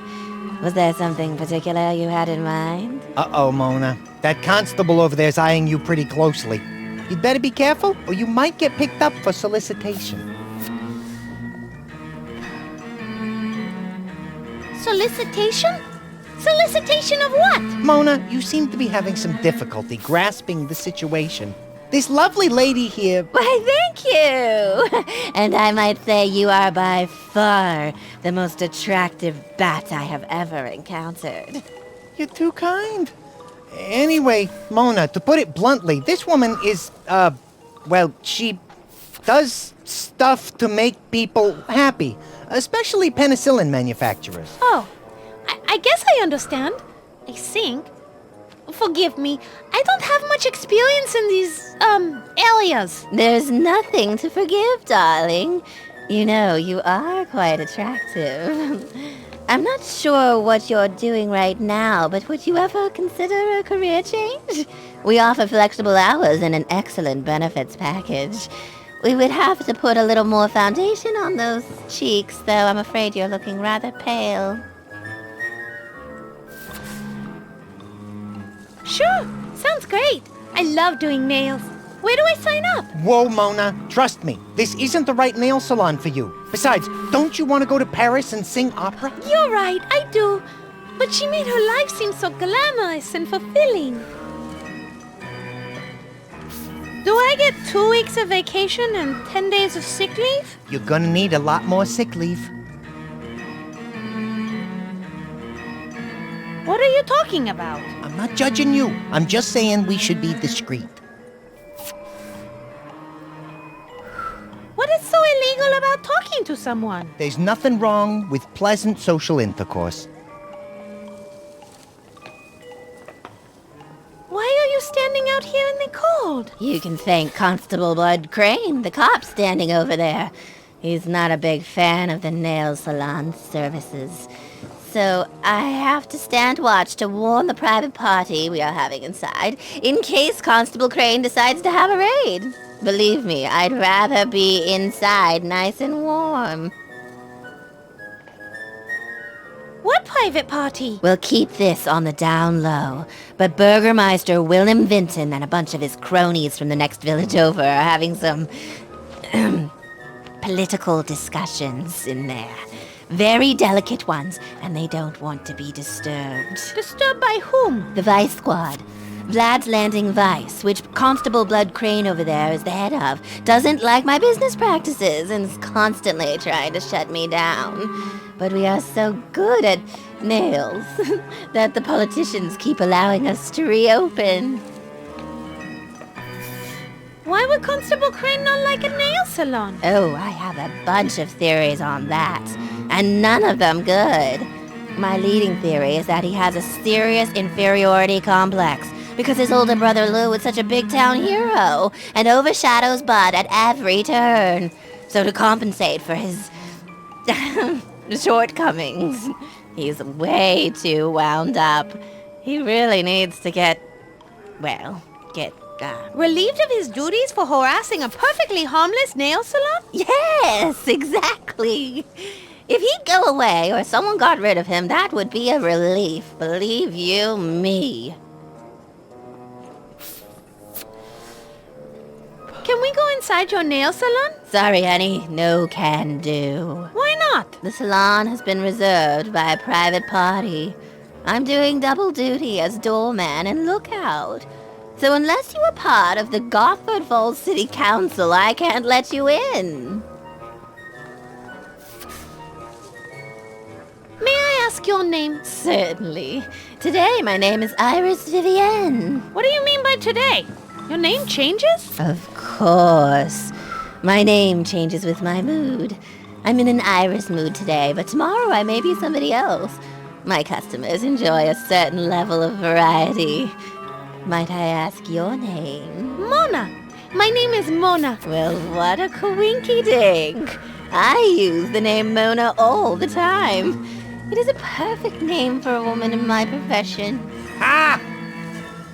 And what is so gosh darn funny? Nothing. That's a lovely dress. May I ask where you purchased it? But of course, I bought this dress at Madame Stoker's dress shop. She does excellent work, although sometimes it's difficult to get an appointment with her due to Madame Stoker leading a fairly hectic life. Why is Madame Stoker's life so hectic? She has 2 young children who keep her very busy, and a very demanding husband who is a bit of a gluttonous louse, although he is an excellent customer. That's all the questions I have for now. Very well. If you happen to see a lonely, wealthy man wandering about, please do send him my way.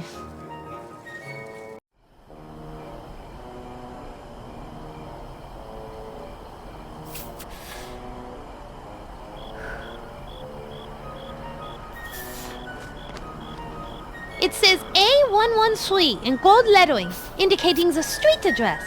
And it has a strange logo above it of a cat in a house.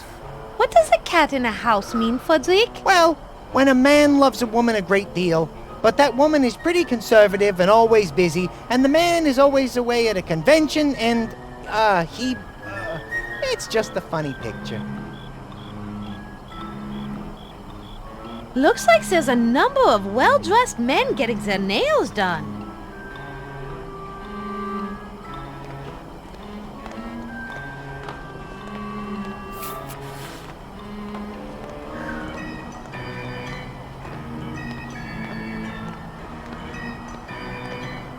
It is a gangplank for this houseboat.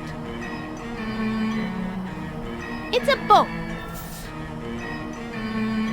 Too heavy. But we could have used one of those back at the castle. Maybe, but that boat doesn't have the silk-lined interior that your coffin did. Then again, that boat probably doesn't smell like death. Life is all about trade-offs.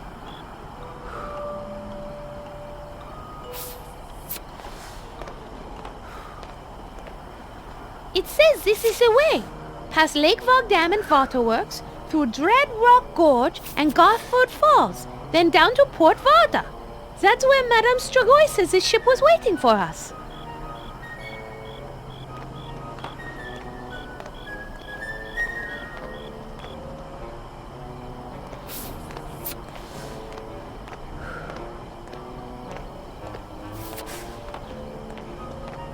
It's a boathouse.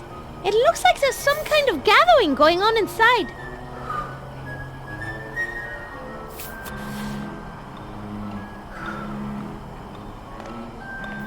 It appears to be a set of double doors with no handle or keyhole. Hello up there! answer. My guess is that he is a bit distracted at the moment. Strange. It's a sign that says, sign. I'm gonna go out on a limb and say that that is a sign for a sign shop. It's a ratty torn banner for one of the local sports teams, commemorating their FPD championship of 1861. FPD? Fewest player deaths.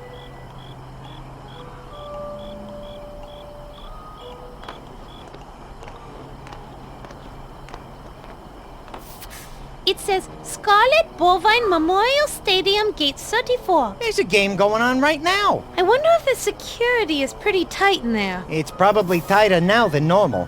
I read this match is to benefit the Draxylvanian Constables Association.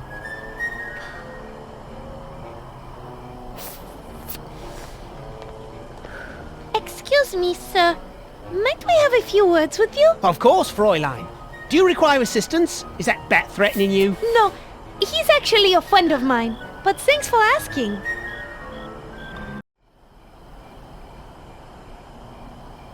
I have to say, you seem eager to help. That I am. It was my dream to be a member of the Deals, the Draxylvanian Elite Air, Land and Sea Rescue Squad.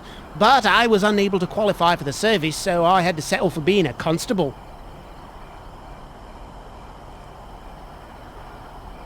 What happened? Why did you fail to qualify? I have a condition known as FC, which stands for Fragile Coccyx. Apparently, due to the occasional bout of anemia and limited access to vitamins as a child, my coccyx does not have the strength to withstand the arduous training curriculum. Why did you want to be a member of the Deals? They stand for truth, justice, and the Draxylvanian way. And most importantly, they help people in need. There is also my secondary motivation of trying to escape my brother's shadow. What does your brother have to do with this? My brother was one of the first Deals. On his inaugural mission, he saved an entire village from being destroyed when floods caused the spillway of the Lake Varg Dam to malfunction. Ever since then, he's been known throughout the land for his heroic deeds. Haven't you had a chance to do anything heroic? Sure. I've stopped a few pickpockets, prevented the occasional murder, and harassed that cat house across the way out of business. Nail salon, my... Where was I? Oh yes, but I've never done anything that's been recognised. What sort of recognition are you looking for? I want the town to know me as a hero. A key to the city would be nice. But most importantly, I want them to look at me and say, there is Constable Crane. He saved somebody. If I could only help somebody truly in need. This guy is a real piece of work. What sort of person would you want to help? Perhaps an elderly person? No, I know, a child. If I could save a child from some hideous fate, the old town would sing my praises. Settle? Constable sounds like an exciting and rewarding job. It can be, but this job can also suck the life right out of you. The endless social problems and crime-ridden slums wear you down eventually? No, I mean literally. We lose half our constables each year due to blood loss from animal bites. I'm beginning to suspect it may be the work of... oh, forget it. What? Tell me. Jackalopes. Vampiric jackalopes. This guy is out of his gourd. Listen. These creatures survive on the blood of others and burrow deep into graves to sleep during the day. I think they are behind the attack of anemia that has been plaguing Draxylvania over these many years. But no one will listen, except you. You believe me, don't you? My, what lovely weather we are having.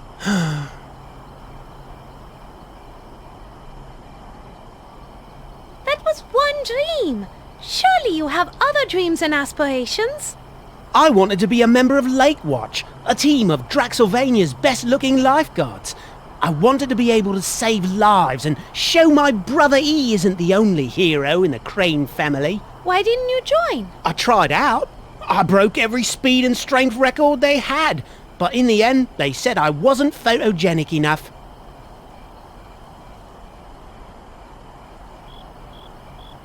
Why are you out here all alone? The Burgermeister gave the cushy stadium gate job to my brother Lou and stuck me with watching the nail salon. just because Lou saved the Burgermeister's family from a pack of werewolves that attacked them during their Christmas feast. Wow. How on earth did he do that? It's no big deal. Lou just gathered some hair samples from a previous werewolf attack, then analysed them in his basement lab where he discovered some iridium-rich deposits in the fur. Lou then deduced the iridium could only come from a meteor crater, so he went up to Chillblood Crater wearing a had-stitched werewolf costume that he'd sprayed with synthetic female werewolf urine and infiltrated the pack for 3 weeks. During the attack, he sprayed the entire pack with liquid silver nitrate, incapacitating all of them except the leader. He then fought the pack leader on the top tower of the Burgermeister's house, while the leader used the Burgermeister's daughter as a shield. Lou used psychological baiting to catch the pack leader off guard so he could slay the beast with his own silver dagger. Lou is such a glory hog, I swear. He did all that just to make me look bad so I get stuck out of here while he got the cushy stadium job. He is always doing that. Lou is such a manipulator. I'm Mona de Lafitte, mighty opera singer. Who are you? Constable Bud Crane at your service. If there is trouble afoot, I'm your man. Is there anything I can help you with, Fraulein? You look new in town. I was a guest of Gina Martinelli. Until today, that is. I'm trying to get back to Paris, so I'm looking for transport down to the port tonight. Know any? No coaches come through here in the winter, and I'm afraid the old town, except me, is at the big game going on in the stadium. I'll suggest you wait till tomorrow afternoon, after the town sleeps off their drunken stupor. Do you know the Baron Shroudy von Kiefer? The Baron? I've never met him, but he's known around these parts for his rather unusual personality, especially around tall women. Now, they say his mother was even weirder. Some of the things I've heard about her would keep you up at night. It's strange Baron Shroudy's not here tonight, since he is the owner of the Vlad's Landing all-black sports franchise. Makes me suspicious.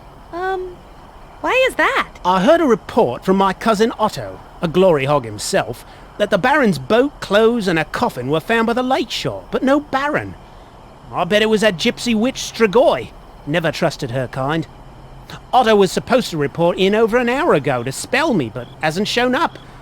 I bet he's passed out drunk somewhere. Just my luck. Can this night get any worse? Tell me about Vlad's Landing. Vlad's Landing? Not much to tell. It used to be a small hill town called Vlad's Lot, till a rich, creepy writer named Stefan Rex moved in and founded a sports stadium. Apparently, he's a big sports fanatic. It used to be named after him until Scarlet Bovine bought the naming rights last year. Anywho, when they dammed the Varg River, it became a centre of trade for all the local villages on the lake and its tributaries, and was renamed Vlad's Landing. What happened to this writer? He went insane when he borrowed a ton of money from the old Baron to fund a horrible play called Wagons. Get this. The story was about wagons coming to life, running people over and terrorising a group of people stuck in a livery stable. It was so stupid, the play closed down during the first act. He lost it all, money, respect and his sanity. I think he's an inmate now at Dr. Legume's Asylum for the Sanity Challenged. Heard he still writes for the Insanity Today magazine. A magazine by and for asylum inmates. I'm new here. Would you tell me about Draxylvania? Draxylvania's just a group of baronies nested high up in the Draxylvanian Alps. It is a semi-independent country within the Austro-Hungarian Empire. We're known for our odd customs, beliefs and mythologies. Like what? Well, some of the big ones are our nobles only come out at night, we all use garlic way too much, cover the doors, windows, even bathe in it. Some neighbouring countries call us Stinksylvania because the garlic smell often wafts over their countries during high winds. Let's see, we put crosses everywhere and we're constantly being plagued by some sort of weird disease. It's either lycanthropy one year, spontaneous anemia the next, or random outbreaks of insanity and paranoia. It's as if this land was cursed by God, or the spirits of all things pure and holy. But it's home.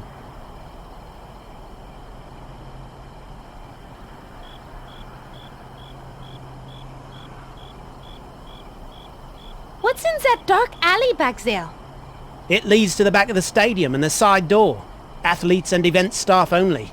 Other than that, just a few boxes of junk and old sports equipment and the like. Of course, it is a dark alley. We have had a few incidents take place in there. I have been pleading with the city council to light the darn thing up, but they say their budget is taken up with the new public anti-anemia campaign. Just say no to night visitors. I like to stay near the alley entrance, just in case something happens again.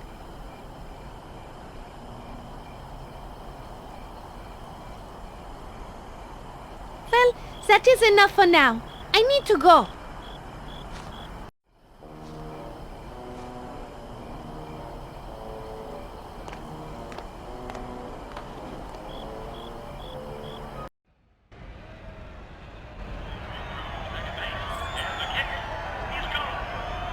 Oh, please let me in. A werewolf ate my ticket. My name is Mona de Lafitte. What's yours? Detective Lou Crane at your service. I'm pleased to make your acquaintance, Miss de Lafitte.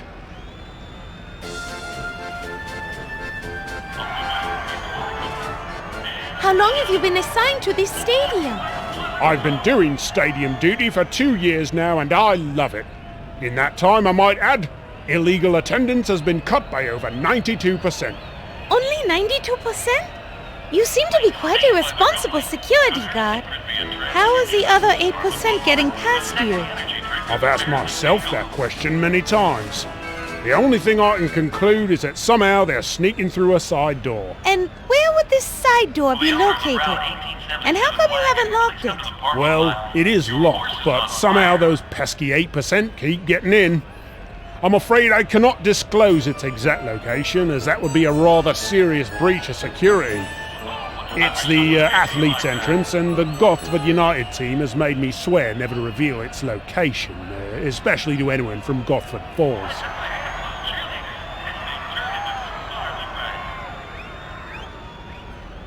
How do you like working your stadium assignment? Very much so.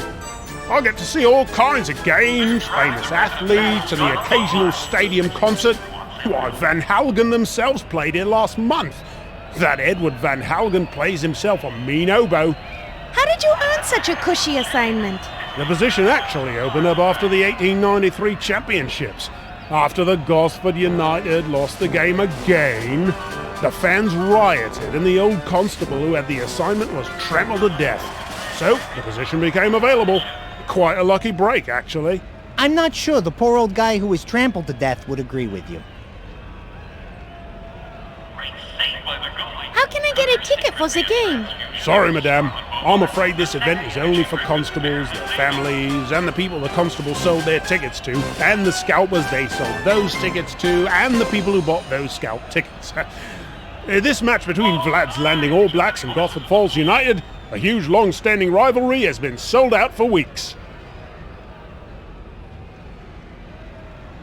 Worked on any interesting cases? Oh, goodness, where do I start?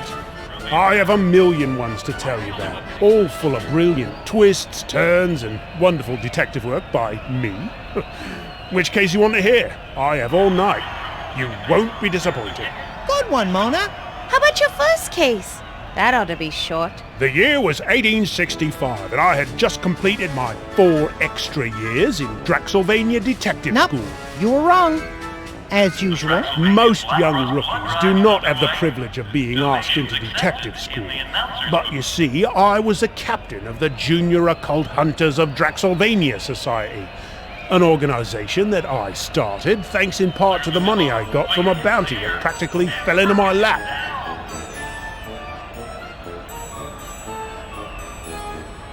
Oh, I'm sorry. Did I ask you about your first case? What I meant to say was, I'm dreadfully tired and I need my beauty sleep. Are you sure? Yes. Yes. Well then, if you must go rest, you must. Any more questions for me before you go and rest?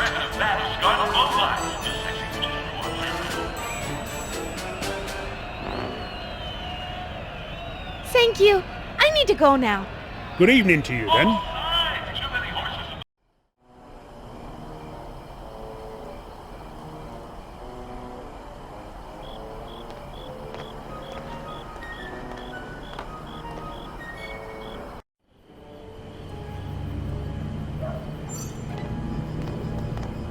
Must be the back entrance to the stadium. The fine print underneath says, Scarlet Bovine Memorial Arena. Athletes entrance only. Spectators, please use main entrance. Trespassers will first be taunted, then severely beaten.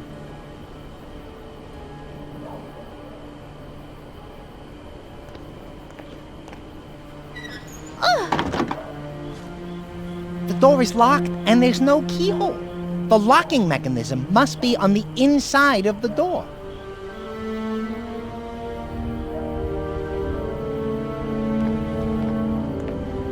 This will be useful. I'll take it.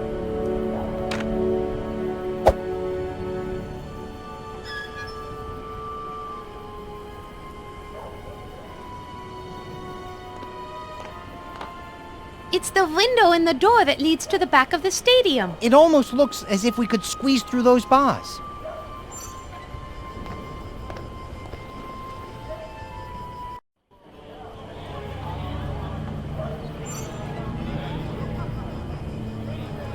It's a poster for the Waving Goth Guy art experience.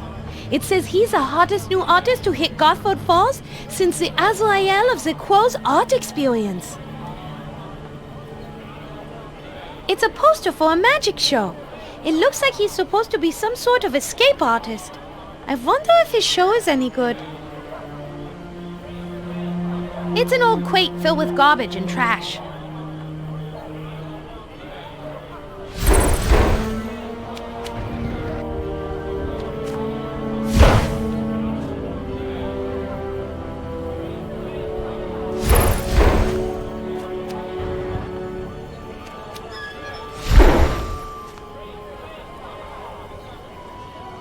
It appears to be a rather dark and deep access point to the sewer system. It's called a manhole.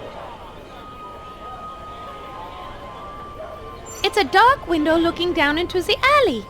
No one is home. Looks empty. They're probably at the loud dinner party next door. Sounds like that place is off the hook, or off the telegraph. You know what I mean. It's a window overlooking the alley. There sure are a lot of people in there. Yeah. Based on all the noise, I'd say they're partying like it's 1899. Besides the smell, I have no idea what creepy, crawly, slimy things are down there.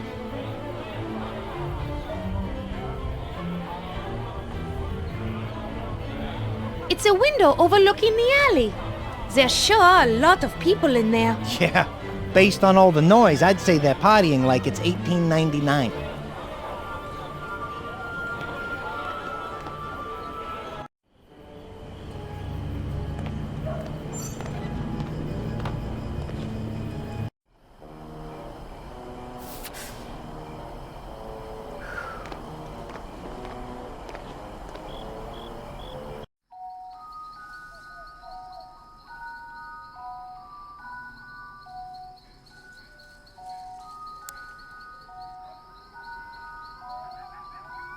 Can't use that old boomerang with that.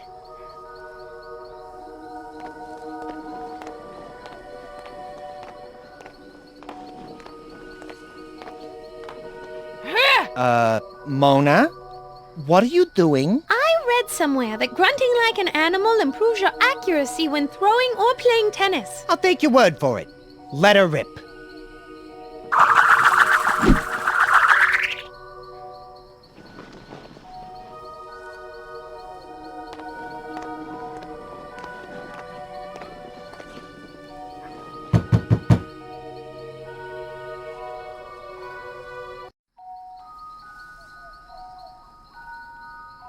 Who is it? My name is Mona de Lafitte, and I'm inquiring about the horse that you are selling.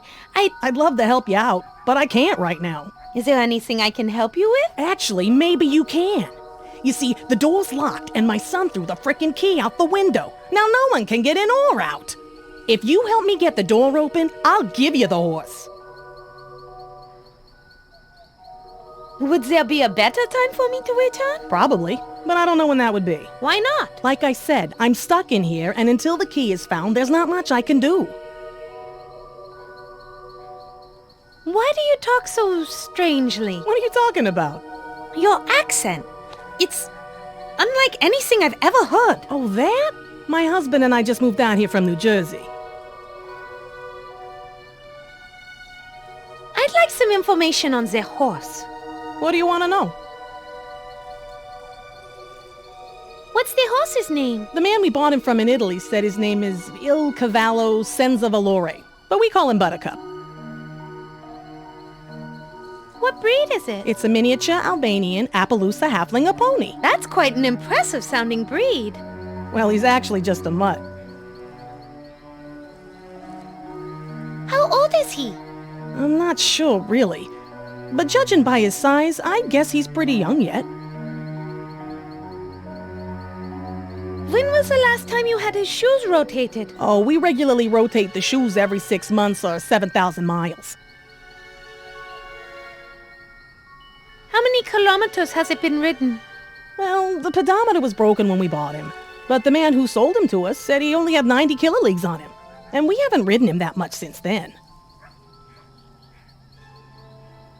Do you have another key somewhere? My husband has one, but I don't know when he'll be home from work. What does your husband do for work? He's a door-to-door spatula salesman. Sometimes he leaves for days at a time. I'd like to hear more about New Jersey. Sure. Like what? What's it like there? It's actually pretty nice. Especially once you get used to the pollution, overpopulation, traffic. It sounds delightful. Are there any operas there? Oh, yes. Really? That's what I miss the most. Not a day goes by here when I don't wish I could watch my soap operas. Soap operas? I guess we're not talking about the same kind of operas. Do you miss your homeland?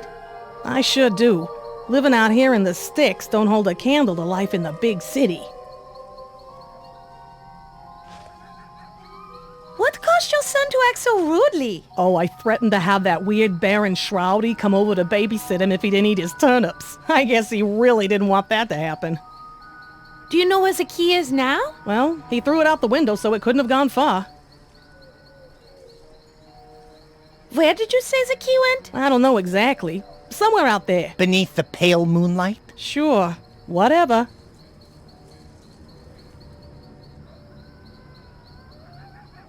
That's enough information for now. Fine by me.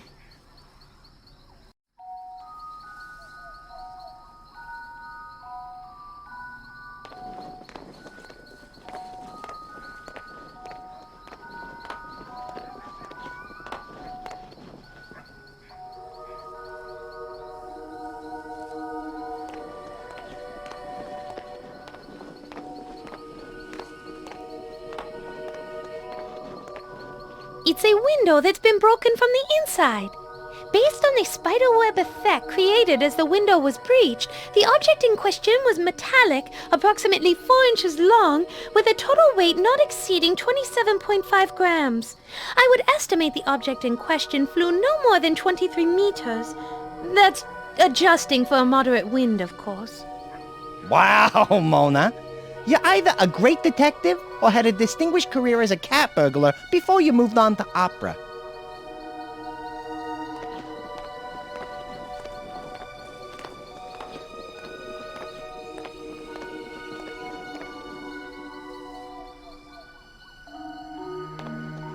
I'm feeling adventurous. I'm going to fly down into the well and look around. You go do that, and I'll stand lookout for well inspectors.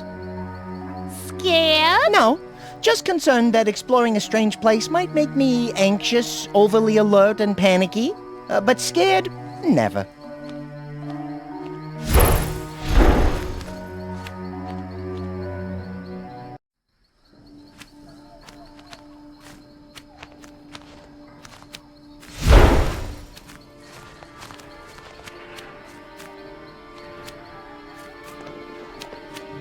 Kilroy was here.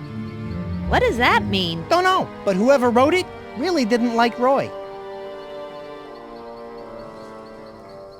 Aw, poor fellow. He fell into the well and couldn't get out. It's sad, Roderick, because he died cold and all alone. And buck naked.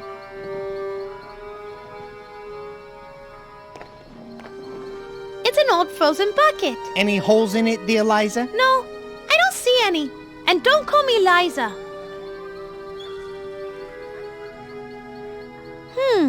A bucket might be useful. I'll keep it in mind.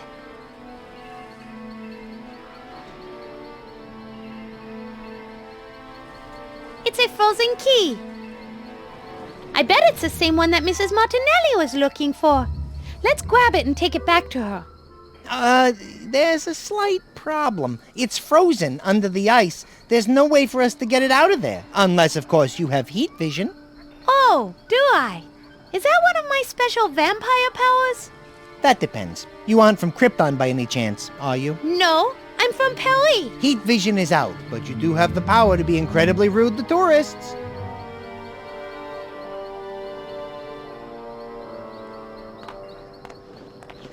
Class of 1874. Of Draxylvania High, no doubt. Yeah, that was the year they didn't win a single game. Apparently, after one of their worst games, the coach made everybody run laps until sunrise, and when the sun came out, all of the players exploded. A pretty common mistake with young coaches.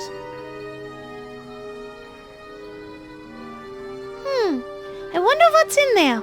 Maybe you should stick your hand inside and find out. Maybe I should stick you inside there and find out. Maybe I should shut the hell up?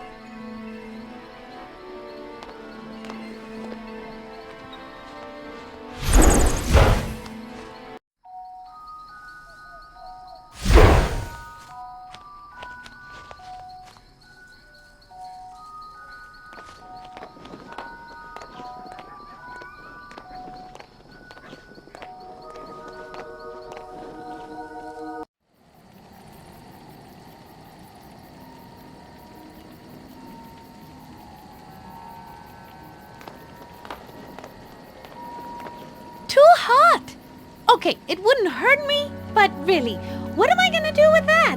So I'll just leave it alone.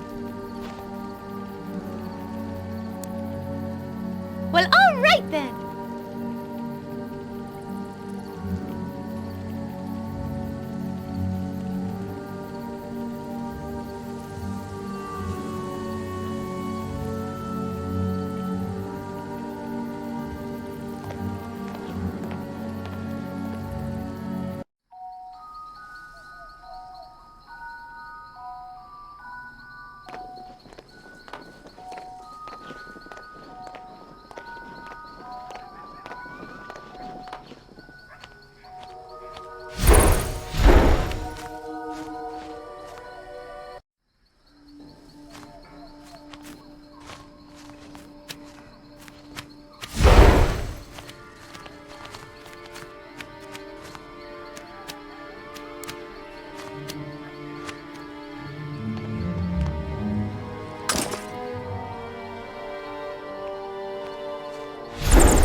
Now this ought to melt you free.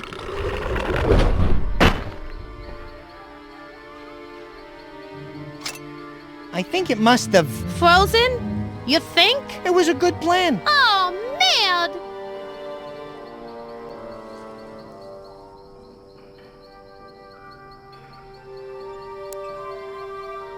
That won't work.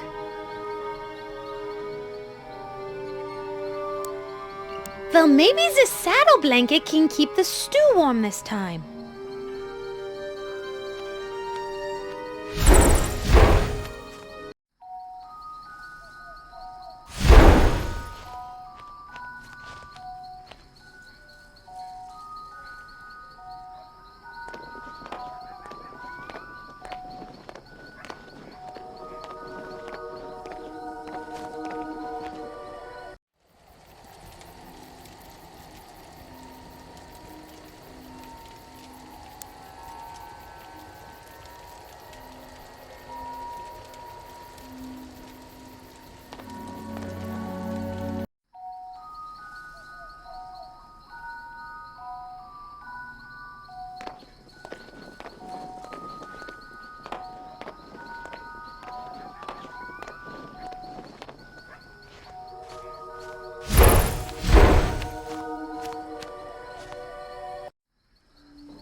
Now this ought to melt you free.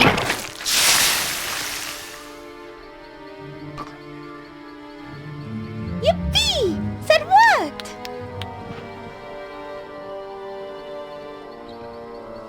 No way!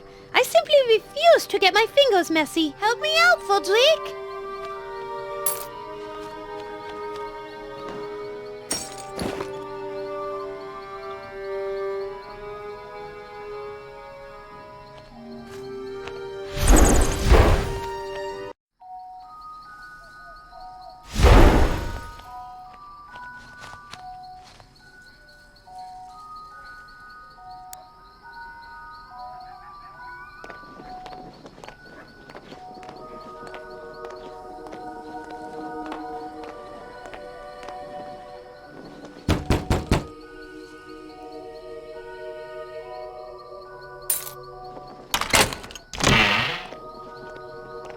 What do you know about that? You found it.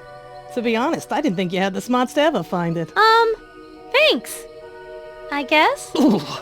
Well, let's get to the stable. I'm freezing my keister off. It's freaking cold out.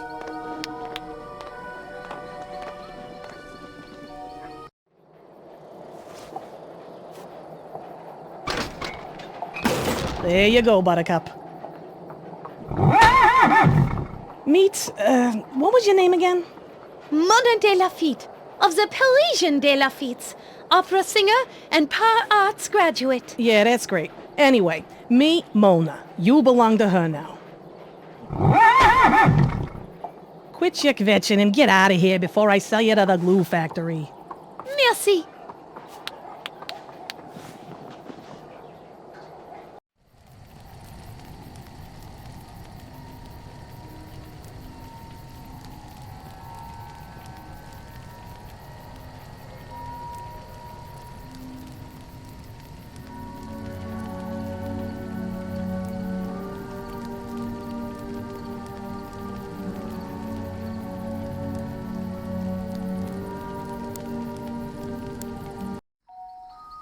Maybe this will add a little color to you.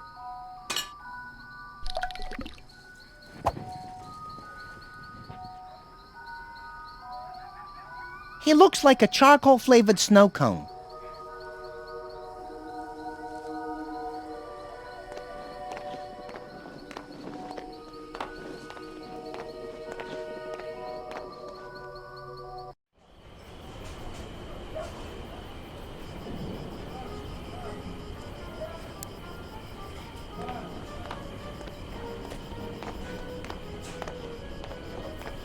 Throw a snowball at it.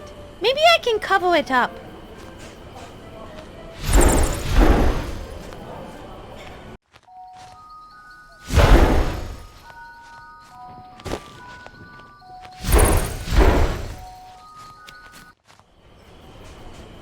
A snowball fight where the target can't fight back? Those are my kind of odds.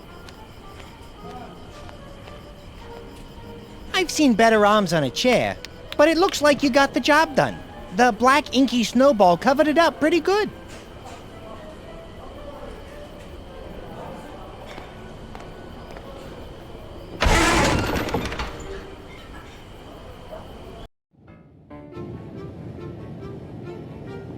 What's wrong, Mona?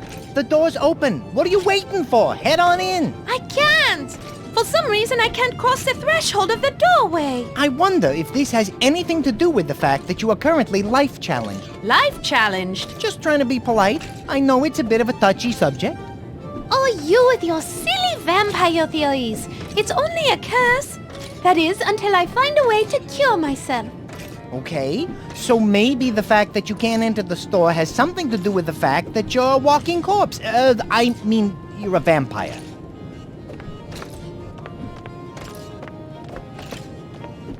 It's the open and close sign for the store. It says they are closed right now. Let's see what this says on the other side.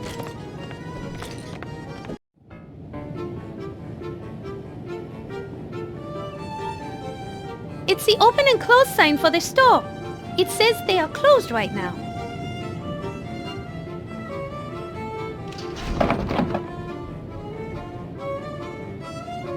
Surprise, surprise! Instead of closed, it says open. Wow, that one really caught me off guard.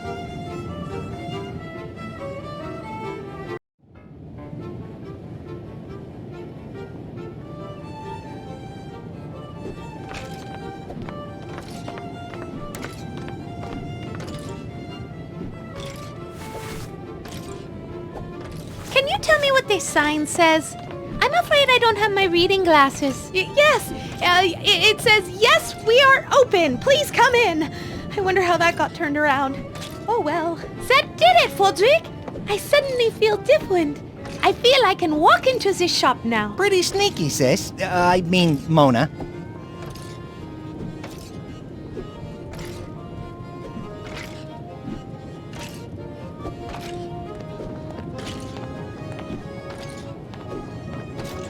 It's a sewing machine. What are the odds of finding it here, in a dress shop?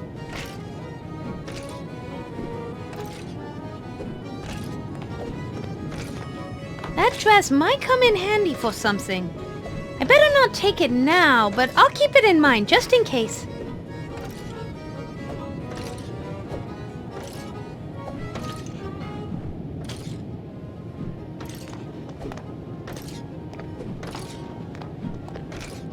It's a pair of toy muskets.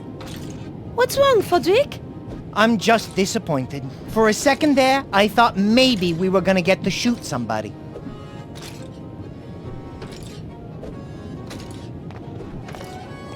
I'll probably regret this, but may I ask you a couple of questions? Yeah, why the hell not? Why are you so rude to your wife? Sometimes you need to put a woman in her place, which should be in the kitchen grabbing me another beer. Why aren't you working? I'm out on a disability. I have a mental anguish over having to work more than 6 straight hours. It nearly drove me mad. And I think I may have a permanent mental damage. No argument there. How come you drink so much? Have you seen my kids? Need I say more? Don't you think you should be nicer to your wife? Don't you think you should be nicer to me, eh?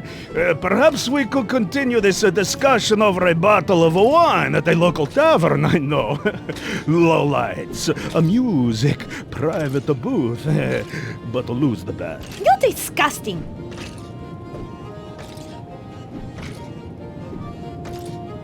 I think I better go before I do something that I'll regret.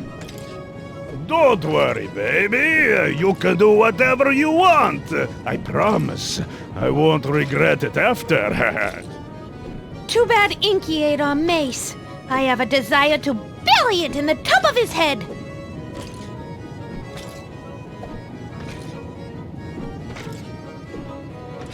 It's a lot of brightly colored cloth.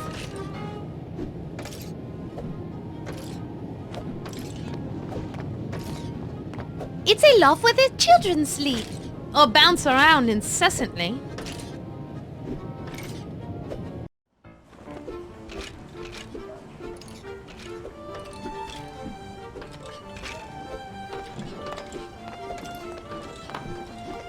It appears to be a Queen Victoria action figure. I wonder if they also have the Prince Albert Summer Playhouse set. It features a built-in tea set, fox hunting stallions, and of course, a jacuzzi.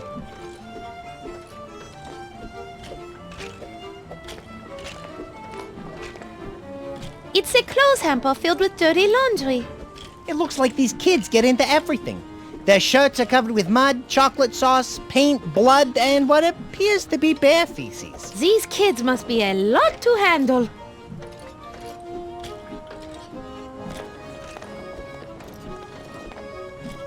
It's a poster for the local sports team, the Vlad's Landing All Blacks.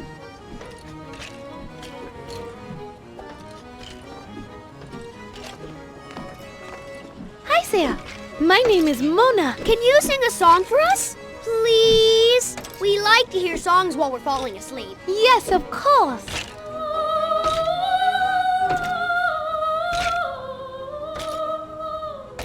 No! We want Who Let the Wolves Out. Can you sing Who Let the Wolves Out? I'm afraid I don't know the lyrics to Who Let the Wolves Out. But I do happen to know several beautiful French lullabies, many of which have been passed down for hundreds of... Who let the wolves out? Who let the wolves out? I don't think they want to hear anything else. Where did you boys hear that song? They play it at the stadium all the time. It's our favorite song. Can you teach it to me? If you do, I'll be happy to sing it to you. We don't know all the words. Sing it to us or we won't talk to you anymore. Who let the wolves out? Such lovely children. I wonder if they'd fit through that window. Shush, Frederick. I'm going to have to find a way to learn that song. Otherwise, I don't think these children will ever go to sleep.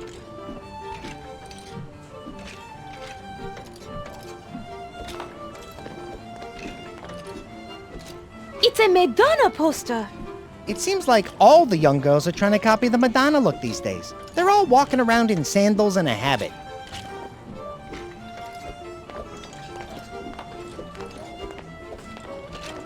It's a drawing of something. If I had to guess, I'd say it's either a picture of a female werewolf carrying a beer stein or a very angry bunny with an axe in its hand.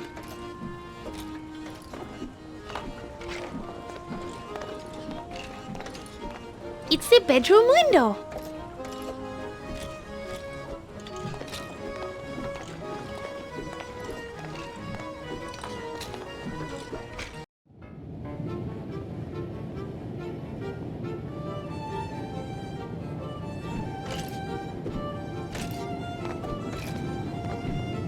It's a very fat man who seems not at all motivated to do anything for himself.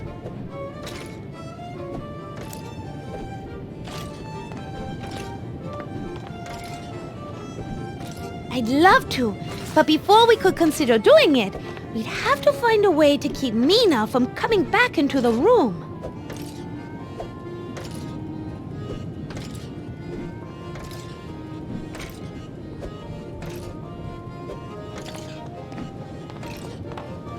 It's the kitchen. My, there are a lot of dishes stacked up in there. Yes, I'm reorganizing my collection of Draxylvanian limited edition missing persons dishes.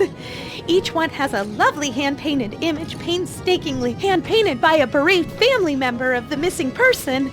They make lovely Christmas presents. I plan to sell them door to door to make a little extra cash on the side when I'm not so busy. Not sure when that will be.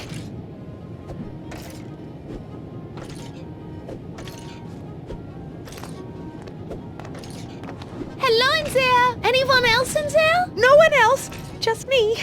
I don't have any hired help. What would I need them for? Excuse me, miss. Can we speak with you for a moment?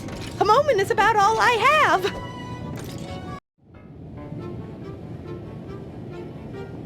Why aren't your kids asleep? I haven't had a chance to sing to them yet. I always sing them to sleep. Unfortunately, my husband is rather demanding and rather hungry as well, and it's going to be a while before he finishes his dinner. I used to sing at the Paris Opera. Perhaps I could sing for them. Would that help you? Certainly. If you can get my kids to fall asleep, then once my husband finishes his dinner, I should be able to help you out with whatever you need. Why is your husband so hungry? Good question. Apparently, sitting around on your ass all day doing nothing but drinking, yelling, and passing gas that could choke a mule generates quite an appetite. How did you meet your husband? When I was many years younger, my father accidentally ran him over with our family carriage. The magistrate ordered my father to pay for his medical expenses, but my family didn't have any money, so I agreed to live with him and work as his servant to pay off the debt. And since the two of you fell in love? No! And then my family's house burnt down and I had no place left to go. It sounds like something out of a fairy tale that Edgar Allan Poe might have written. Have you ever thought about leaving your husband? I've thought about it 10 times since you first entered the room. Unfortunately, he owns a shop and everything in it. I would have to leave penniless and without my children. Yeah, leaving penniless would definitely be bad. Why Why do you have all those dishes in the kitchen? I had to take an extra job to pay for all my husband's food and beer. I earned a little money selling gift plates door to door and washing dishes. Without the extra income, he would eat everything and the kids would go hungry. Who is paying you to wash the dishes? I'm doing some food service work for the stadium. Tonight they're having a benefit for the Association of Draxylvanian Constables. I already finished cooking for them. In fact, I just doused my cooking fire. Now I have to wash all of their dishes. In addition to that, I have to stack and organize the gift plates in a special way so they're easier to sell door to door. I make everyone stay out of the kitchen.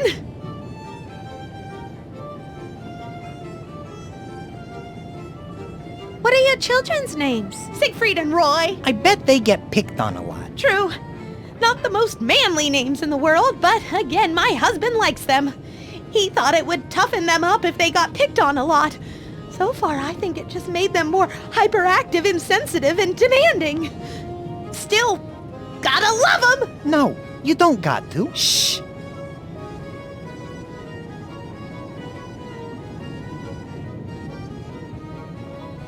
Do you happen to have any black cloth available? Yes, I think I have some stashed away someplace. Unfortunately, I'm not going to have time to get it for you until my kids are asleep and my husband is done with his dinner.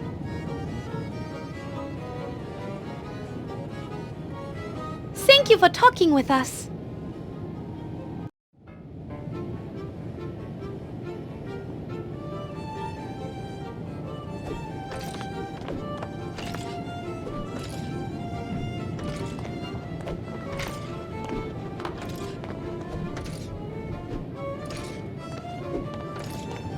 I'll just shut this door for it. No! Please, leave that door open. I need it to stay open in order to better serve my husband and children. So never, ever shut this door. I think she means it.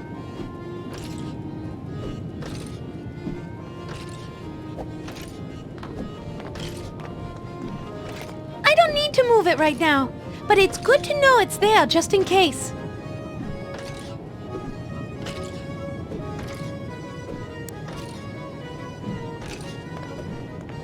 Maybe I can keep the door closed with this chair. Oh, no! Leave that chair right there! I need this door to stay open. I'm just too busy to open doors all day. Thank you.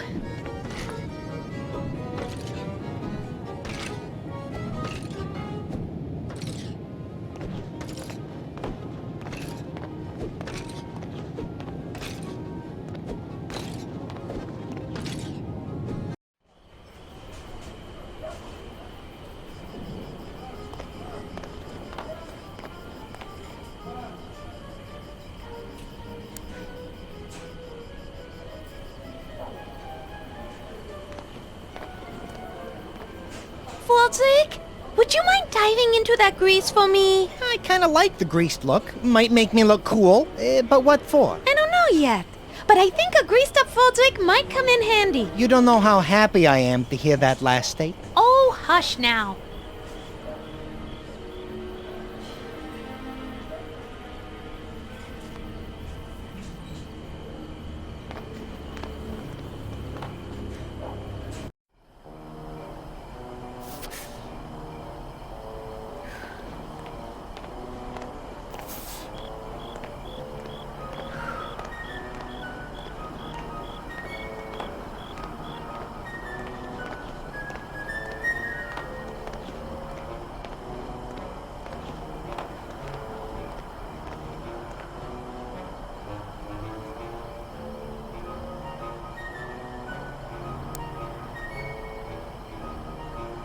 These two items won't combine together.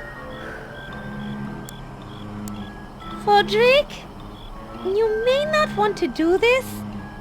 In fact, you will probably hate me for asking this, but, well, if you don't terribly mind, I mean, if you don't mind terribly, What is it already? will you dress up in drag for me with the baby dress we just saw in the dress shop window? Please? What for? I don't know yet, but you dressed up like a little girl might be useful at some point. Oh, jeez. Let me think about it. Okay, fine. But it better be a really, really good idea, important, and not some joke. No joke. And I promise no joking. Well, maybe a little joking. Forget it. No. I promise. No joking. Pinky swear? Pinky swear. All right, fine. But I just know I will never live this down, and I will only do it once. After that, never again. Ever.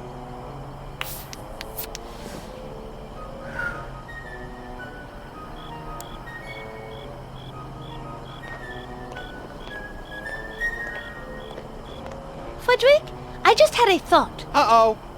Duck for cover. No, seriously. Remember the little baby dress we saw in the dress shop window? Yes. The one you said might fit me? Yes. I was thinking we should lure this constable away from his post, and then I could...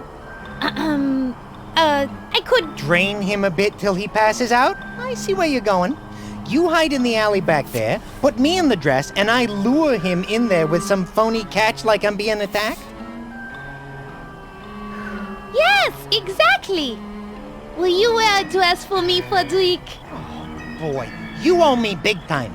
But okay, just this once. I will never put on a dress for you again. Ever. Got that? Ever again. Yes. I promise never to ask you to do it again. I swear on my own grave. Not sure how good an oath that is, but fine. You go hide, and I'll go get the dress. I'll lure him with cries for help, then you, well, you just bite him. Not too hard. Whatever. Not too hard. Then Miss Floozy over there will be happy. Great. Let's do it. Why do I have a feeling it isn't going to be that easy?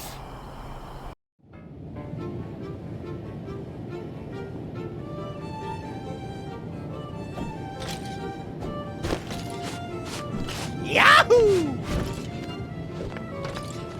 Hey! Give that back! I'm saving it in case I have a baby girl. Good evening, little girl.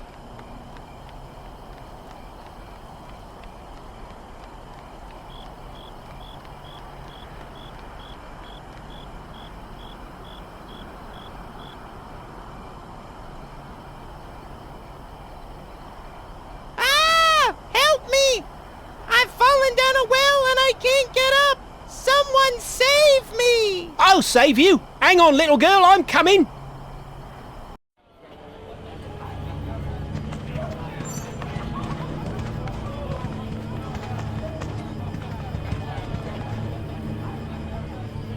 It's the Constable Bud Quain, looking for the lost little girl.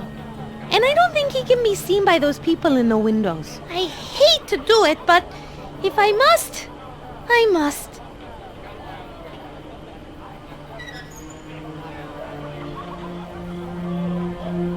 Hey! Ah!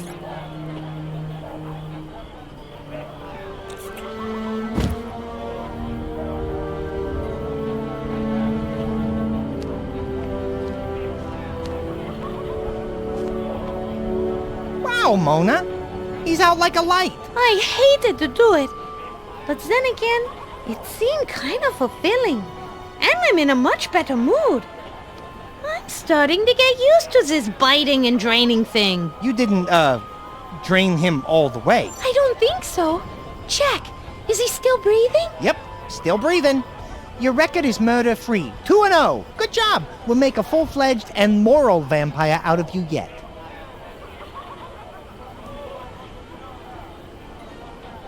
It's the sleeping constable. He's got a security badge on his chest. It says all access to Scarlet Bovine Energy Drink Memorial Stadium.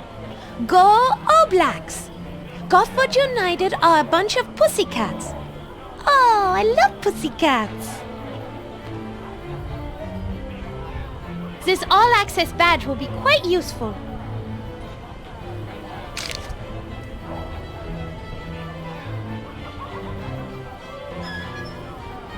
Besides the smell, I have no idea what creepy, crawly, slimy things are down there.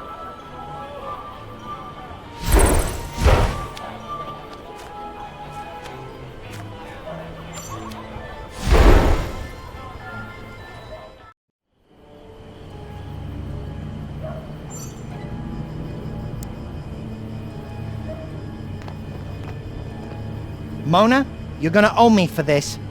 Smell like a French fry. Well, we are trying to get back to France. All right, I'll go get greased up and try to squeeze through.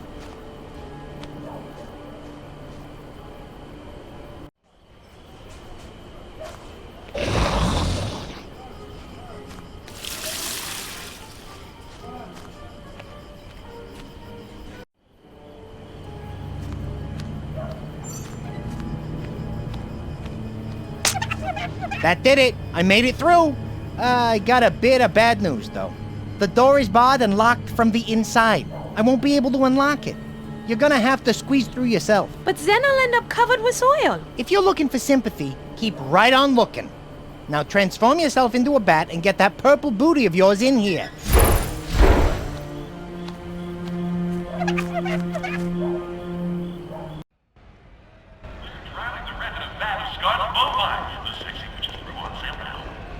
Well, we're in, but I'm not sure you should have drained that guy in the locker room till he passed out. But I had to. He made me transform into a human from a bat. Yeah, but he was Gothic Falls star player. They were favored to win, but now... Oh, who cares about this silly game?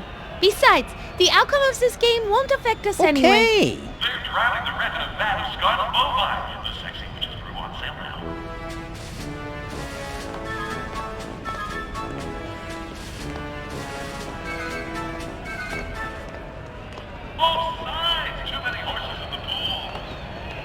It's the band leader's playlist.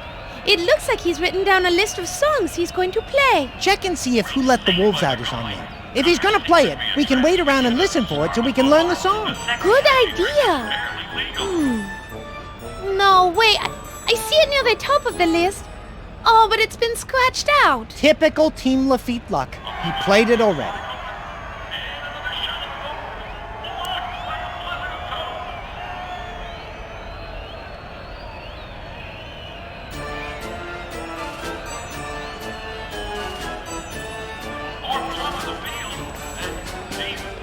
He's definitely the person who's running the show. My guess is he's the one who's picking which songs the band is playing. Great save by the goalie. Could her secret be a transfusion of scarlet bovine? A sexy energy drink that's barely legal.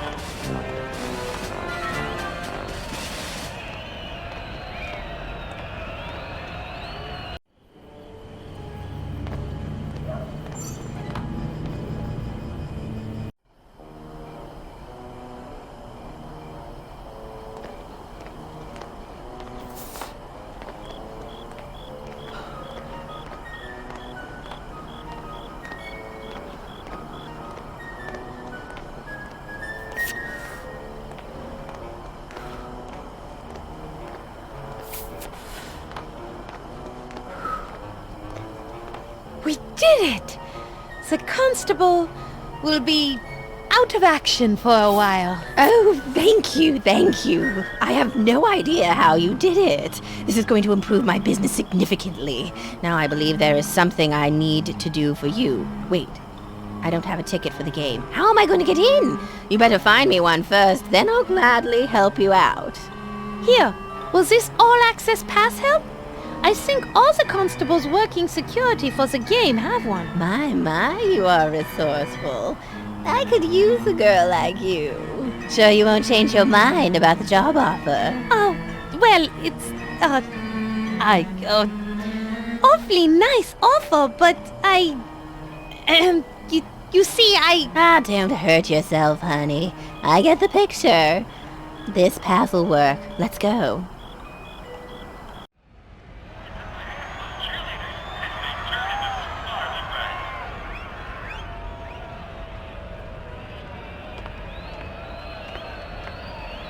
Hello, Mr. Band Leader. Hello yourself, madam. It's a pleasure to make your acquaintance. I must say, I simply love a man in uniform. That's interesting to hear. I myself have a thing for women without a uniform on, or anything else for that matter. You really are a silver-tongued devil, aren't you? Do you still have a lot of songs to perform? There are still plenty of songs to be played. However, as busy as I am, I have to say that you just moved to the top of my to-do list. Oh, How romantic. Yes, you're quite the looker. I'm a little new to the area. Perhaps you could give me directions to your apartment? Aren't you being a little bit forward? Is that not okay, my delicious little crumpet? Did you call me No, a strumpet? I said crumpet, but if you want to identify yourself as a strumpet, that works for me. I'd also be willing to accept floozy or hussy as well. You're clearly a big tease. And you are clearly a big jerk. Speaking of big, do you moonlight as a cantaloupe thief? I don't need to hear this from some kind of band dork. Stick that stick in your ear. Madam, it is called a baton, and I will play only when I am good and ready. Perhaps you should get back to your obvious profession and leave good, upstanding men like me alone, and disease-free. Maybe you should go take a long walk off a short pier, you pathetic excuse of a wannabe musician. That was the worst music I have ever heard. Shut up, you harlot. You shut up, you ignoramus. Oh, big word. Did you learn that when you took lessons from a local college professor? Where did you get your hat? Did you tell somebody you wanted to wear something that resembled a fuzzy toilet on your head? You should talk. Where did you get that dress? Not a virgin, Megastore? Harlots are us? Shouldn't you be getting home? Your mother is calling you. Scumbag. Streetwalker. Buttwipe. Harlot. Nincompoop. Jackass. Wench. Idiot. Hustler. Geek. Floozy. Jerk. Hussy. Dirtbag. Courtesan. Impotent knave. Hag. There, that should do it. Slovenly troll. Now we just need to get him back to work. Jawed maroon. Don't ever call, girl. Smelly bugger. Sleazy escort. Scumbag. Streetwalker. Fodwick, can you do something to stop her? Buttwipe. Harlot. Your wish is my command. Okay, lady. Time for some serious face time. You and me. Yeah! Yeah, mule! Yeah! Vámonos! Yeehaw! Rawr! Will the owner of the Route 1877 wagon please come to the parking lot? Your horse is on fire. Oh my! Oh, the bat problem has gotten bad around here lately, hasn't it? Though I am not sad to see her go. Too bad. Seemed for a while there my evening was shaping up nicely. Oh well, back to the music. Now, what are we playing next? I seem to have forgotten. Oh, Who Let the Wolves Out? A classic. Ready, boys? That worked! Thank you, Fodwick. No problem, Mona. Now listen up. Here comes the song. The Route 1877 wagon please come to the parking lot. Your horse is on fire.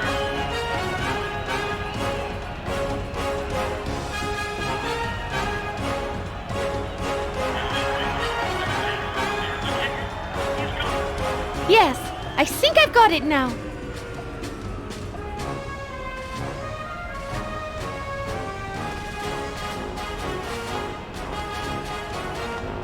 Clear the demo, the anchor's in the air, and Perkins is down.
again, boys. Did you learn how to sing the song? Indeed I did. Would you care to hear it? Yes, yes, yes! Very well. Here goes. Who let the wolves out? Woof, woof, woof. Who let the wolves out? Woof, woof, woof. That did it, Mona. It put him to sleep. Who knew that cheesy Oompa anthems made good children's lullabies?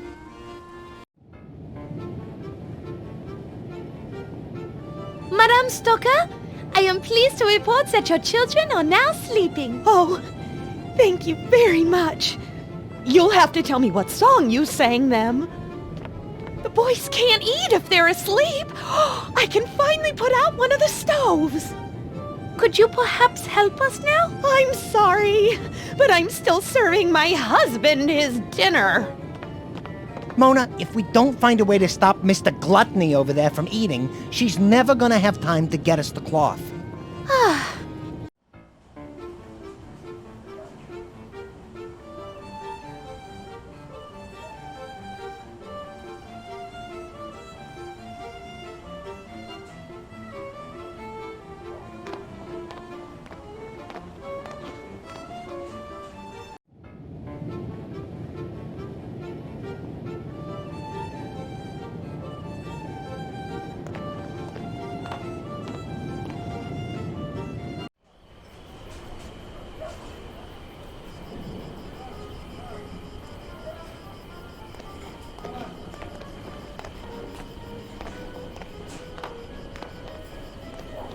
Let's take a look up there, Frederick.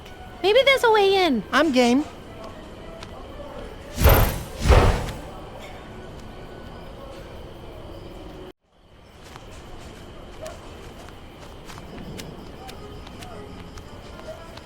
It's way too hot and smoky to fly down there.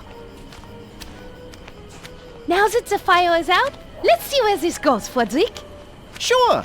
I always wanted to visit the exotic and secretive world of the chimney sweep.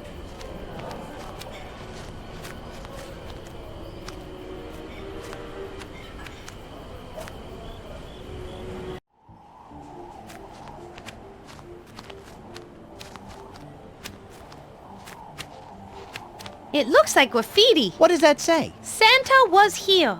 I wonder what that means. Oh, didn't you hear? The Vlad's Landing Chimney Sweep Guild wanted to start charging Santa a toll for all the scuff marks he left in the chimneys. It was this big thing where they went back and forth at City Hall and in editorials in Weasel News.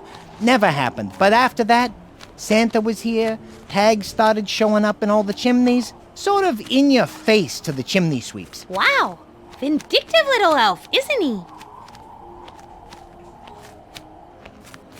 It looks like the skeleton of a bat. Uncle Rudy! You know him? Yeah.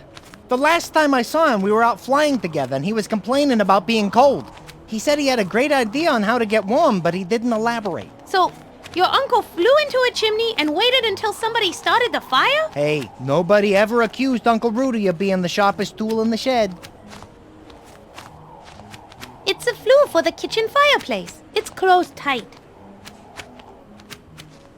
No way! Too heavy! Let's see what this does.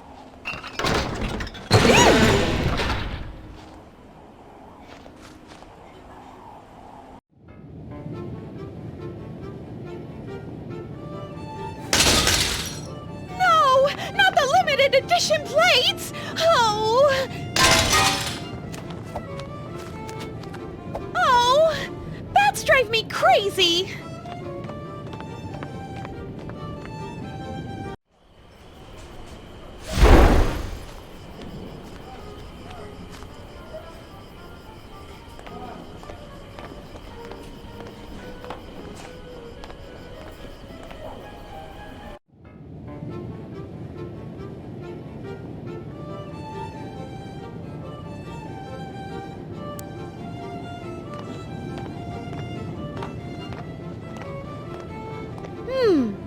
With Mina busy cleaning up there, now would be a good time to make sure she stays in there.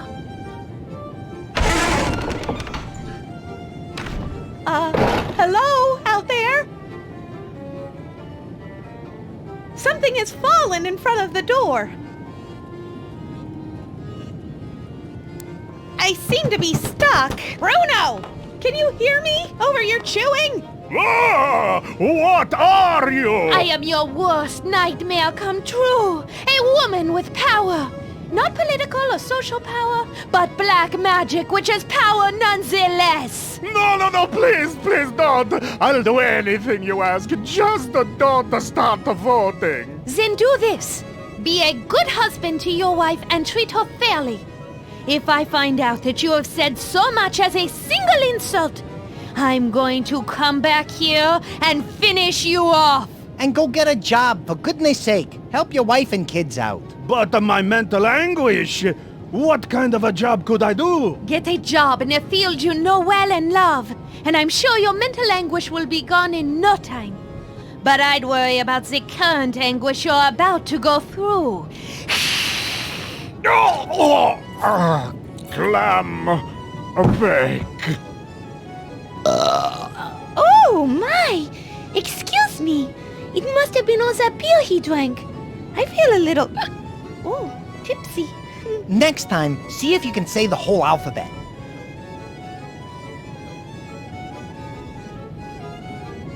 I think Minna has suffered enough. I agree. Let her out so she can bask in the glory of her handiwork. All her distractions are asleep.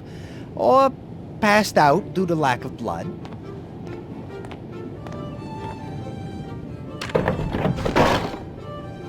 One, 2, 3. Whoa! Thank you. Something fell in front of... Oh my God! What? Bruno! Uh-oh. What? He's asleep! Thank God! Thank you, oh merciful Lord above. You have blessed me far more than you will ever know. Thank you. Thank you! Mina? I hate to interrupt your prayer of thanks, but I was wondering if you have time to go down to your cellar and find those blots of black cloth. Of course, my good friend. Anything for you. Anything. Yippee! Anything for you. Let him run down and get it. Happy days are here again. The skies are blue. What's with that face? I don't know. I have this feeling of warmth and accomplishment inside, and it seems to be making me smile, and I feel good. What is that? Because you inadvertently did a good deed. It happens once in a while, but don't you worry. It'll pass. All you have to do is do something selfish and pop, it goes away. Trust me on this. Really?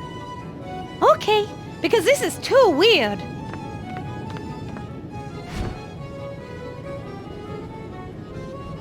It took me a while. I had to pull down the enormous fort the kids made with my cloth bolts, but I found it. 20 yards of my finest velvety black, and it's all yours, for free, for all your help you've given me. Wow! Thank you so much. This will be perfect. Well, good luck. We're off. Toodaloo. Ah!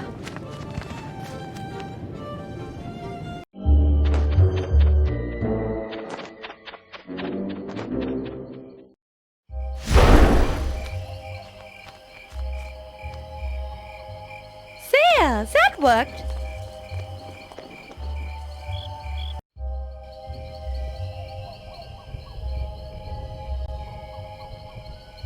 It's a water basin. It collects water that drains from the roof. It's currently empty.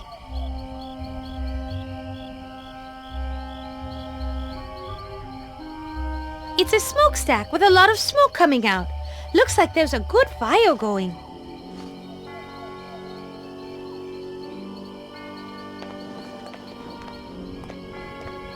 Their gravestone crosses now covered in black cloth.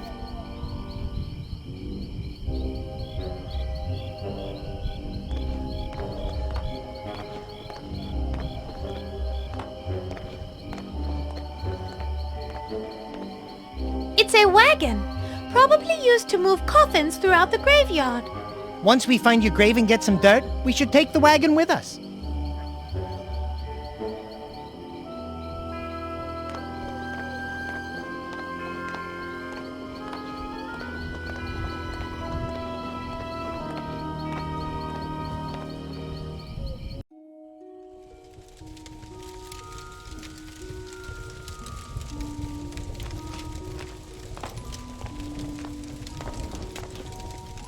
it right now, but I might later. I remember where it is in case I need to use it.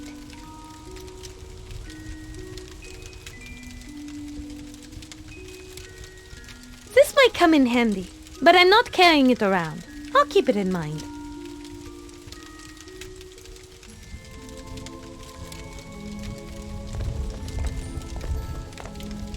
I might need that, but I can't carry it around with me. I'll keep it in mind.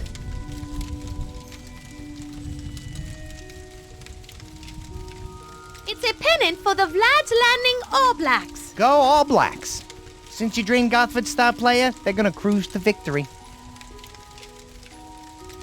It's an iron stovepipe bolted to the wall and stove. It's a fire for the furnace. The fire has enough fuel to burn for hours.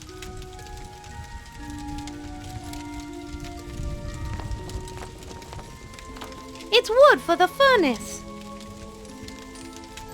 It looks like a map of the graveyard. That should tell us exactly where your grave is, Mona. Let's go check it out.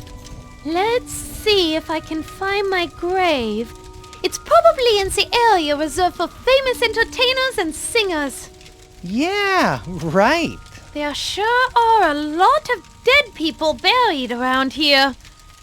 Do you see my grave anywhere, Fodrick? Yep, got it. It looks like your grave is in quadrant A113. You were originally buried between the graves of Jay Hoffa and my hopes and dreams for the future. Now that we know where it is, we can go get some of my grave dirt. Hello again, my beautiful dark swan. Shroudy, no! Well, look what the cat coughed up. Joke all you want, you insipid little rodent. You're going to need more than a sense of humor to escape my trap. I've just locked the door and taken the key. I'm afraid you are trapped. I'm never going back to that castle, and I'll never love you. Try and get that through your thick head. Wouldn't you agree it's more like a gaseous head? Whatever. I would rather die than spend one more night with you living in that castle. You say you would rather die, hmm? Well, we shall see. I shall give you a couple hours to ponder your fate. I'm sure when I return, you will be much more agreeable with my most generous offer and return with me to the castle. But for now, as punishment for your attitude, I shall leave you here. When I return, I expect to find that you have adopted a more appropriate attitude.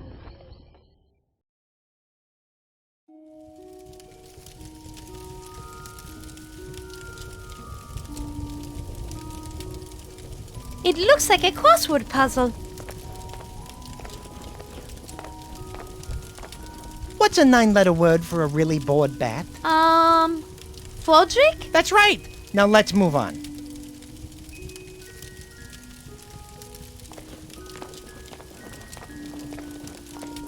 It's the caretaker's filing cabinet. Oh! We should look through his employee files to see if anybody has a history of mental illness.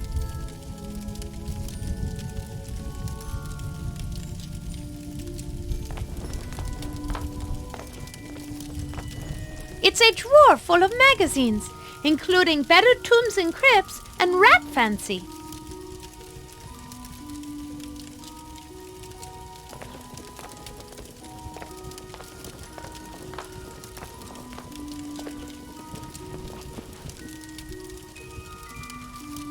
I wish I could, but Shroudy locked it and took the key with him.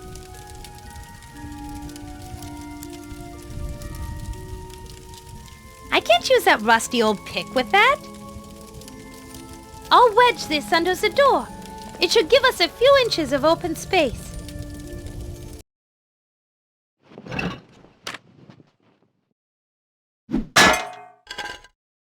Good!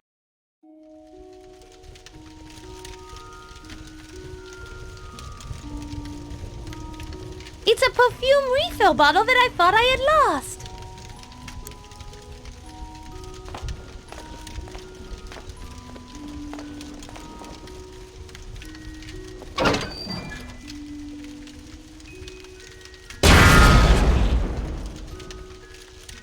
Look at that, Fodrick! The fire is roaring now!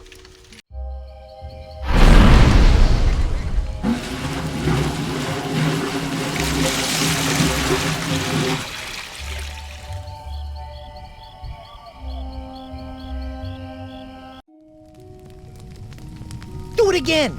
Do it again! Sorry, Fodrick, but I'm all out of perfume.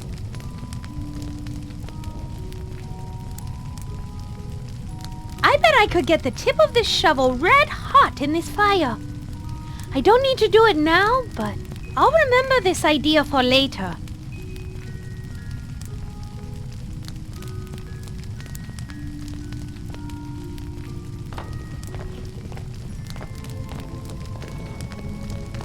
No reason to do that.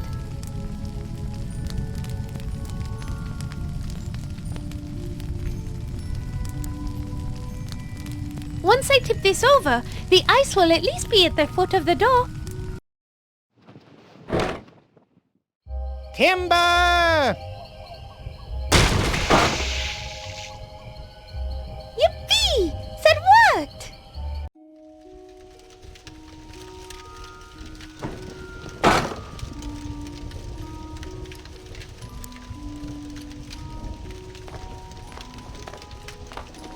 Now might be a good time to heat up that shovel and slide it under the door.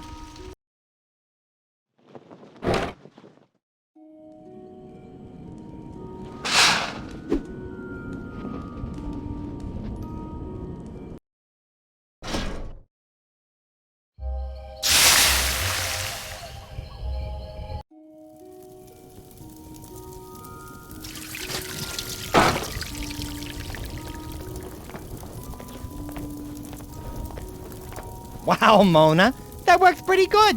The hot shovel melted the ice and formed a cool little puddle. You aren't so ditzy after all. And you are as rude as ever.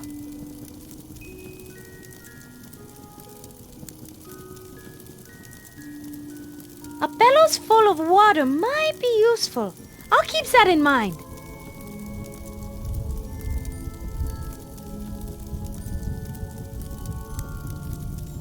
I'm going to fill this with water. Bellows, the quicker picker-upper.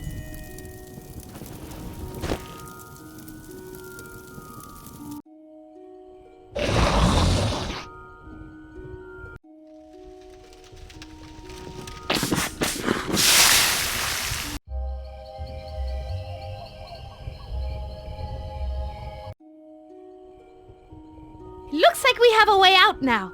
Let's get out of here before Shroudy comes back.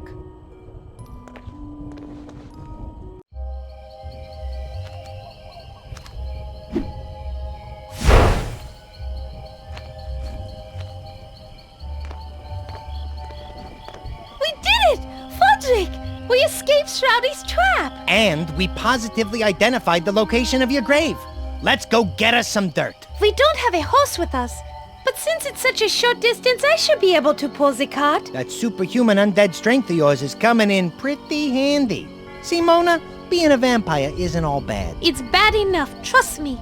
And since I am a vampire, we'd better go get some of my grave dirt. If I don't have it to line my coffin, I may not survive the night. Would it help motivate you if I yelled mush when you start pulling the cart? Would you still be able to fly if I pulled your wings off? I think the answer to both of those questions is no. Anyway, let's grab a couple of those boxes and head over to your grave. We got a little digging to do. Mona, didn't I say we had some digging to do? I'd love to help. Really. But you are doing such a good job, I'd only get in your way. I'm not sure how much dirt we need, but I already have one full box loaded in the wagon. That should be... No, you'll never escape me. What was that? I got a bad feeling about this. Shroudy! I have your precious black cloth, and I know for a fact that there is none left in all of Vlad's Landing. Without being able to cover the gravestone, you'll never be able to pull the wagon out of here. I hate to admit it, Mona, but he's right. Hey, apparition boy, I thought you loved her. If she can't get her grave dirt back to her coffin by the time the sun rises, she'll die. If I can't have her, then nobody shall. I would rather be dead forever than spend one additional second of my life anywhere near you. So long, my love. I will see you in the afterlife. Mona, we got a little bit of a predicament here. I'm not strong enough to pull the wagon, and you can't do it if the gravestones are exposed.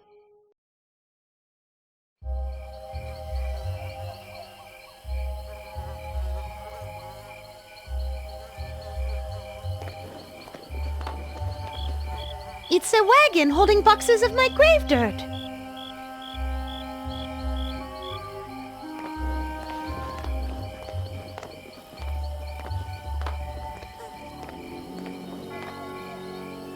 It's an extra box of dirt. I think we have enough, so I probably won't need it.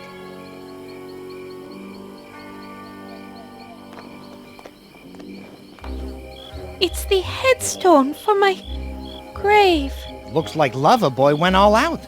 Apparently, he had your headstone carved out of fine Italian marble, and it looks like the etching is inlaid with some sort of precious metal. Mona, you have the finest headstone in the cemetery. That's great, but I'd rather still be alive and singing at the Pelly Opera. I better not push it, or it would careen down the hill out of control and smash into the graves.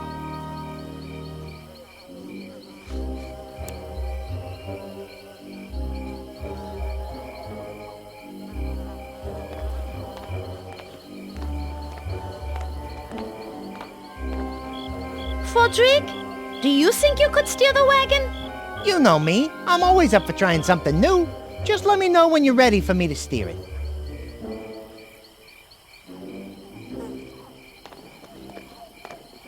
He looks grim. You would be too if you were never invited to dinner. It's the entrance to the graveyard. The question is, how do we get a wagon full of dirt from here to there? I have it, Frederick. You said you could steer it, right? Yep, I think I can handle this old jalopy. Great. You steer and I'll push. Since we are high up on this hill, you should be able to gain enough speed to drive the wagon out of the graveyard, down the road, and right up to Madame Stroy's camp. And then I'll just fly out far away from the crosses. Brilliant. Who says opera stars are dumb as doornails? Doornails have got nothing on you. Thanks, Frederick. Okay, are you ready? I was born ready, although, if truth be told, I am feeling just a tad bit apprehensive about this. I'm sure you'll do fine. Just do me a favor and be careful. It's nice to know you care. With those boxes of grave dirt. For a second there, I thought you were concerned about my well-being. Oh, don't be such a wuss. If things get hairy, just fly away. Of course, if you do that, you will be sentencing me to death. So, no pressure.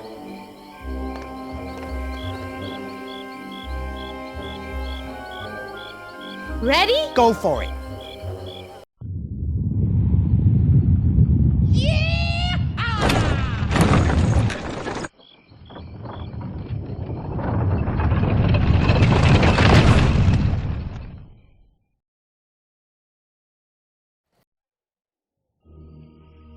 Come on, find it already! What is the frickin' holdup?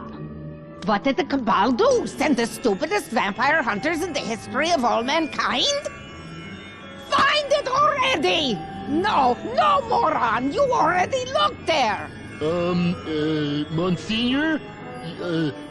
We already looked there. Twice. Oh, pipe down, you walking stillbirth. I know what I'm doing. I'm just being thorough. Standard Cabal procedure. Standard procedure? Standard procedure? Standard procedure?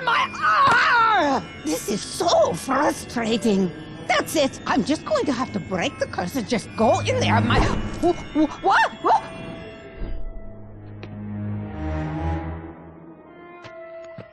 What manner of being dares to challenge Madame Stroy?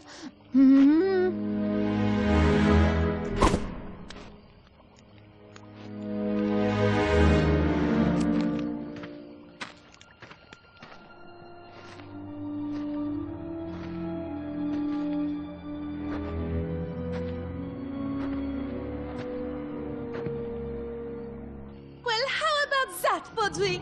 We did it! We got everything we need! Yeah, Who would have thunk it? We make a pretty good team if I do say so myself. High five. Hi, what? You raise your hand like so and slap it together. Why?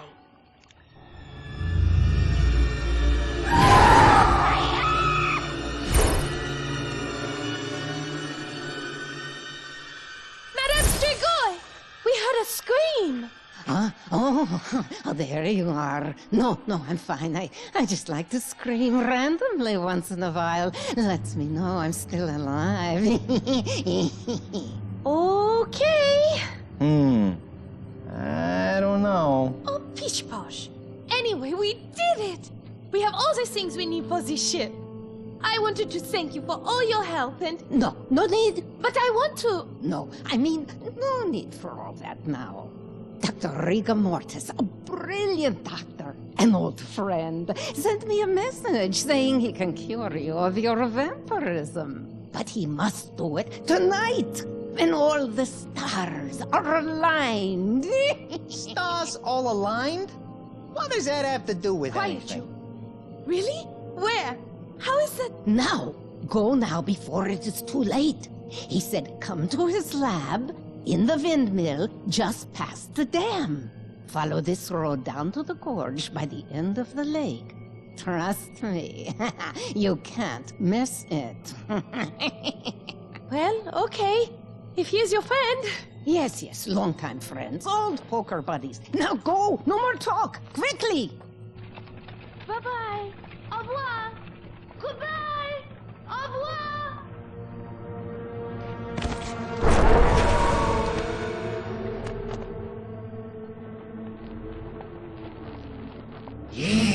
Yes, go off to my good friend Dr. Rigor Mortis. He'll know just what to do to you.